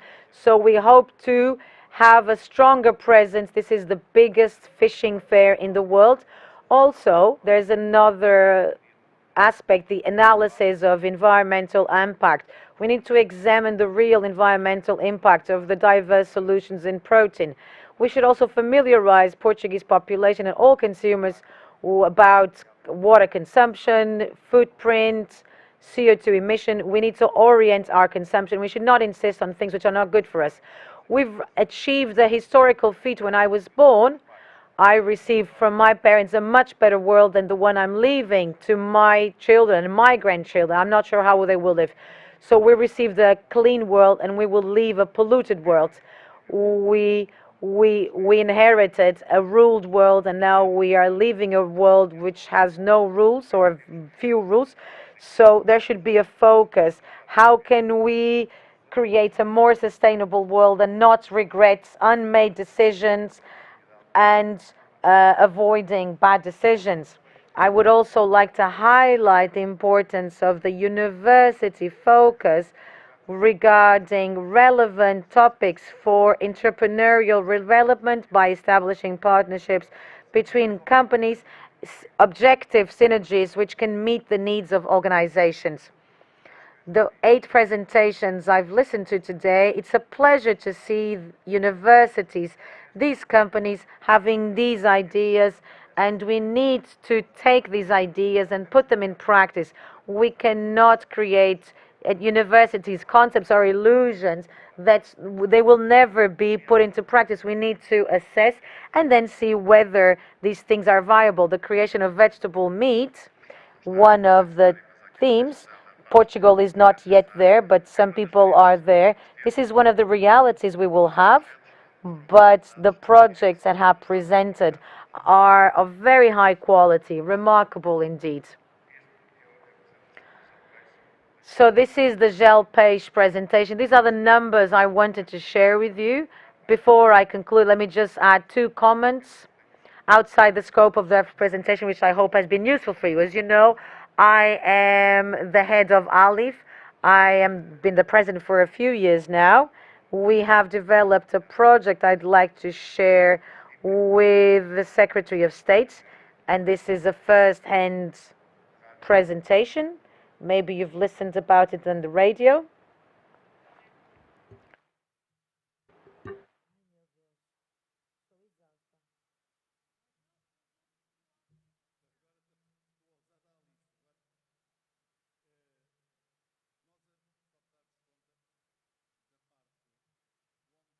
I just want to share something about the partnership between the government and the ALIF partnership to measure the omega-3 in Portuguese population. So we measure omega-3 from north to south, coastline, islands, inland Portugal, and the conclusions, as Dr. Narcisa present, if we have, this is very important, this is the summary of all the campaign, which is structurally well designed, and I think you will enjoy to see what I'm going to show you in first hand.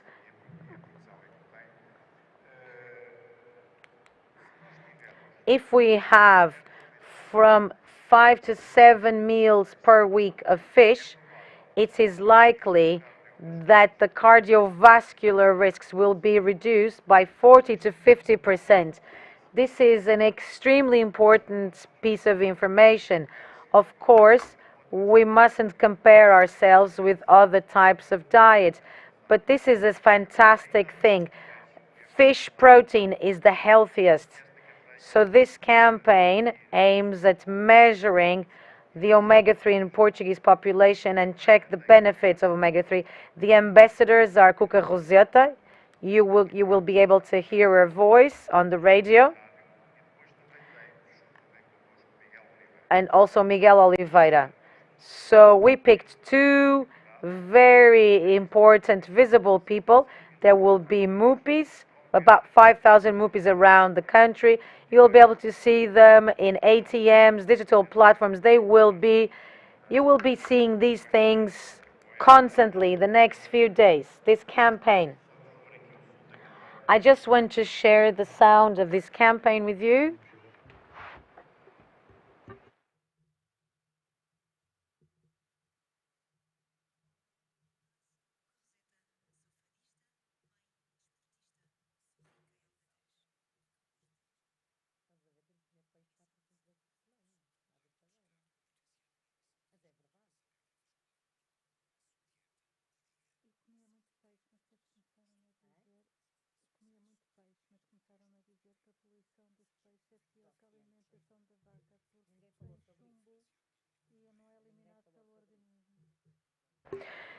So this is the campaign. You will have the chance to meet everywhere.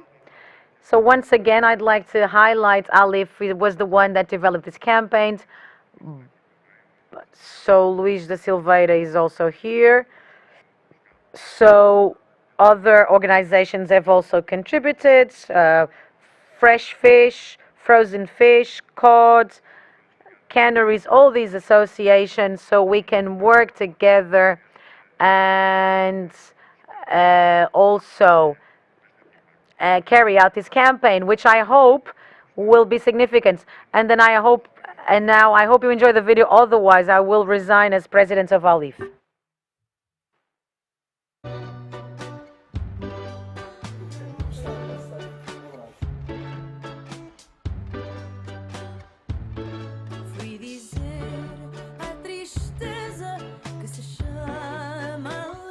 Então vamos lá a isto. Olá, sou Cuca Roseta, sou fadista, mãe, desportista e sou rica em ômega 3, porque gosto de arriscar no palco, não com a minha saúde. Na saia girar ou ser canção. O teu fado é ser feliz, o teu fado é ser feliz. Só tu decides quando choras ou ris. O teu fado é ser feliz, o teu fado é ser feliz. És tu e mais ninguém quem o diz.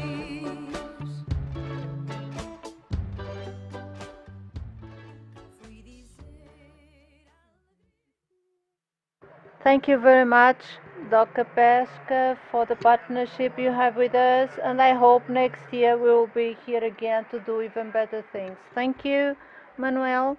Now, we still have time for a question. Good afternoon. It was for Florbella. Your panel, or this panel, was what to expect about the future of the fishery market. You only spoke about aquaculture, but I wrote a sentence you said, we know that aquaculture, we have to grow. We start to understand why IPMA boats are so weak. They never find fish. We had to find sardines and anchovies in our boats because you didn't find fish. Came a boat from Spain to search sardine biomass and anchovy. Do you think we should look for another institution when we want to look for the biomass that exists in our coastline? You should not look for another institute. Maybe you didn't understand because we only had 10 minutes to speak. I'm a researcher in aquaculture, and I came here to speak just about my area of work. Nationwide, the consumption depends on the export of 70% of what we eat. The majority comes from aquaculture. What doesn't come from aquaculture is not bad to start to make research in order to be able to produce in case of need and in case of shortage. The codfish from Norway made the research and knows how to produce codfish in aquaculture. In the Institute we have several activities, aquaculture and fisheries. I didn't come here to speak about fisheries, but to speak about aquaculture. Maybe you didn't understand. We have to use the state resources to research, and I am sure my colleagues from the fisheries sector have an answer. It would be good to avoid to navigate in areas where there is no fish, and that happens quite often with you, the fishermen. Sometimes you go on fishing and you are unable to fish, but everyone should continue to fish, and for the needs, for what we import and makes our country to be very poor in terms of resources, which is imports that are more expensive. Sometimes we eat products that don't have the quality required by the European markets. It would be very good for us to focus production, to avoid these unnecessary imports, and to meet our goal, to work together and to value what we have and our researchers we have in Portugal. They are the best in the world. We export researchers into other countries, so I don't consider that you should look for another institute. You should support yourself in our institutions, in IPMA, universities and polytechnicals as well. Thank you. Probably more questions existed, but the time is over. Thank you very much to all of you. Now, you can leave the stage. Some of you will come back. Thank you very much. For us to be able to continue this ceremony, we will go back to the subject of the Innovation Prize, ExpoFish. It is one of the most expected times of the day. This morning we heard the projects, the presentation of the projects. The jury would consider them attentively and would take a decision. There is already a decision by the jury. I am going to ask you all to come to the stage. On behalf of the jury, João Pedro Correia, Manuel Tarré, he shouldn't have left, but please come back. The Minister of Agriculture, please. Maria do Céu Antunes, Secretary of State for Fisheries, Teresa Coelho, please. Please come to the stage.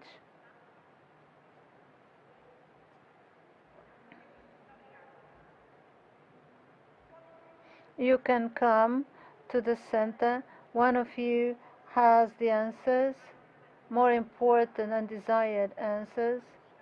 You can come closer. And now we are going to disclose the winners. We will randomly call them.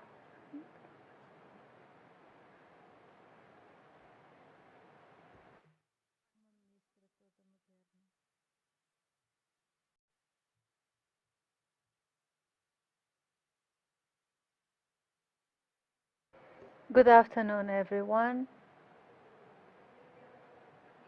Manuel Tarré gives me the pleasure to introduce those who have been the winners. I would like to take this opportunity to greet all the participants who are contributing to a sustainable future in the fishery sector. And I appreciate everyone whose work. And now we will recognize the fourth winners. Optimization, MVP, biotech aquaculture, cellular aquaculture, and MacBurger. These are the four winners. Their representatives should come up to the stage.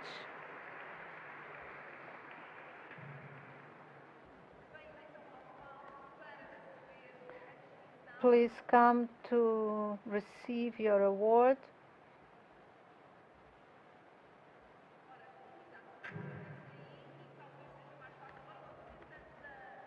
The representative from MacBurger, where are you? Congratulations.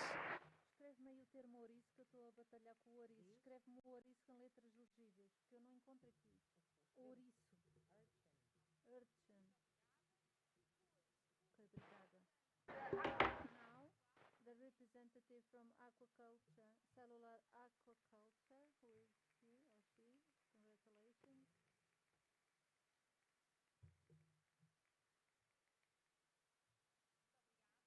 Thank you. The representative of MVP Biotech, congratulations as well.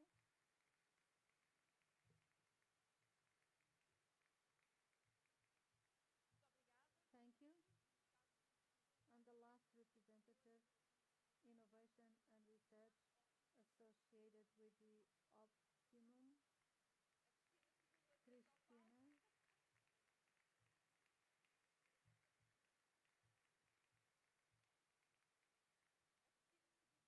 Cristina came twice to the stage but was a winner. A group picture. Please come forward.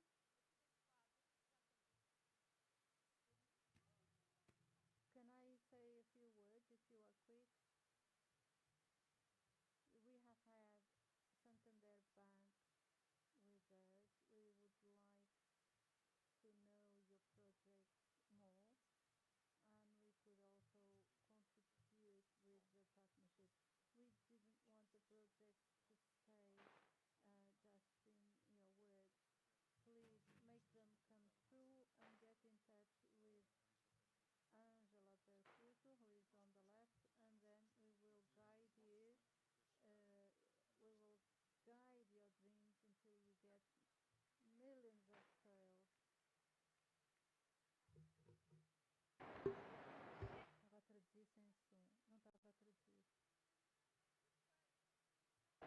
Perfect, don't move.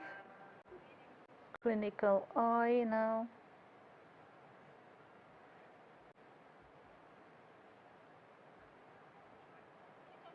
Thank you very much to all of you. You can come back to your seats. Thank you. We are about to finish. We are really getting to the end of this edition. We still have two important moments, but in order to start the closing session, we will pass on the floor to the Mayor of Matosinhos, Mrs. Marta Pontes. Please come to the stage. No, she's not. She's late.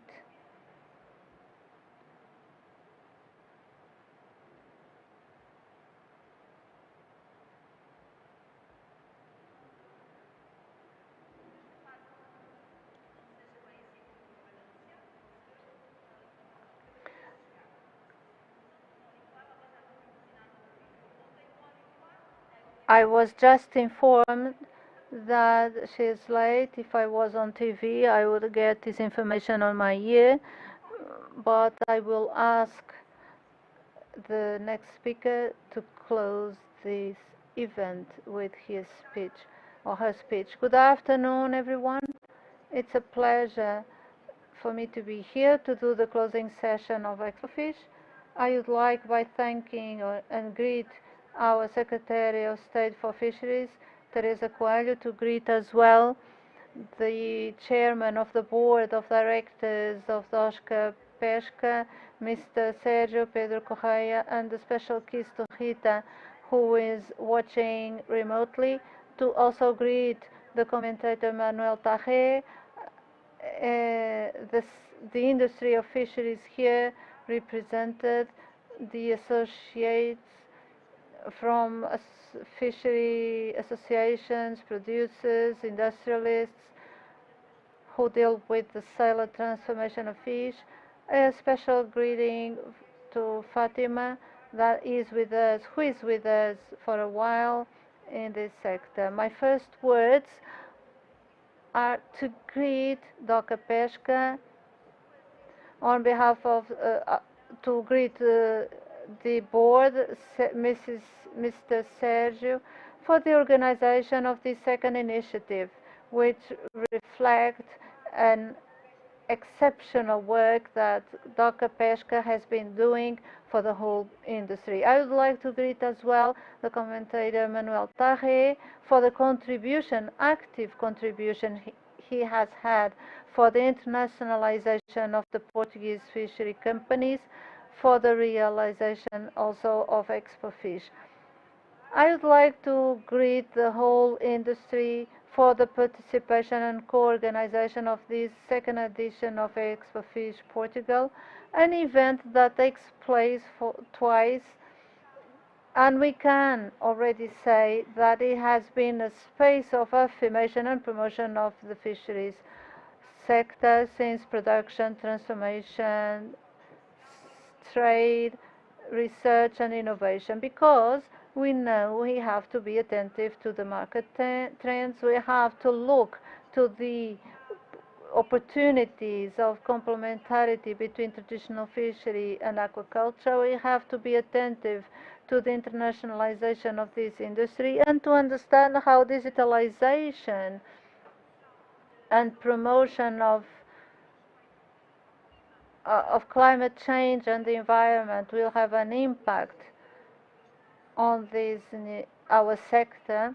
What are the financing opportunities, and also what are the opportunities and the weaknesses that the industry has, and how we will be able to work together to overcome this. These were the subjects that we have been debating these days, and I am sure that the conclusions will be then published and will bring results and outcomes that we will see in the near future. I would like to also greet all the participants of the Innovation Awards. They were allocated or given for the first time on research related to the food industry, seafood industry. Thank you for your participation, and a special congratulations for the winners. I am sure that these projects that transfer knowledge within a context of sustainable fishery creation, of innovative processes and new equipment, as well as digital solutions, will certainly inform what will be the challenges for our collective future. And allow me to also underline in a very positive way that the realization of these 2 days of discussion and sharing and benchmark about the industry could not end better, namely on a Sea National Day. We all know that fishery and aquaculture have a key role in the dynamization of the sea economy. Therefore, today and this day is quite relevant for everyone here. And I would like to also tell you that today, when I heard the news and my clipping, I had many subjects to which I will also add. One of which about sustainability of fish. And today we were speaking about this and about what are our population stock.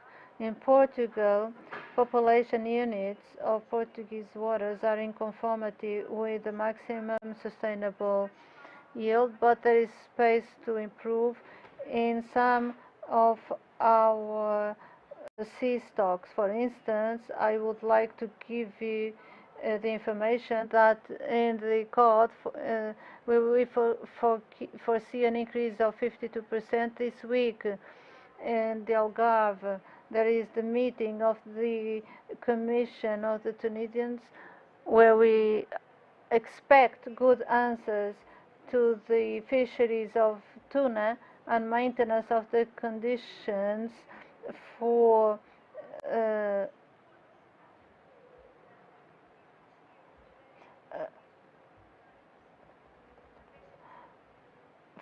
the espadarte.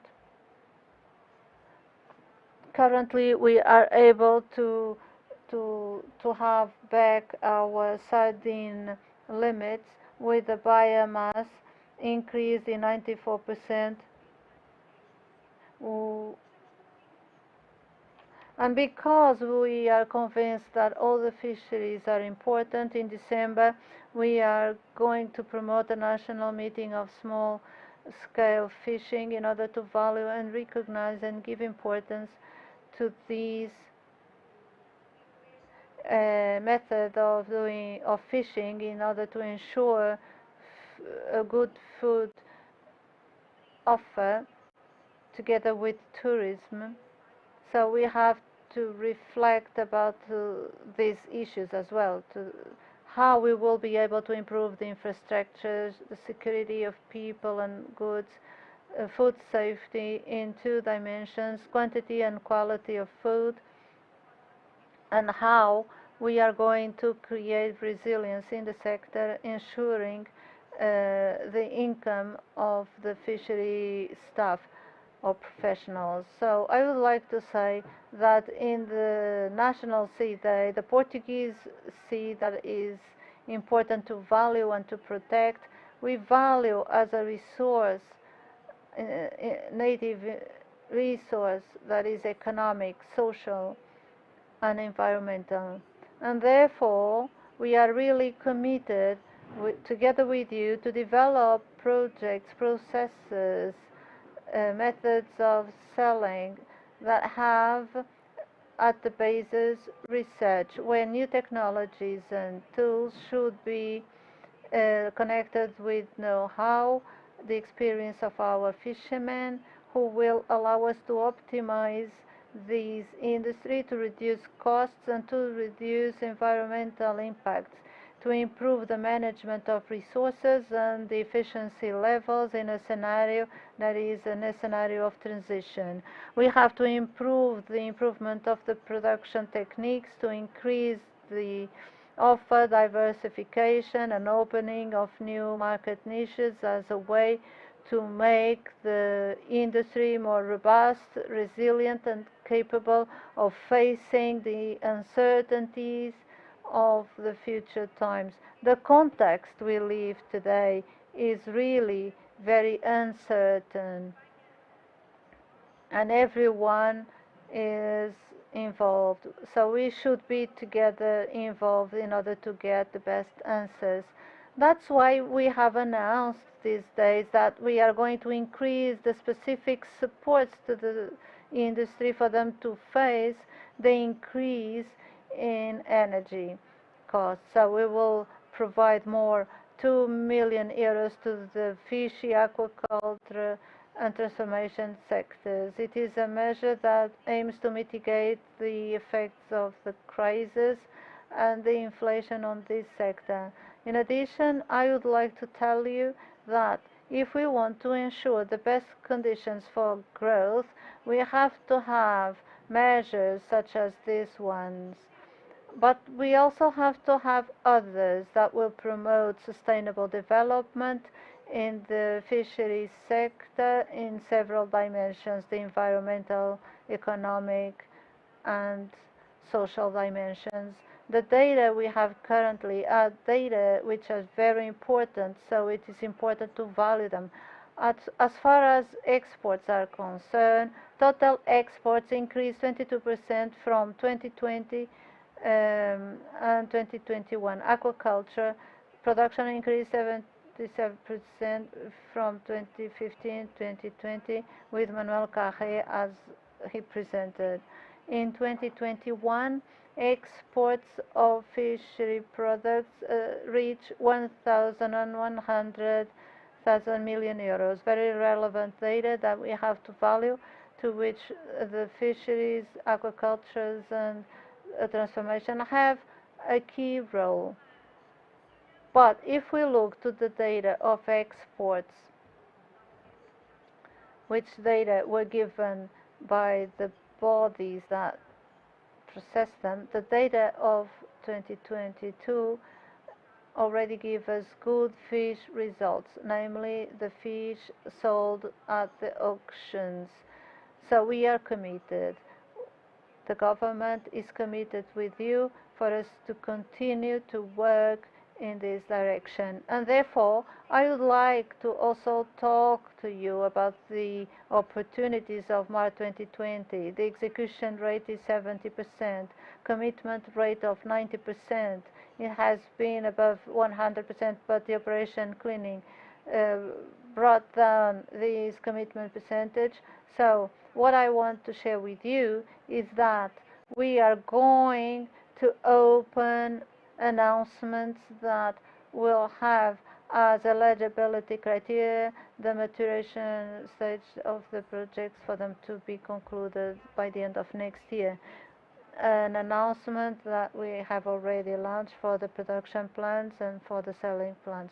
So everyone who in the fishery and aquaculture and transformation and selling sectors who have projects, mature projects that can be finished or concluded by the end of next year, please be attentive, because we are going to open the last announcements for you to be able to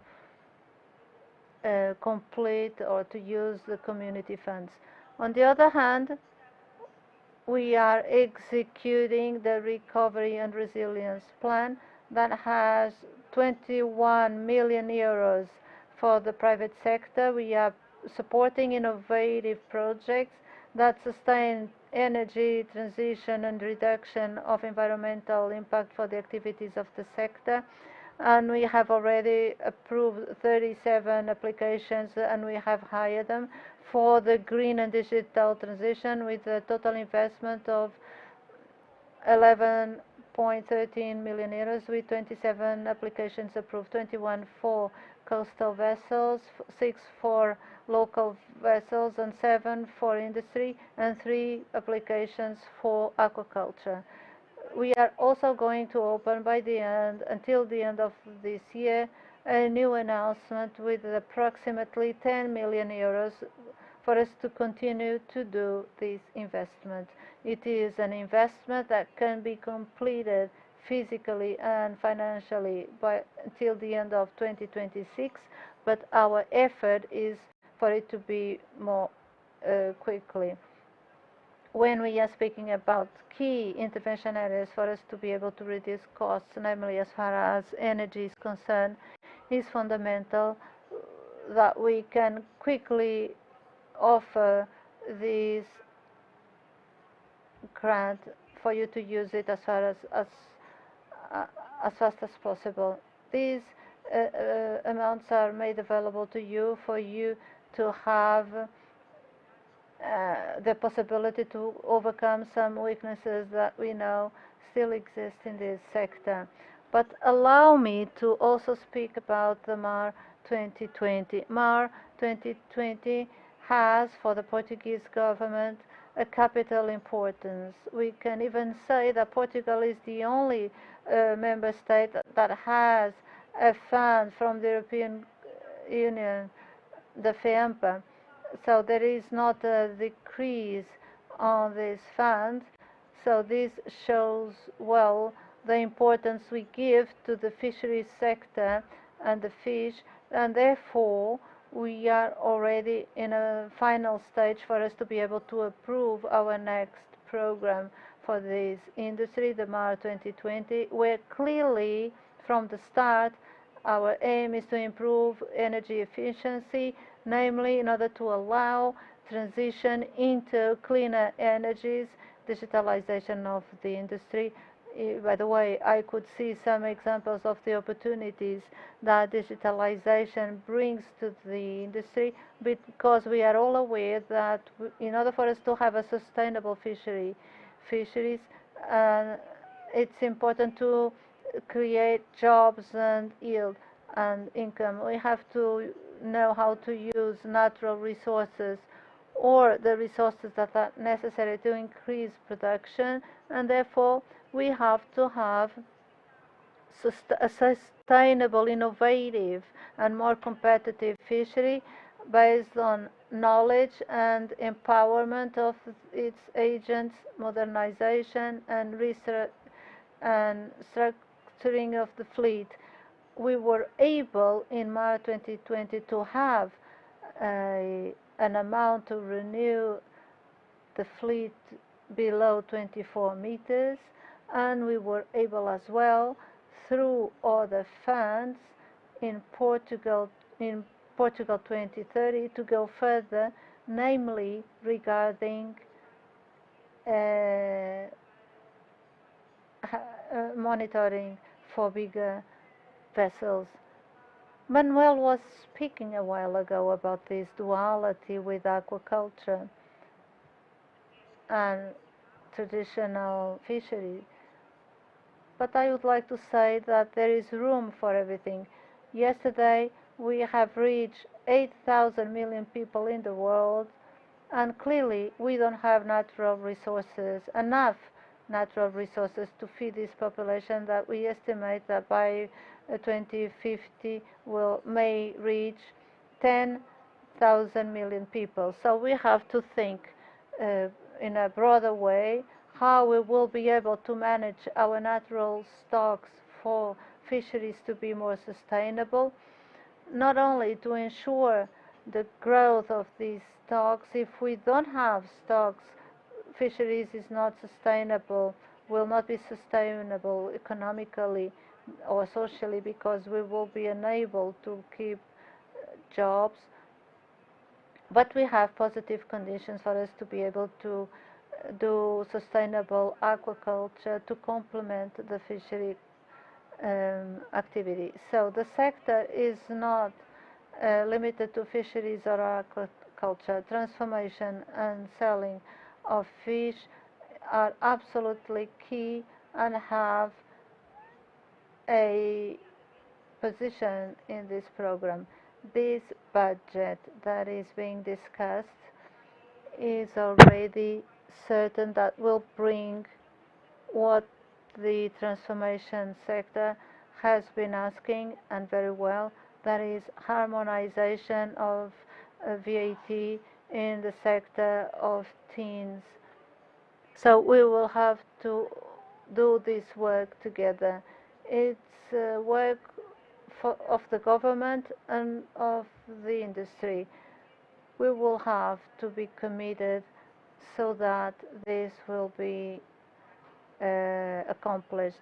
MAR 2020 has a dimension to include work with our coastal communities, and the fishery sector is not separate from agricultural, and being under the umbrella of food, the challenge we launch here is for the locals to come together and submit strategies that will work the two dimensions, the dimension of fisheries and coastal activity with rural activity. Because, dear Manuel Tarre, it is important for us to all have, or that we should all be aware that we should support Mediterranean diet. At the basis, it has the fruits and vegetables, meat and fish and eggs. It has the olive oil, dairy products, and in this diversity and richness, we will have to work together, the agriculture and the fisheries sectors together, because Manuel was showing a while ago the example of the vegetable hamburger, or what is, but also there are studies that show that a cow in the north of Portugal, because they are in an extensive system, they have a completely different behavior. So the balance from the point of view of the carbon emissions with what they promote with the maintenance of our landscapes, avoiding fires and other dangers. I look to the representative here present. We have to also work this dimension. I had the opportunity to say this when I and the Secretary of State were supporting the development of agriculture in the Parliament. What we need is diverse food systems that respect the options of each consumer, but also we also have to be aware that from this respect for the choices of consumers, respecting what our producers, be it farmers or fishermen, it's fundamental for us to have a balanced development from the environmental point of view with the reduction of our ecological footprint, and we should preserve our ecosystems, be it on earth or on the sea. We create jobs, be it in the extraction activity itself, or transformation or commercialization directly or indirectly, and we make people happier. So I would like to conclude saying that to me, I feel very happy, and it is a pleasure for me to be here with you during the closing session of this meeting. For the results I have seen, for the number of participants, the content of what has been shared, I am really convinced that we will meet again next year with new subjects, with subjects up to date, focusing the construction of our collective future. I usually say that Maria de Lourdes Pinta Silva, a big humanist, a woman who is very advanced in time. At that time, women wouldn't study. She was chemical engineer, and she used to say, if we want a better future, the future starts today, and it is in our hands. When I received a clipping yesterday with the titles or headlines of the newspapers that we had, the world population had reached 8,000 million people, I sent a message to my older children, who is 26, is a doctor and was mother a few months ago. I sent her a message saying that in fact we have a great responsibility as citizens, as professionals, And right now, I feel a triple responsibility as a governing member, because our future will depend on what we will do about it. So we are here to build our collective and future, our collective future. Thank you very much.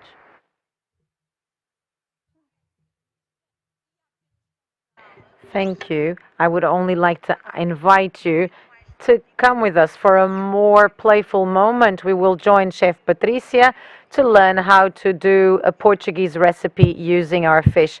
So, dear Minister, now with the granddaughter, maybe you're a little busy, but we can just talk a little bit about.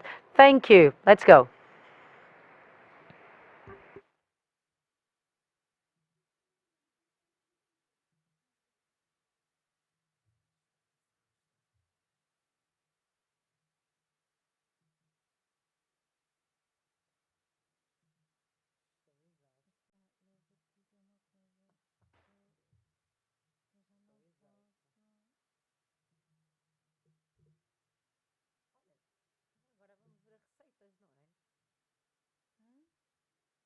Ela disse que tínhamos que estar aqui a traduzir esta parte e depois acabava às 5.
Eu acho que ela se esqueceu de desligar o microfone. Ai, meu Deus. Não queres falar com a organização? Não, estou aqui muito ocupada. Isto é para traduzir? Então tenho 1, 2, 3. Então e esta? Olha. Esta também não, que ela esqueceu. Agora, não, ela disse que era assim. Ela está aqui, a senhora. Não, a senhora de bata branca. Tabaco. É para traduzir ou não é para traduzir? Ela disse que era preciso estarmos a traduzir o que elas diziam, mas eu duvido. É? Achas? Não sei. Ai, não, porque ela... Não, ela disse... Não foi a da organização que me veio dizer que era preciso porque há pessoas online. So now we're going to cook something nice and simple. What are we cooking? We're going to start with the seaweed bread. I think most participants are familiar with seaweed bread, especially because a lot of people are following us online. So seaweed bread has been developed by the Peniche Sea Technology and Science School. So this bread has been permeated several times, besides having wheat flour. So it's a secret recipe. It's a saltless bread. So we have iodium and salt.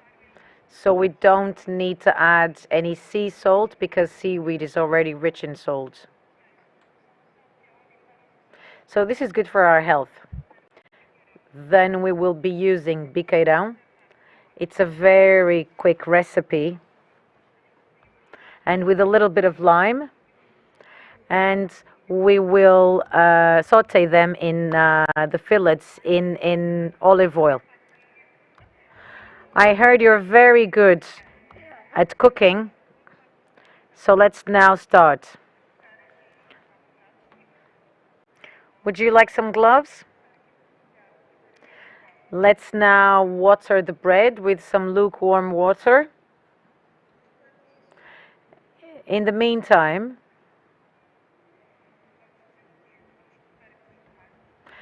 Let's have some garlic here, a good amount of garlic.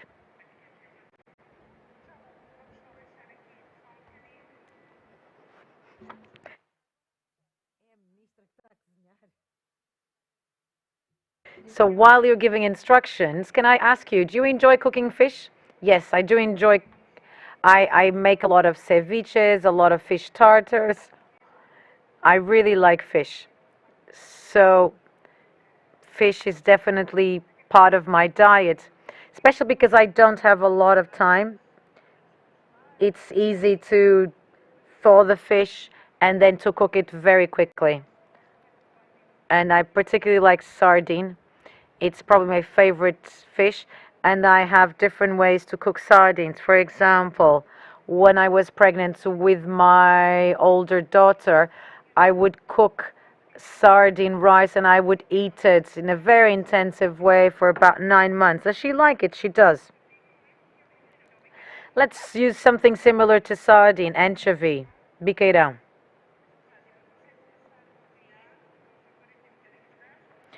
Okay, let's have some lemon zest. So there is a lot of anchovy in this area.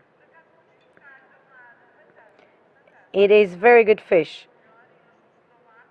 So when I was doing some shootings here, we did catch some horse mackerel and anchovy. So let's do our marinade. So our garlic is all ready. We will be adding coriander at the beginning, at the end.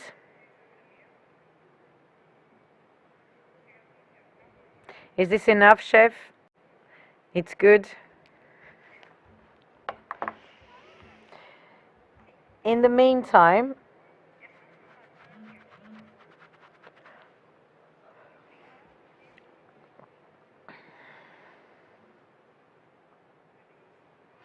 so I'm just adding this to make the flavors more intense. Thank you very much. So now we will be adding our seaweed bread. You've already put the water in. Yes, the bread is already soaked in water. This is good because nowadays we don't have a lot of time for cooking, but let's not use it as an excuse to lose our traditional recipes and our rich national gastronomy. So indeed, we need more food to feed the growing world population. So we need to introduce new foods such as seaweed. I use seaweed quite a lot. For example, something people that don't know, but in order to better digest legumes. So when you boil chickpeas and beans in a seaweed broth, helps digestion of these legumes. So you will see it works.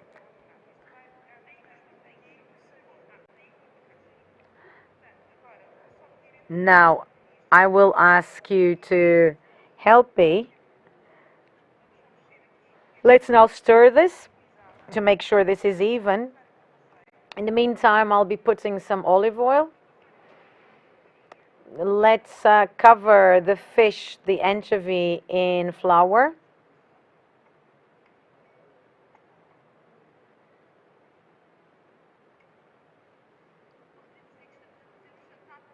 We can't say we're making dinner, it's still early. But we're making a part of the cocktail because right after we'll be having a cocktail to close our event with this typical informality. And this anchovy has come from the Matosinhos port market, so we picked it yesterday.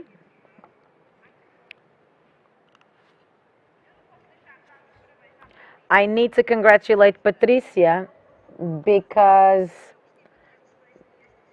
you haven't had the chance to try all the treats made by Patricia and her team, but I think everyone agrees with me.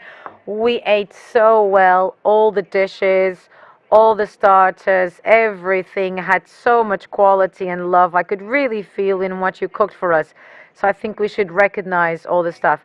And I also want to thank the team that helped me. They're still semi-professional because they are studying at a events management course. They come from Peniche, from the Polytechnical School of Leiria. This is where I teach. So they took the challenge of coming with me and participating in this event. I think they should be congratulated because they have been so responsible.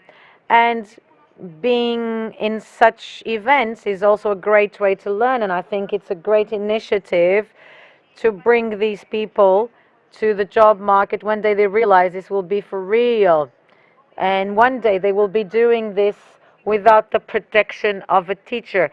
And as we spoke before, there is a shortage of labor in different sectors, so this can be a good push to these young people.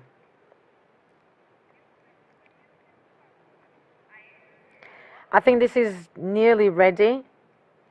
That's great.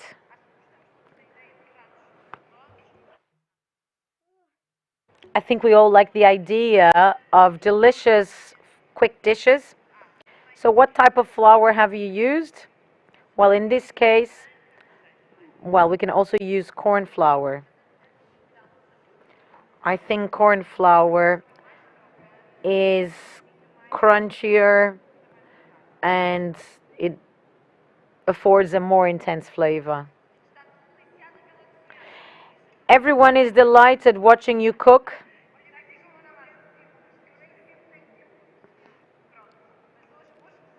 So not every day I have the time to cook, so people are enjoying watching you cook. There is a meal I never give up on, which is breakfast. So, for example, by 7 a.m. I was already having a good breakfast.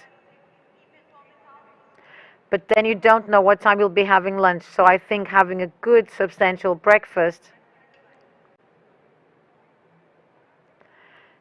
So our fish is here and our assorda.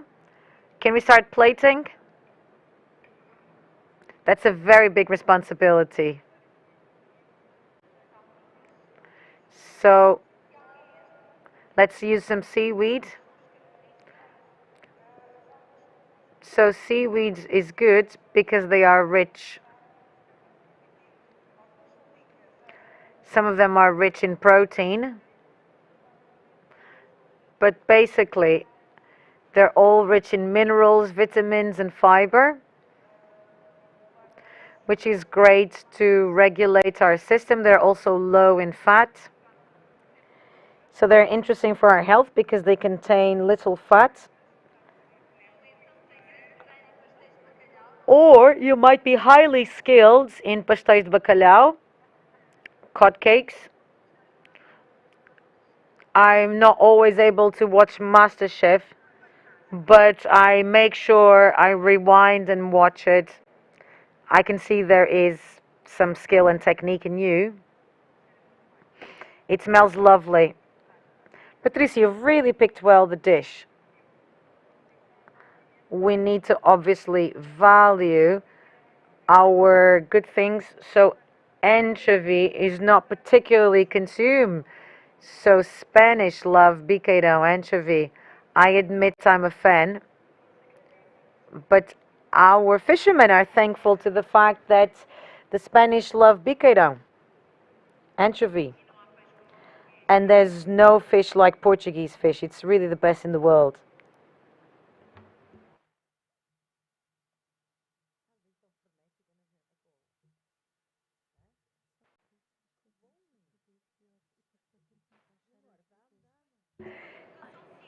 So we have an artist here. I can see you have a great skill and technique in doing this. Now let's place the herb.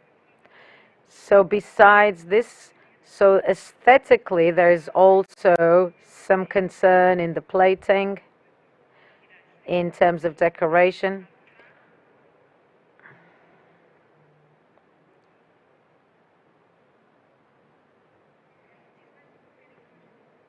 I just need a little bit more lemon zest. I can see you're a perfectionist.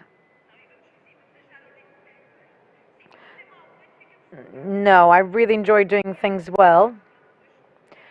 Let's have some space so that you can see. This is how we do in TV. So everybody should be able to see it at the end.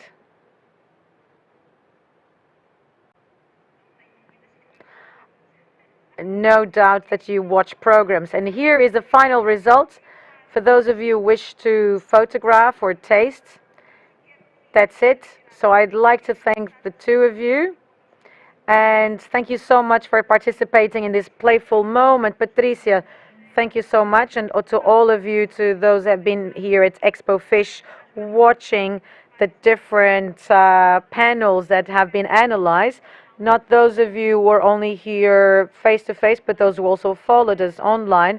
And I wish that this year, even though the rest of the year, even though it's challenging, that we all have the ability to find the best solutions so that we can move forward in terms of business and research. Thank you so much to everyone, and see you next time.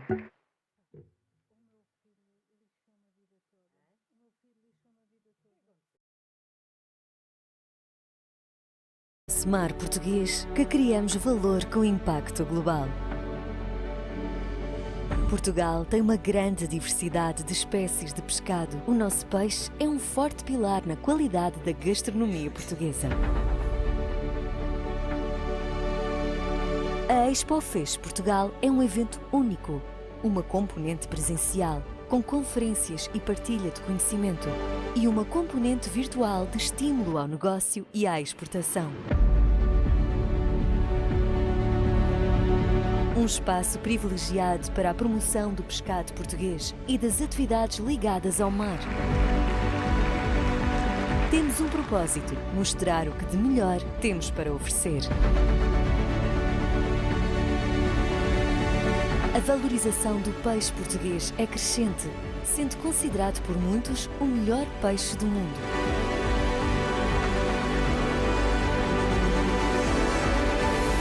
A indústria da transformação, congelação e comercialização tem empresas altamente qualificadas e empenhadas na inovação, garantem a frescura e qualidade do pescado. As marinas portuguesas são as mais bonitas do mundo.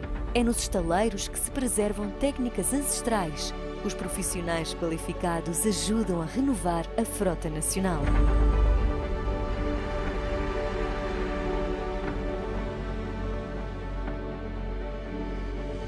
A aquacultura é um setor em forte crescimento em Portugal, uma alternativa sustentável à crescente procura de peixe.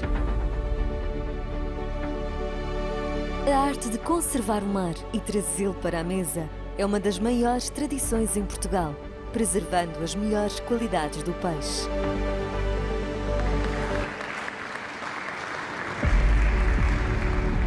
A partir do terminal de cruzeiros do Porto de Leixões, a ExpoFishPortugal reuniu um painel diversificado de oradores, especialistas, que debateram as novas tendências de mercado, a inovação e abriu novas portas à internacionalização.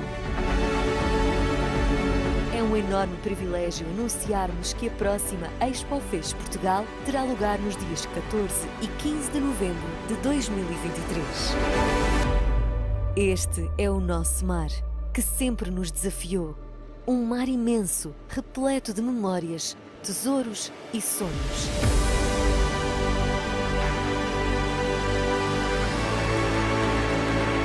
Faz parte deste presente e cria o amanhã conosco. Do mar português para o mundo. ExpoFishPortugal.